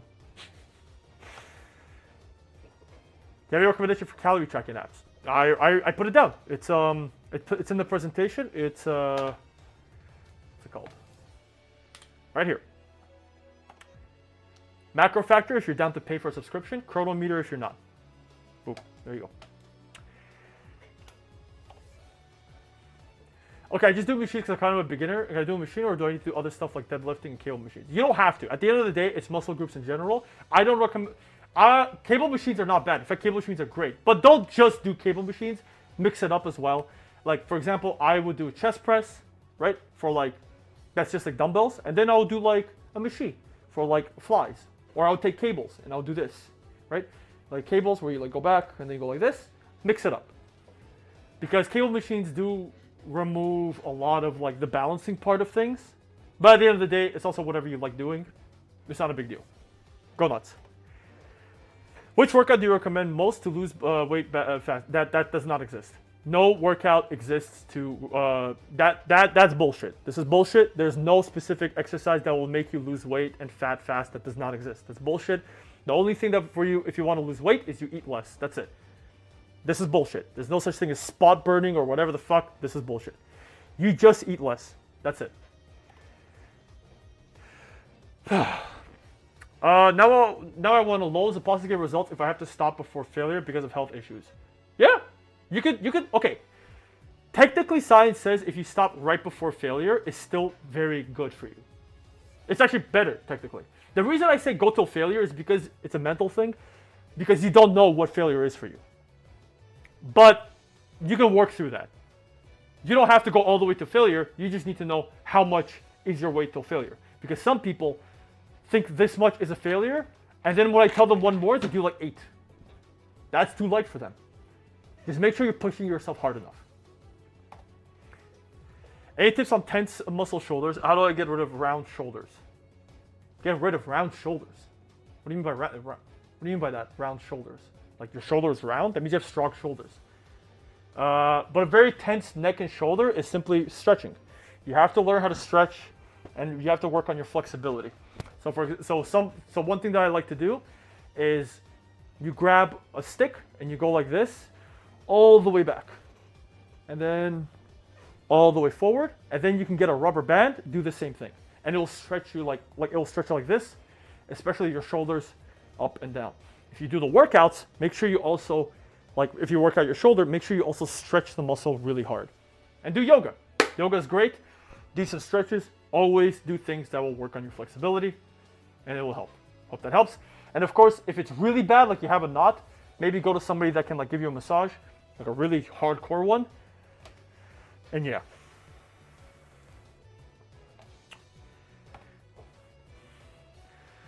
Let's say somebody's new to the gym. How would you recommend they get /attract/find gym buddies without being weird about it? How the fuck do you be weird about going to the gym? You come to them and be like, yo, you want to get jacked with me? Let's go to the fucking gym. That's it. So for someone who might be shy or socially awkward, bro, just get in there. Bro, just tell them, yo, let's go to the gym. I want to get bigger. If they don't want to go, then fuck them. You can't force that shit, and there's no such thing as being you can't be awkward. Like it's not you're not weird for wanting to be healthier or going to the gym. That's silly. You go and ask. Like it's simple as that. I know if you're shy about it, that's a whole different thing, but you're not going to be weird because you want to go to the gym. That seems a little backwards to me. And if there is some stigma about that, then that's stupid. Do you have any gym horror stories, like someone doing something horrendous? Well, I mean, do you want me to tell you about all the times I saw people take steroids? I saw a 23-year-old that looked like a 33-year-old. It's rough. Dude, don't take steroids. Actually, I know someone that actually, not know someone, but like there was somebody that actually died from steroids. He got a clogged artery. He just don't do steroids. Don't do steroids. And also bad form. Some people do deadlifts like very bad form. Scared the shit out of me, but they didn't get injured that much. But again, you know, it's okay to work out your spine. But yeah, steroids bad. I was active for about 8 months, 4 to 5 days a week during okay. Go to the gym alone because I can't still notify or simply forget it. Getting checked for ADHD. However, I don't want to risk health issues. I don't know how ADHD and health issues go, but okay.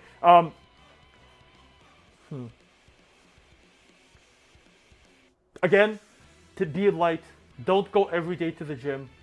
Just be light about it. Remember RPE? Think about life in general. If it takes you all your effort to go to the gym 1 day a week, you're perfectly okay with that. That's totally fine. That's totally good. Go to the gym, be healthy, but just keep yourself in the gym. But don't push yourself in a bit where you're gonna fall out of it. Go once a week.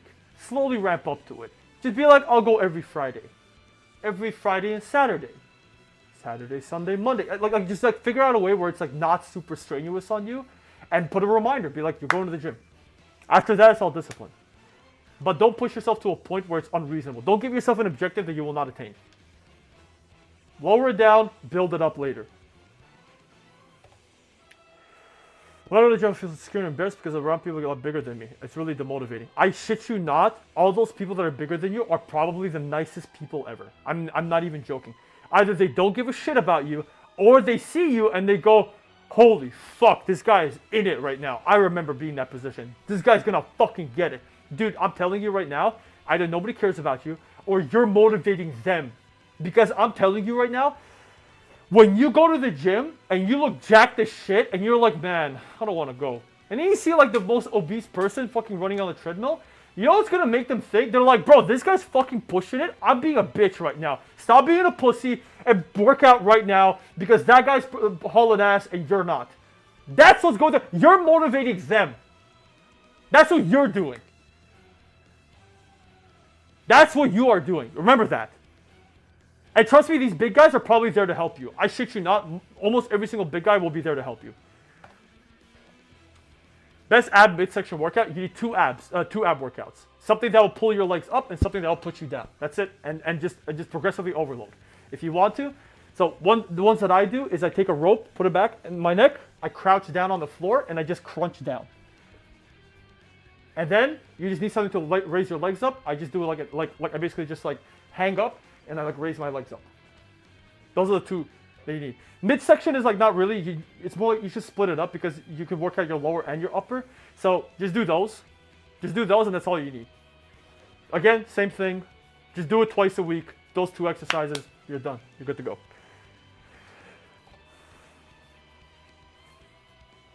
How can I train jumping higher? Jump high, jump. Literally, just keep jumping. Once you get to a point where jumping is fine, grab some weights, right? Progressive overload. Grab some weights, start jumping with the weights. Increase the weights. Keep doing it. Keep doing it. You will get better at it. Simply just practice jumping, grab some weights, practice jumping again. Do we have ads? Oh, who just snoozed it? Okay, we have ads in a minute, by the way. I hear a lot of people talk about go to the gym, drink pre-workouts. Do you recommend? Are they necessary? They are not necessary. All it is just a fuck ton of caffeine. You don't need it. If you want to get a pre-workout, get it, but get low doses of caffeine. And only take it on your hard days, in my recommendation, because you'll get tolerant. And, of course, it's caffeine. You don't want to go, like, on that shit. You don't need a pre-workout. Pre-workouts are good only if you need it, especially on your hard days, because all it does is wire you in. It's not bad, but, you know, slowly work up to it. But, again, it's not necessary. You just drink coffee. Coffee's good enough for pre-workout as well. Perfectly fine. Okay, we got ads in 10 seconds. Is battery acid a good substitute? No. How can I train jumping height? So I said, but I wanted to thank you, and this helped me so much. Vix, I'm glad this helped. Okay, we got ads. Okay, you asked the question 3 times. All right, we got ads.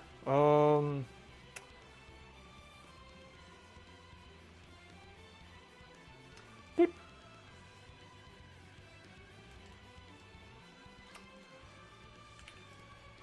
There you go. Okay. Last time I did bench press, okay, hold on. Is this person here? Do they have ads or not? What's their name?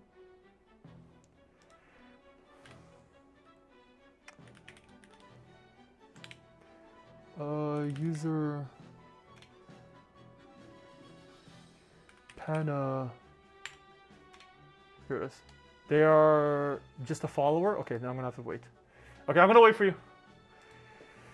You're honestly so to me the nicest people I've ever watched. I'm glad. Okay, yes, I'm here. Okay, I'm gonna wait for you after the ads. Unless he's here, then I can just answer the question.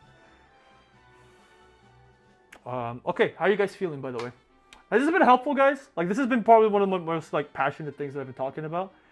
Hope you guys have been enjoying it. I love listening to these while drawing cashew. What's our stream agenda for the day? We just went 13 hours on talking about gym shit. This is so helpful. Fantastic. Remember, guys, life is about RPE. Just like getting out of bed, if that's like a 9, you should feel happy. Use RPE as a scale to life. Remember that. It's been fun, super informative. Yay. Gym yapping sesh. We're gonna do some reviews on Discord as well for like actual workouts.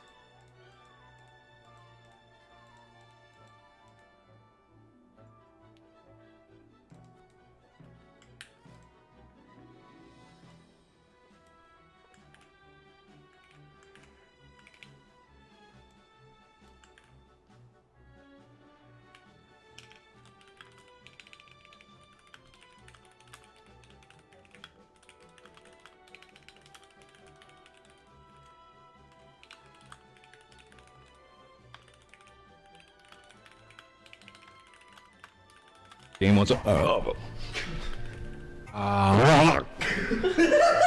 We love your rainbows. I'm so happy to see you excited and into the subject. You offer great advice and you are such a great inspiration. Thank you, Circuit. We all love you. Yay! Love you too.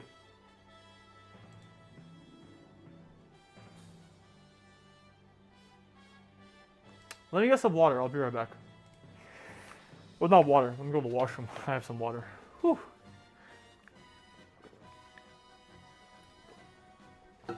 By the way, everybody on TikTok, thank you guys so much for watching. I apologize if I'm not seeing your chat. Genuinely, thank you. And thank you to everybody on TikTok that came over to Twitch. Love you guys. Genuinely, thank you so much. And I hope this helps you guys too. I'll be back.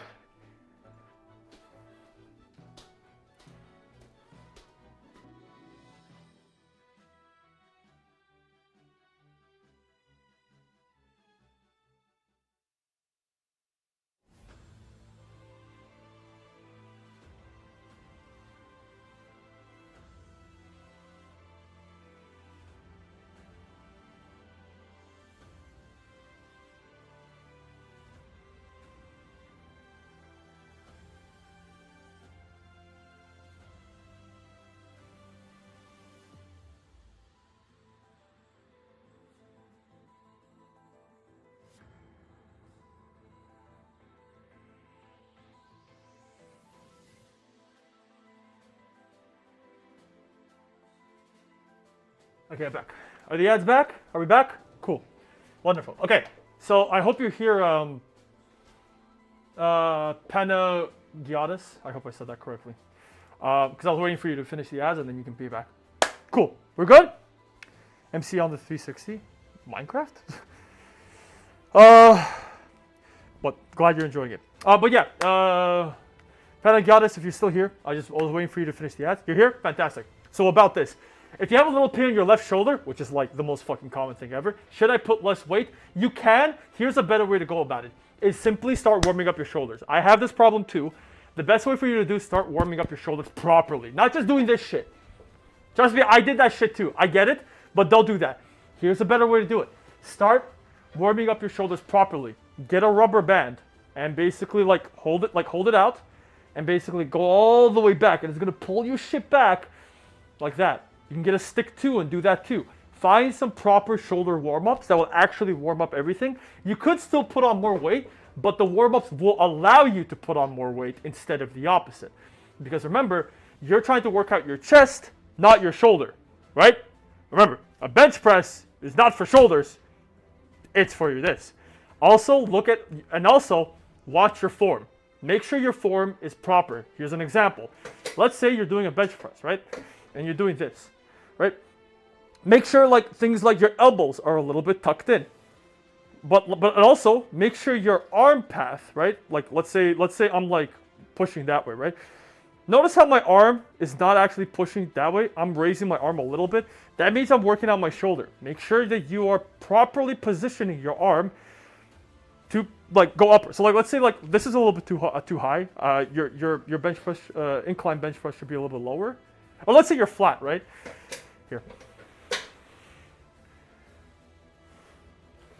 So for example, let's say you do a bench press and you're on a bench, right? And you're lying down like this, right? So again, double check to make sure that you watch your form as well. Again, stretch your basically warm up your shoulders, and then when you do a bench press, right? Make sure that you are not doing anything too much here, right? Your arm path needs to go all the way up. Okay? Now notice how sometimes at the end, you see what happens? Notice how the arm goes a bit this way? That means your shoulder is now taking charge of it. That's not a good thing. You want to make sure your forearm specifically, is always pointed upwards. Because again, when you point upwards, your chest is taking everything. Right? So again, right? If you feel like you're doing something like this, try to be mindful and correct it so it actually points up. Remember that, right? And then you push like that. If you want to, lower the weight and figure out. Bench press on a Smith so the bar is on a perfectly straight line. That doesn't matter though. But here's the thing. Just because the Smith machine is on a bar does not mean your arm is on a bar. Just because you're let's say the Smith machine is like this, right? Because let's say I'm laying flat and the Smith machine's like this, right? So technically you should be doing this. But what if you end up pushing like this? You see this? Look at this problem. Because you need to be pointing your arms at the path of the Smith machine. If you don't, and your arm is a little bit like this, what are you doing here? You're not using your chest here. You're using your shoulders here. And that can happen. Correct your path and make sure you're doing it properly. Double check. All the way down and all the way up. Remember that. That's what matters the most. Yeah, I think I'm doing that wrong movement. Maybe you are, maybe you're not. I'm just telling you to double check. Just because you're on a Smith machine does not make you automatically okay with it. I totally know what you're saying because a Smith machine does help you with your path travel, but that does not mean you just stop thinking about it, right? You could be doing like this shit. And if you're doing this, you're just working out your shoulders now because your shoulder's doing this movement, right? Again, make sure your arm path is perfectly, as much perfectly as it is with the travel of the workout. And this goes with every workout as well, okay? Remember guys, if you're doing every workout, make sure you know what movement you are doing. Just like a row, you pull it back, right? But notice the arm, see the forearm is directly in line to the movement. Not like this, not like this, like this, right? If you're doing this way, that means you gotta go this way. Your forearm is the pointer. Same with your like other parts. Remember, if you're doing anything like arm related, practice the movement. Start light, work your movement up until you get it right with your good form, then increase the weight slowly. Trust me, it'll be sick. When you feel the muscle working, yes, right. Sorry, somebody told me about that. Mind-muscle connection. Remember, mind-muscle connection works. Make sure you actually feel your tits working on a bench press or your back or your lats, right? Your lats are important, right? Make sure you activate it and then you work back, right? You don't want to just like pull it and then just hope for the best. No. You need to like see what's going on. Because if you're just pulling it, you might be doing this motion, which means you're just doing a bicep curl, but awkwardly.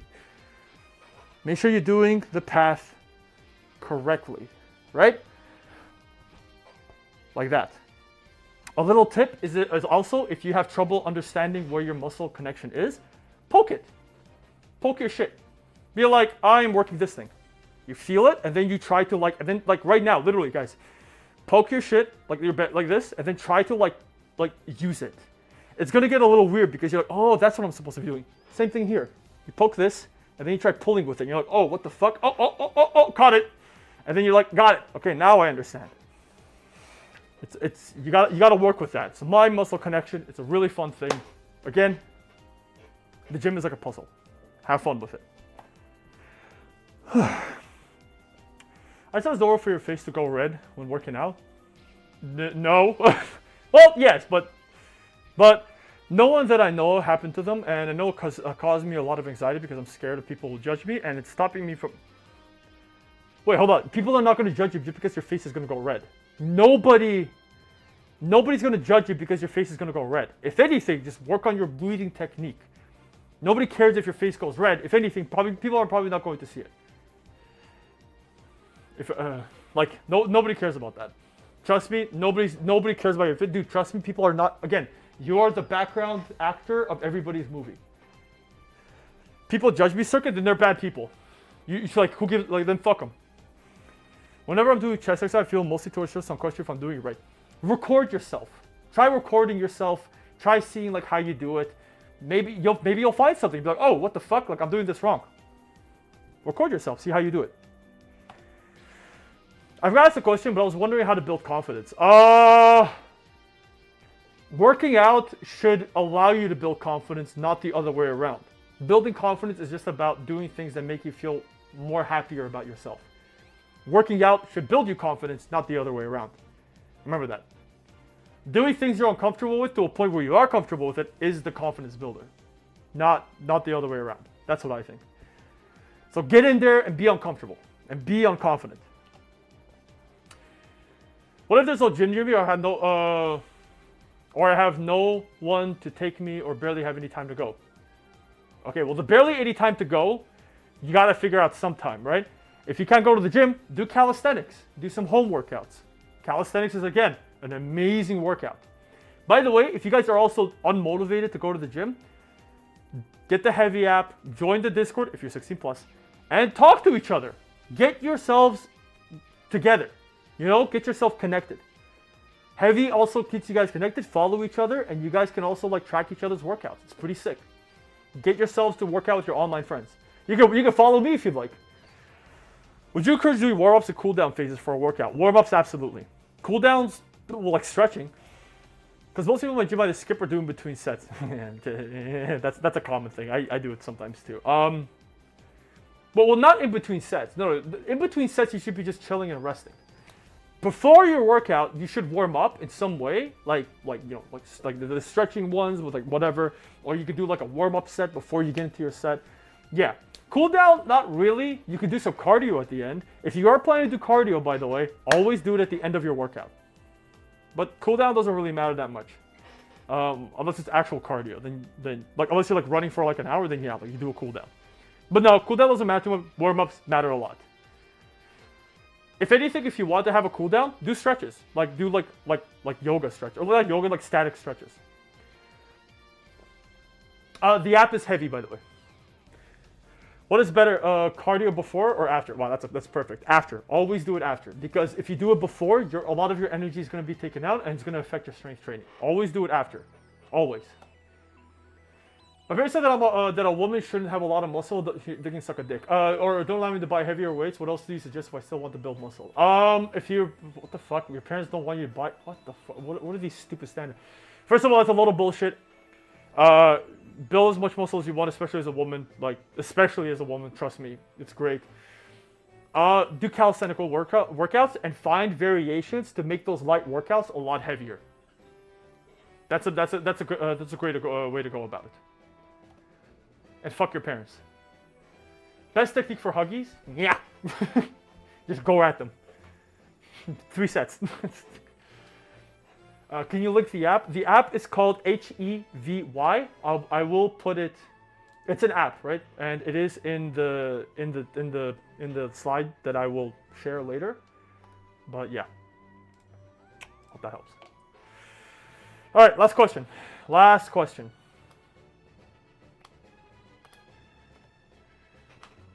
Ever thought about doing a workout stream? Yep.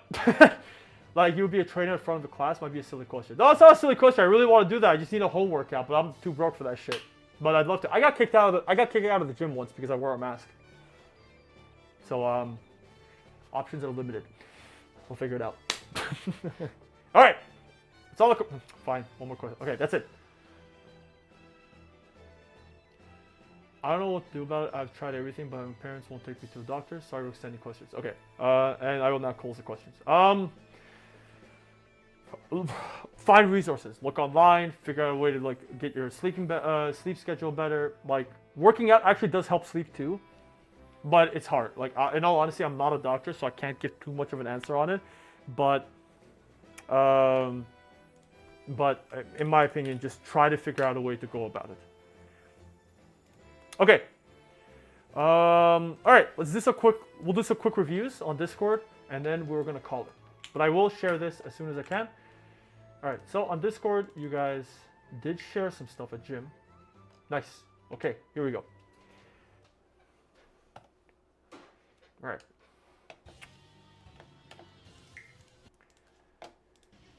All right. Let's see this. Okay. Nice! Holy shit! Bro, get some wrist straps. Holy shit, Chris is jacked. Up! Up! Yeah! Oh, wait. He's still going. Up! Okay. Okay, it's only 2 things. Okay, honestly, Chris, you're fucking jacked. You're insane. I got 2 things. I only got 2 things to point out. Number 1 is... Notice that slight... You see this? When you start going up a little bit, that immediate slight hinge upwards can, I think they call it a jerk.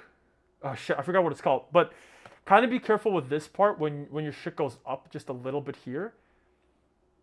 So basically try to make sure that you are stable on that part of the movement, and then you can go up. That's perfectly but other than that, it's perfectly great. As well, by the way, if you have trouble with forearm stuff, grab some wrist straps. Other than that, this is clean as a motherfucker.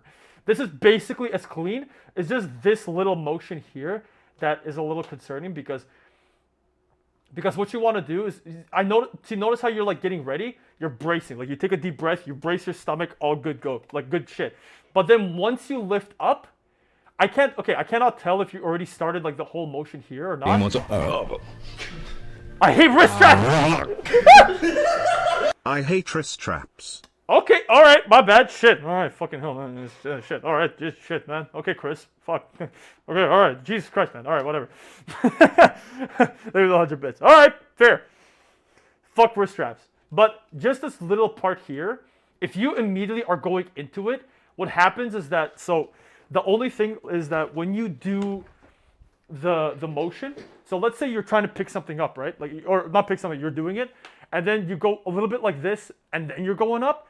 This little motion will cause a lot of like quick impact right here, which is fine if you're braced, but if something fucks up or if it's too heavy or whatever, you will injure this. You will injure your spine. So what you want to do is, I'm not sure if you are doing that or not, but I just want to make sure when you are doing that, like that little like jerk thing, make sure you like slowly go up on it until you start feeling you have the tension, and then up we go.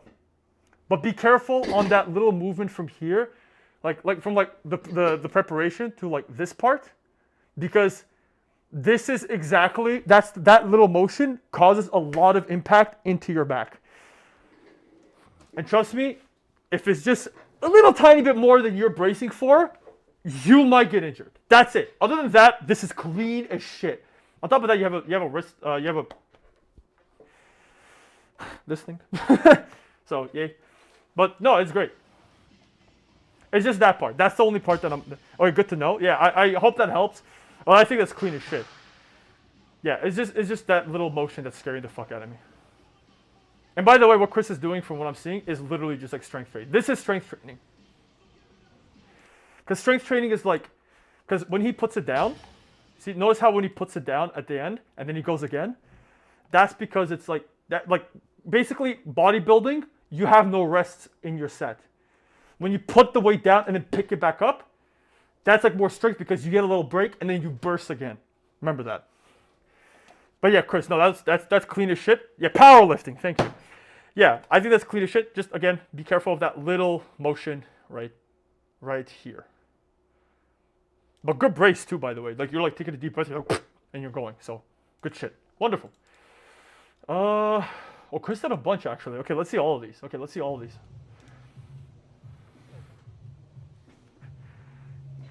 Okay. Okay, you see, okay. Nice. Okay. So again, remember, okay, so I forgot your name, the person was saying. I still think this is good. So again, you see the arm here? So again, I can't tell on the side angle, but again, if I'm seeing it properly, again, when you're doing the bench, right? Notice how the arm goes a little bit like this. Make sure the tuck, like make sure your elbows are still and your forearm is still parallel, pointing upwards. Once a little bit like this happens, your shoulders get involved. So you want to go a little, so you want to try to keep that in line with your chest, right? You want to make sure that it's still straight because again, you see how you go all the way down?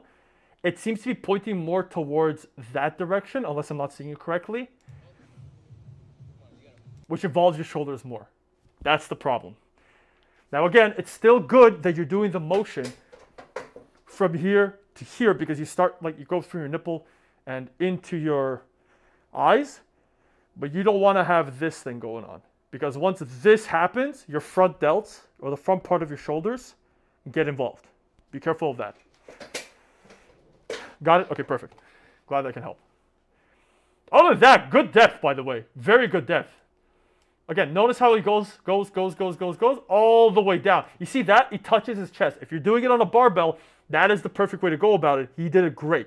He went down to his chest. Good shit. Also, by the way, if you notice his feet, good arch. He's not overarching unless he wants to, but okay, yeah, Chris, if you are like practicing for like strength training competition, arch your back more, but if not, this is good. This is how much arch I like. But if you're like going crazy, maybe I should have just realized the leg placements. Oh, okay, you see that? Notice how you, okay, I just realized that. you like moved your legs. Make sure your legs maybe are a little more far apart, and make sure your legs are also like they are planted, and you are pushing also as well. Like your legs should keep you stable. Your legs should not keep you shaky. So make sure your legs are also maybe just a little bit forward and also planted so you can have more power pushing upwards. So dumb question, why do you need a spotter? That is not a dumb question at all. I will answer that in a second. Fuck, okay, you're good, you're good. So yeah. So your leg, yeah, so again, your leg motion. So again, your legs are also, see they just lift up a little bit, like this. That immediately means that you probably did not have your legs stable, they were just chilling. Which is okay, but you know, if you want to have more power, keep your legs stable and have the feeling that you are actually like using your legs to kind of like push a little bit upwards. So think of it like you're like kind of like doing this motion a little bit. Because of that, it will allow you to have more power in your push. Hope that helps. Also, to anybody said, dumb question, why do you need a spotter? It's not a dumb question. Because if you go so heavy and you cannot go, remember failure? If you go so hard towards failure that you cannot go harder and then it comes back down, the spotter helps you and grabs it back up, or it's going to be stuck on your chest, right? And you're like, well, now what the fuck do I do, right? So the spotter basically waits, and if you cannot push it heavy, like you cannot push it upwards and it starts going back down, the spotter picks it up and helps you out. Or sometimes they'll just pull it up a little bit, so to make you work hard, anyways. All right, squats. I fucking hate squats. Hold on. Whoa. That was quick. Hold on. Okay, I'm a little bit concerned here, just saying, because you auto-corrected here. What shoes are you wearing? Okay, I don't know what shoes those are, but make sure those shoes are like good shoes, like flat and hard, like actual weightlifting shoes. If not, take your shoes off, go barefoot. Not even joking. Oh, oh, okay. You see this part? You see, again, same thing. You see that little motion right here? Your back got involved here. It's Vans. Vans are good. Vans are perfect. Good, good, good, good, good, good, good, good, good. Up, up, up, up, up. Nice, nice. Still good shit. That was still a fucking sick workout, in my opinion. That was a nasty, sick workout. I don't care what anybody says. But, again, same thing with the whole deadlift thing. Right here. You see that? This little movement right here. What happened is you went down. You went down, and then this little motion happened. You see with the back right here, like this part. Now, if you're bracing properly and you're good, then don't even worry about it. You're safe, because if you take a deep breath, this will catch it. But again, I think the squat was still pretty damn clean, to be quite honest. But again, you don't have to perfectly eliminate this thing, but it's something to be mindful of. Because once this part happens, all the weight, here's the thing, the weight goes into your stomach. As long as your back doesn't like catch it or like fuck it up accidentally, you'll be fine, because the weight is going into your back or your stomach. If you're bracing properly, you're perfectly fine. But if you go down, you want to like try to make sure as much as you can. My squats are terrible, by the way. I have like really bad femurs. Like this. Again, you want to make sure this like thing doesn't happen. But again, as you're bracing, you're good, and you go up. Right? But other than that, I think it was great. I mean, to be honest, I think you like might be going a little bit forward. But I think it's still fine. I don't think it's that big. Yeah, you see this part is like... Chris, here's what I want you to do. I want you to test this part for me. When you go to the gym next time, put a plate in your heel. Just test it out, right? And like make sure that you are a little bit like this, and then so there's something under your leg, and then try squatting. Because to me that feels a lot better, because just the way my femurs. I recall bracing. Bracing, you did great, to be honest. But just in case, try testing that out. Put like a plate under your heels, and then try doing it again. See how it feels. If it is, like basically just see, and like maybe like your body, because body structure matters a lot with squats. You might just have large femurs, which is okay. I can't tell. I feel like that's beyond my purview, but just double check and make sure, because to be honest, when you go down here, right here, you are very forward, right here, which means a lot more weight is going into your back. I still think it's not that bad, but still just double check. Try it and make sure that you're more straight upwards, because there's a lot of weight going into your lower back. All right, I will look at that later. Holy shit, there's a lot of stuff. Oh, nobody else posted anything. Okay, perfect. Then I'll just be judging Chris's shit. It's just Chris. All right, welcome to I judge Chris's workouts only and nobody else's. That's okay by me.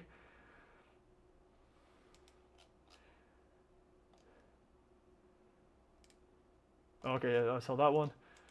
Yeah, okay. Yeah, it's literally just we judge Chris today. Just Chris. All right, let's take a look at your workouts. Okay, legs and abs.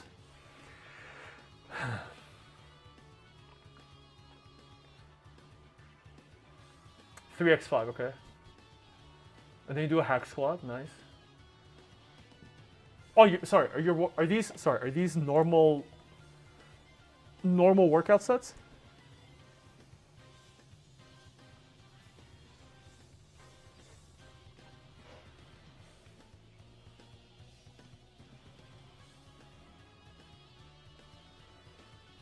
Oh God, superset extensions into Bulgarians? You're a fucking maniac, Chris. You're a fucking maniac. They're not in order? Okay.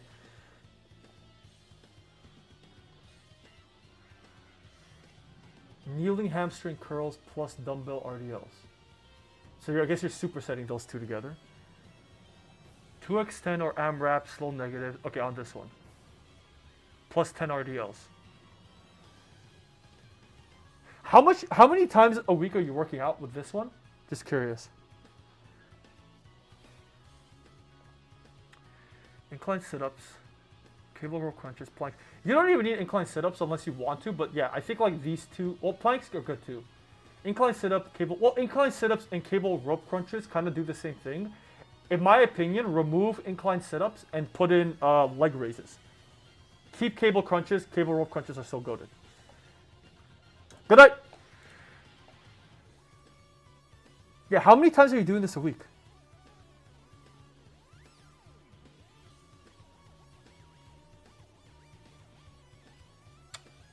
Whole elevated calf raises. 5 times a week. My rest days are split, but I usually continue it on to the next week. So you work out 5 days a week. How many times do you do? I'm guessing you do this like once or twice a week. So this is... Okay, so normal warm-up sets. That's a lot of warm-up sets. Holy shit. That is a lot of warm-up sets. 3x 6 to 8. Then superset extensions into Bulgarian split squats. Jesus fuck. That is, dude, thunder thighs over here. Hold on, I gotta write this down somewhere just to double check. So you do warm-ups. Then you do 3 hacks.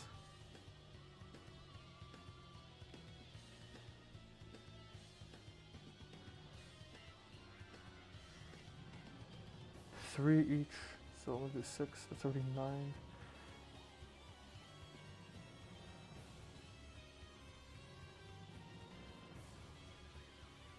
Kneeling hamstring curls, plus dumbbell RDLs. Okay,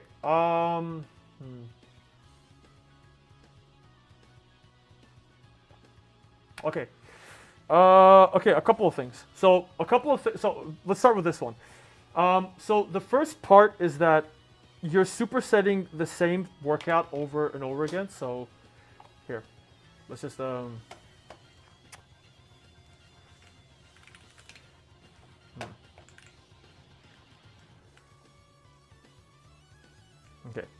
So here's what's up. So you have the structure of supersetting, in my opinion, has to be in a way where what the fuck?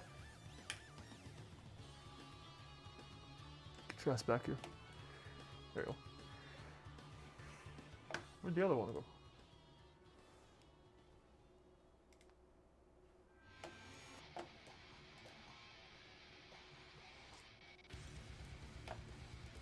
What the fuck? Where did my Twitch chat go? There you are. Okay. So a couple of things is that one, you're okay.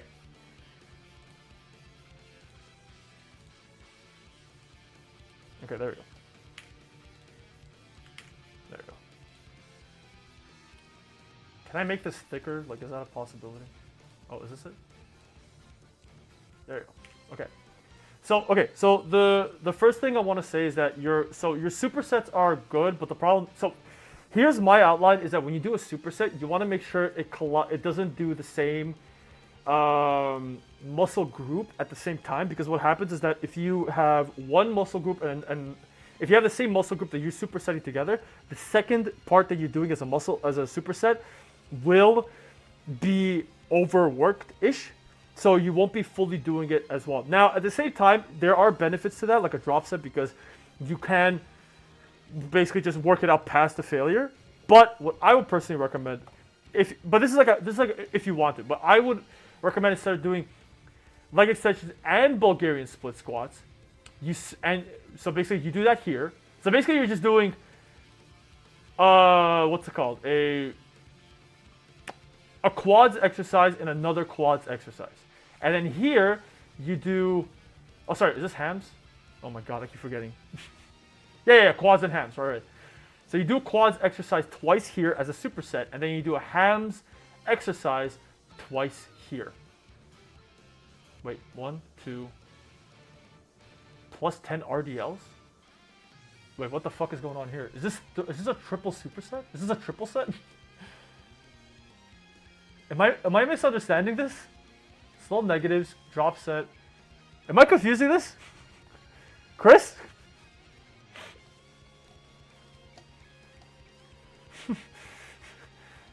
You maniac. Are you doing what I think you're doing, or am I just tripping balls right now?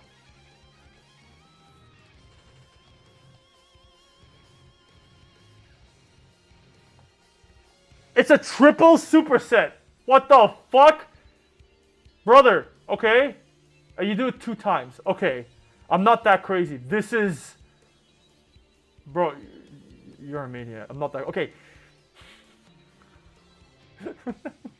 Sure, dude. Okay. Okay. In my opinion for this part is here's what you do. Because you're doing a quads exercise and then another quads exercise right after. Change the superset a little bit differently. So what I think you should do, because the problem is that when you work out, you're doing a quads exercise, and then before your quads even get to rest properly, you're doing it again. You're literally just doing it again, and it's already tired. It's trying to recover, but you're basically saying, no, go again, right? And it's not going to fully push itself to its full limit. So if you want to still superset that way, what I recommend instead is pretty much just do, like, keep the structure, like, basically we're changing the structure but keeping the workout. You, like, do, like, so you do dumbbell RDL. So here's what you do. Do RDL, right? You do RDL. And then your superset goes straight into like one of the machine workouts. So you do a leg extension, right?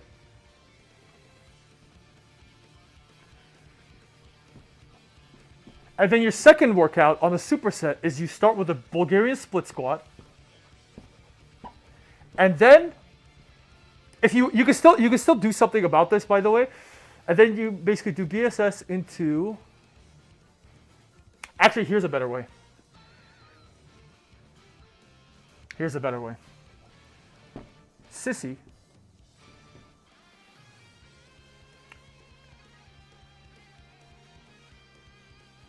Sorry, better yet. I got a better idea. Then this goes into sissy squats. So then you do Bulgarian split squats into, what did you do? Hamstring curls? Hamstring curls. You could try that if you still want to keep it fast.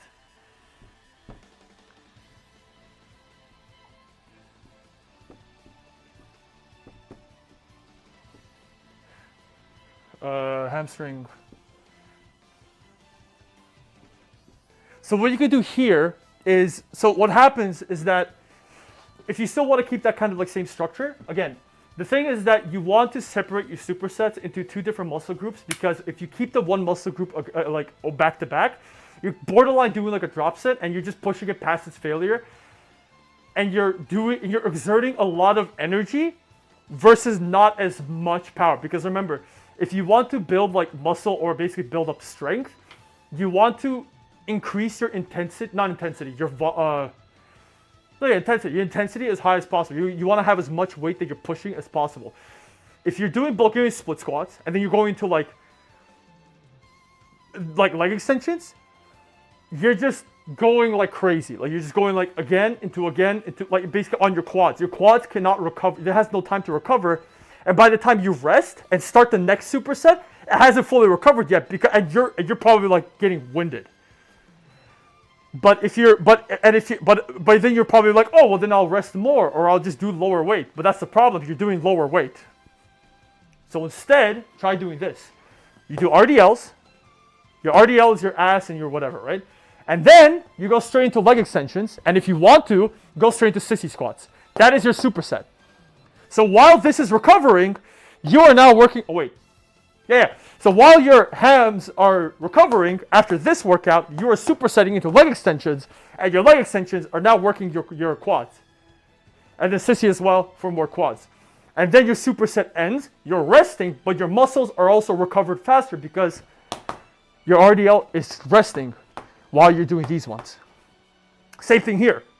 We're going to split squats. You're working out your quads, and then you go straight to hamstring curls. It saves time, but your quads are your quads are recovering here while you're working your hamstring curls. Then you rest to rest your hamstring, like to work out to rest all of your muscle groups, plus your nervous system and everything.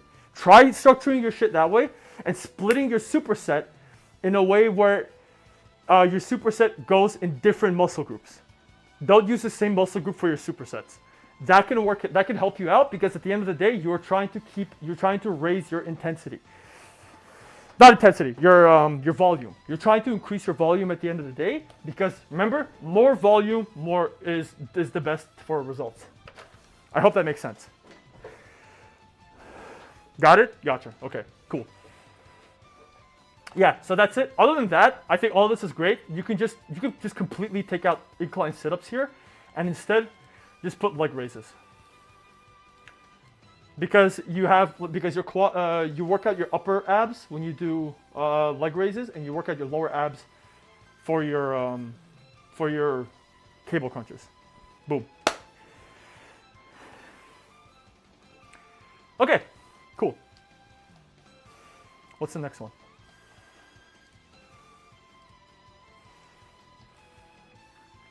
Machine shoulder press, side raises, or dumbbells. Wait, hold on. Machine shoulder press upwards, okay? Shoulder side raises or dumbbell shoulder side raises, okay? Pec deck reverse flies, cedar rope cable pulls, tricep pushdowns, reverse grip? What's reverse grip? Sorry, what's reverse grip? Overhead tricep rope extension, right? Okay. Dumbbell hammer curl. Okay.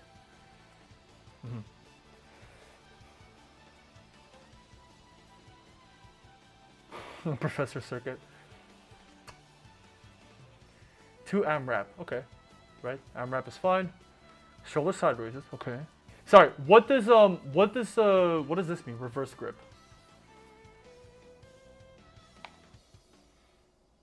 Hey, Arobus. Fuck you, Sam. Orebus. Sir, will this be on the test? Nope, this is resource. I'm just helping. Reverse grip is still a tricep pushdown, but their grip is different. Oh, so I'm guessing maybe like this? No. Okay, but gotcha. Okay, this is another tricep workout. Okay.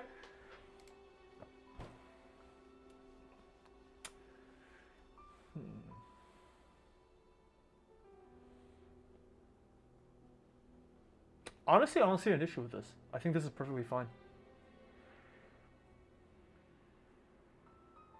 Dumbbell curls, dumbbell curls and hammer curls. So I guess you're working biceps here as well.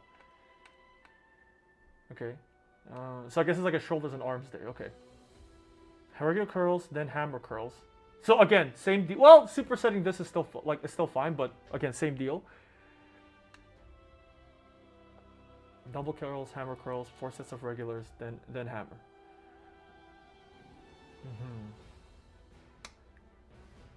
Okay, in my opinion,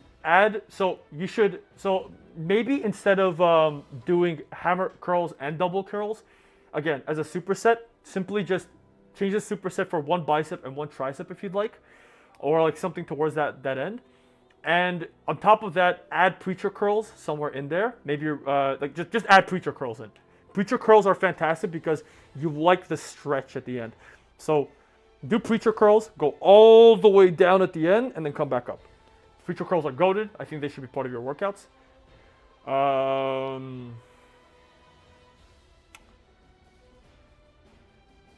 And honestly, other than that, it's okay.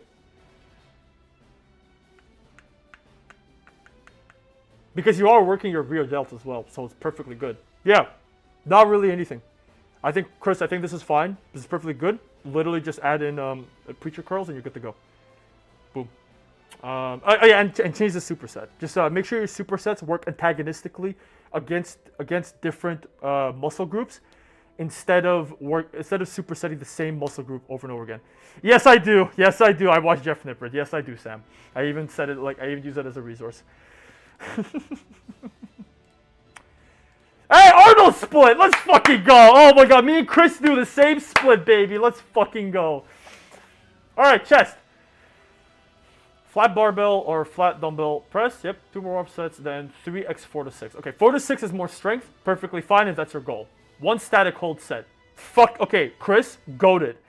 Holy shit, the fact that you do a static set is nuts. Bro, good shit, wonderful. Very good for your stability, very good for everything. Wonderful. Bro, take notes, Chris knows his shit. Incline dumbbell or machine incline bench press. Okay. Yep, that's good. Pec deck flies, mid chest, perfectly good.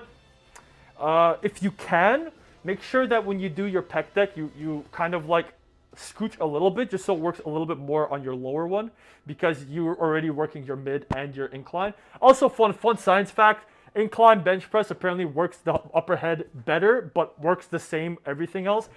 I like to prioritize my incline over a flat, but that's just me. I still think this is good. Just letting you know, still great. And on top of that, goated with the fucking sauce that you wrote you put a static hold set. Wonderful shit. Superset cable high and low cable flies. Okay, wait, hold on. So now you're doing. You're doing 1. So you're doing 3 here, 3 here, 3 here, and then you do cable flies 2. Okay, so Chris, remember what I said about like 10 to 20 sets per week per muscle group? You're going above it. If you're doing this 2 times a week, you're going above and beyond with what you're doing. On top of that, the more you work out, the less energy you have. Remember that. So in my opinion, you are now doing 12 workouts or 11 workouts of your chest. Personal opinion, you could just cut 1 workout out. Just cut 1 out. Like, you don't need to do all of these. You don't need to. You could just cut, in my opinion, either pec deck flies or you can cut out cable high to low to high. This is technically already. This is actually, yeah. Just cut this shit out because on top of that, because the problem is you're already doing a pec deck, either like this or like this. I don't know how you're doing it, which is already working out the same thing as that. And on top of that, again, you are supersetting your chest with your chest again. So, in my opinion, just cut it out. You don't need that part. Everything else is good to go. You're doing 9 sets. If you do it twice a week, that's 18 sets for your chest. That's plenty. Remember, you don't want to overwork yourself. In fact, if you overwork yourself, you might be losing gains as you go forward. Remember that.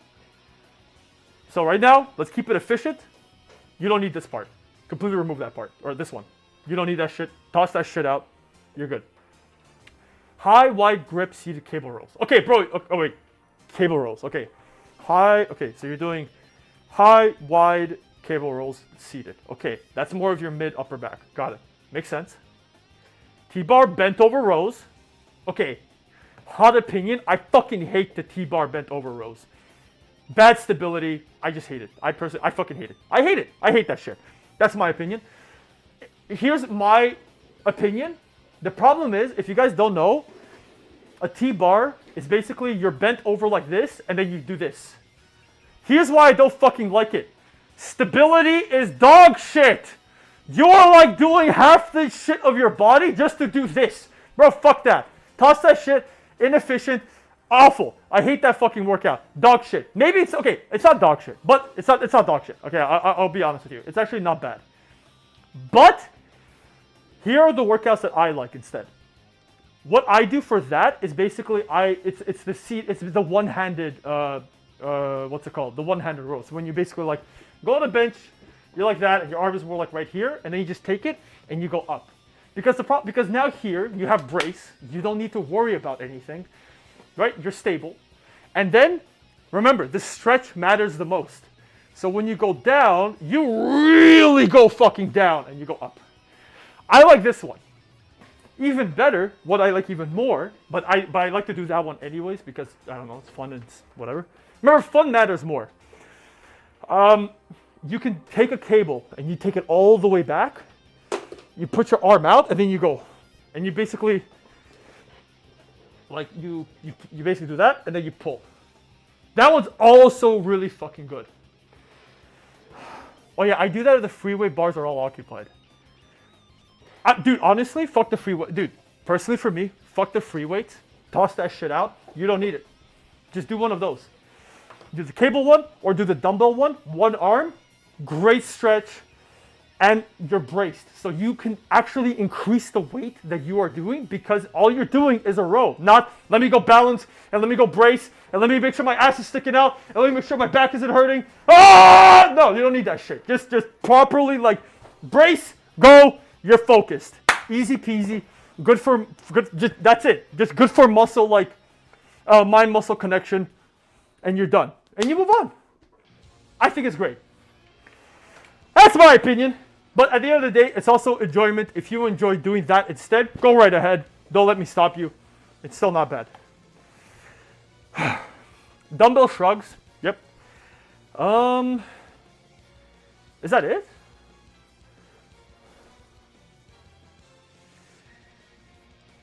Yeah, here you go. Wait, hold on a second. Chest and back, and then you have... Oh, then you have another one. Okay, then you have a back and chest day. Okay, let's see this.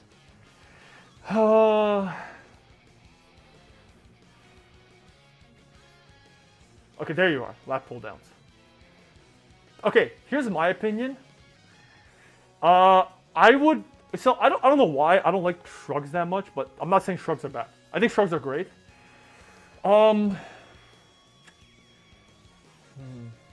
Because like you're doing a different split, right? So you're doing like this kind of split. So then you have back and chest day. So now I guess you're more, so now I guess your second day is more focused on your back than your chest. Makes sense. So you have a wide grip lat pull down, single arm cable row, cable pullovers. Okay. Dumbbell shrugs. Okay. The only thing I want to just say is probably add a pull down, like some sort of pull down weight motion into your day with this one. Now, if you want to keep it a little bit lighter because it's a little bit too heavy, try doing the one-armed one. There's this really good workout that I like where you basically just lean over like this. You brace with your arm, and then with the cable machine, you go upwards like this, and then you pull back. Because it's not as heavy, right? It's like much lighter. You could try that one. But just some sort of pull down exercise. Like that's the only thing that's missing in the other one. In this one. Right? No, in this one, sorry, in this one. So a pull down thing is missing because you're missing a workout because if you guys don't know, mid back, high back, lats. So your lats are basically just not being worked out on one of your days. I say add it in. Like I say add one more like lat pull down or some shit like that into other days. And that's it. And that's good. And your second back and chest day is okay. Like the flies. This is okay. You don't need so you don't need to do warm-up sets because a warm-up is like it's to warm you up like with everything. You don't need additional warm-up mid-workout. A warm-up is just gonna make you more tired at the end of the day. So your warm-up sets like here is fine because it's in the beginning, so you're like warming up to it. But if it's all the way down here, maybe you can just like what you could do is just do one set of like a RPE 6 workout of you raising it, just so you can get that mind muscle connection going. Drop it and then pick up the weight that you need and go. That's your warm-up. Like in the middle especially, like, it doesn't need to be that hardcore. Also, by the way, just a random note. 8 to 12 as a warm-up set is a fuck ton for warm-ups. I just wanted to point that out. That's way too... Dude, you just need one set of an RPE 6. RPE 6, like 4 to 5 even. Like one set, do like 5 reps, and then just go straight into your... Just go straight into it.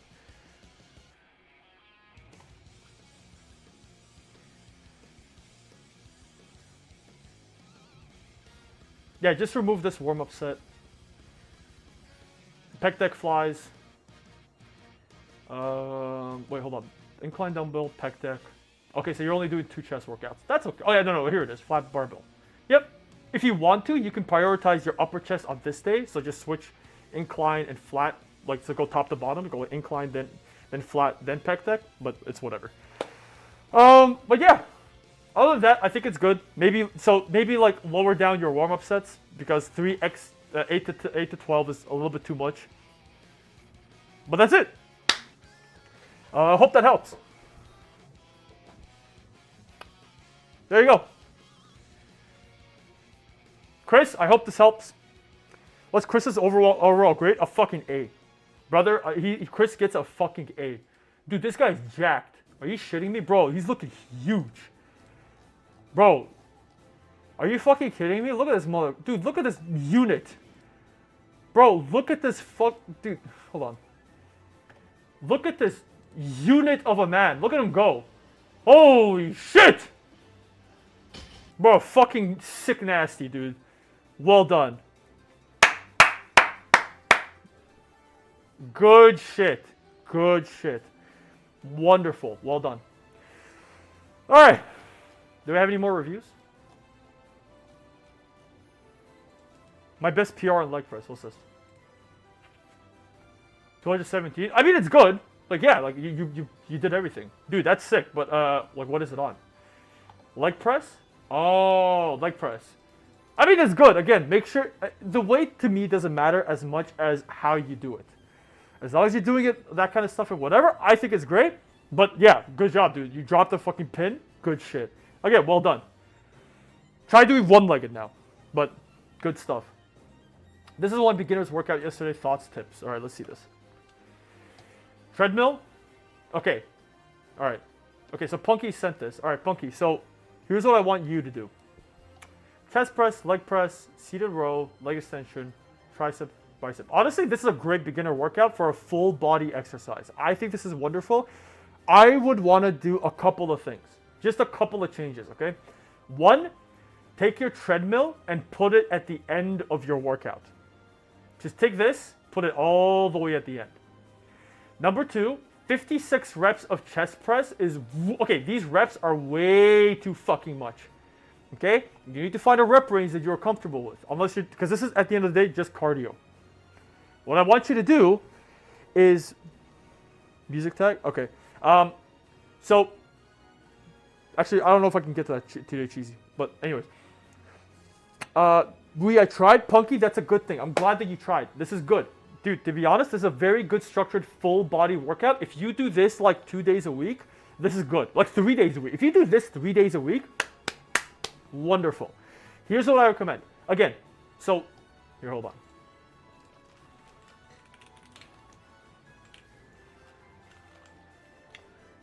Okay, so simply just take this.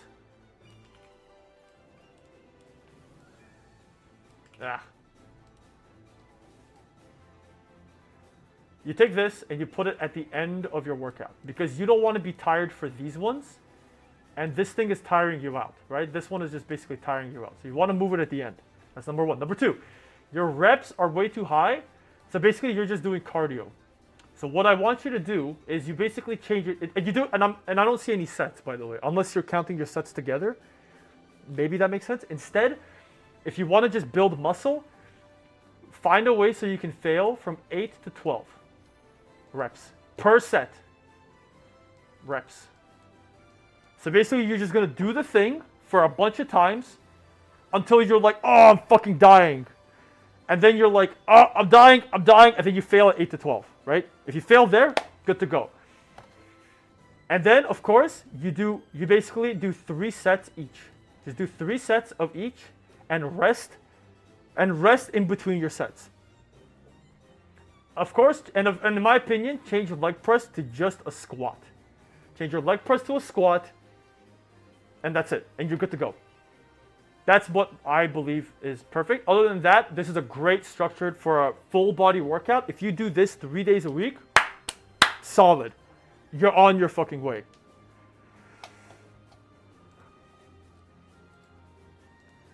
I don't know what 100% what sets are. It's basically a set of repetitions. There's also another app called Lift Card to add friends and your workout that's like heavy. There you go! Lift Card. There's another app for you guys. Lift Card. Oh, it's only on Apple. Sorry guys, it's only on Apple, it's not on Android. RIP! Rest in peace! So, yeah, so just do that. I'll simply just, just simply structure it that way. A set is basically how much repetitions you do in one set. So 8 to 12 will be your one set. You do it 3 times. So you basically do 8 to 12. You stop and you rest. 8 to 12 again, same workout. You stop and you rest. 8 to 12 again. You stop and you rest. You move on to the next workout. So 3 sets of 8 to 12 repetitions. Hope that helps, and push hard. Okay, I think we're good. I think we're done. Yep. That's it. Nobody else said anything. I think we are good to go. Yeah, that's it. Okay. Guys, how was that? Did that help you guys in any way, shape, or form? We will make this into a full-out video, so you guys will, and it'll be a VOD. You are legit my biggest gym inspo, dude. Watching your streams alone finally got me back into working on myself, making more art of you, and fresh to say thank you. You're welcome. Maybe the 200 bits. You motherfucker. Yeah, so just to make sure, I will post these, I will post this, I'll upload the slideshow into the Discord. And to be honest, I didn't even fully, there's so much more things I want to talk about, but we just sat here for 5 hours, which is a fuck ton of time.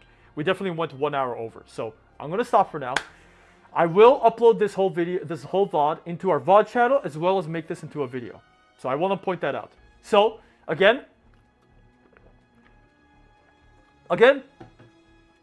the gym yap sesh part 2. Chris, we could yap together about gym shit if you'd like. So, again, I just want to make sure we understand.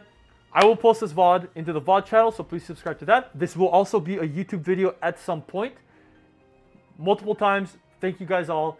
I'll upload this slideshow. And again, you guys have been wonderful. Thank you for letting me nerd out about gym shit. I have enjoyed doing this stuff so fucking much. It's just been an absolute treat. So again, thank you guys a ton. Next stream will be tomorrow at 7 o'clock. We'll be doing something else on that stream. And yeah, hope you guys enjoy yourself. We'll do a little raid to Shenpai because, I don't know, Shenpai's awesome. And yeah, have a good day, guys. See you guys tomorrow at 7 o'clock Eastern Time. Get connected with each other. Join Discord. Be friends. Love each other. Stay healthy. Take care, guys. And have yourself a wonderful day. Love you all. Mwah! Bye-bye! You can't be in character all the time, you know? I'm just kind of accepting the fact that I am dead. Gone. I'm dead. This is hell. This is the hell. It's so early, man. Mini game. Not a mini game. Let's go. A money mini game would be good. We could use more money. Carousel. Oh no, Scarousel. Sorry. Carousel. Carousel.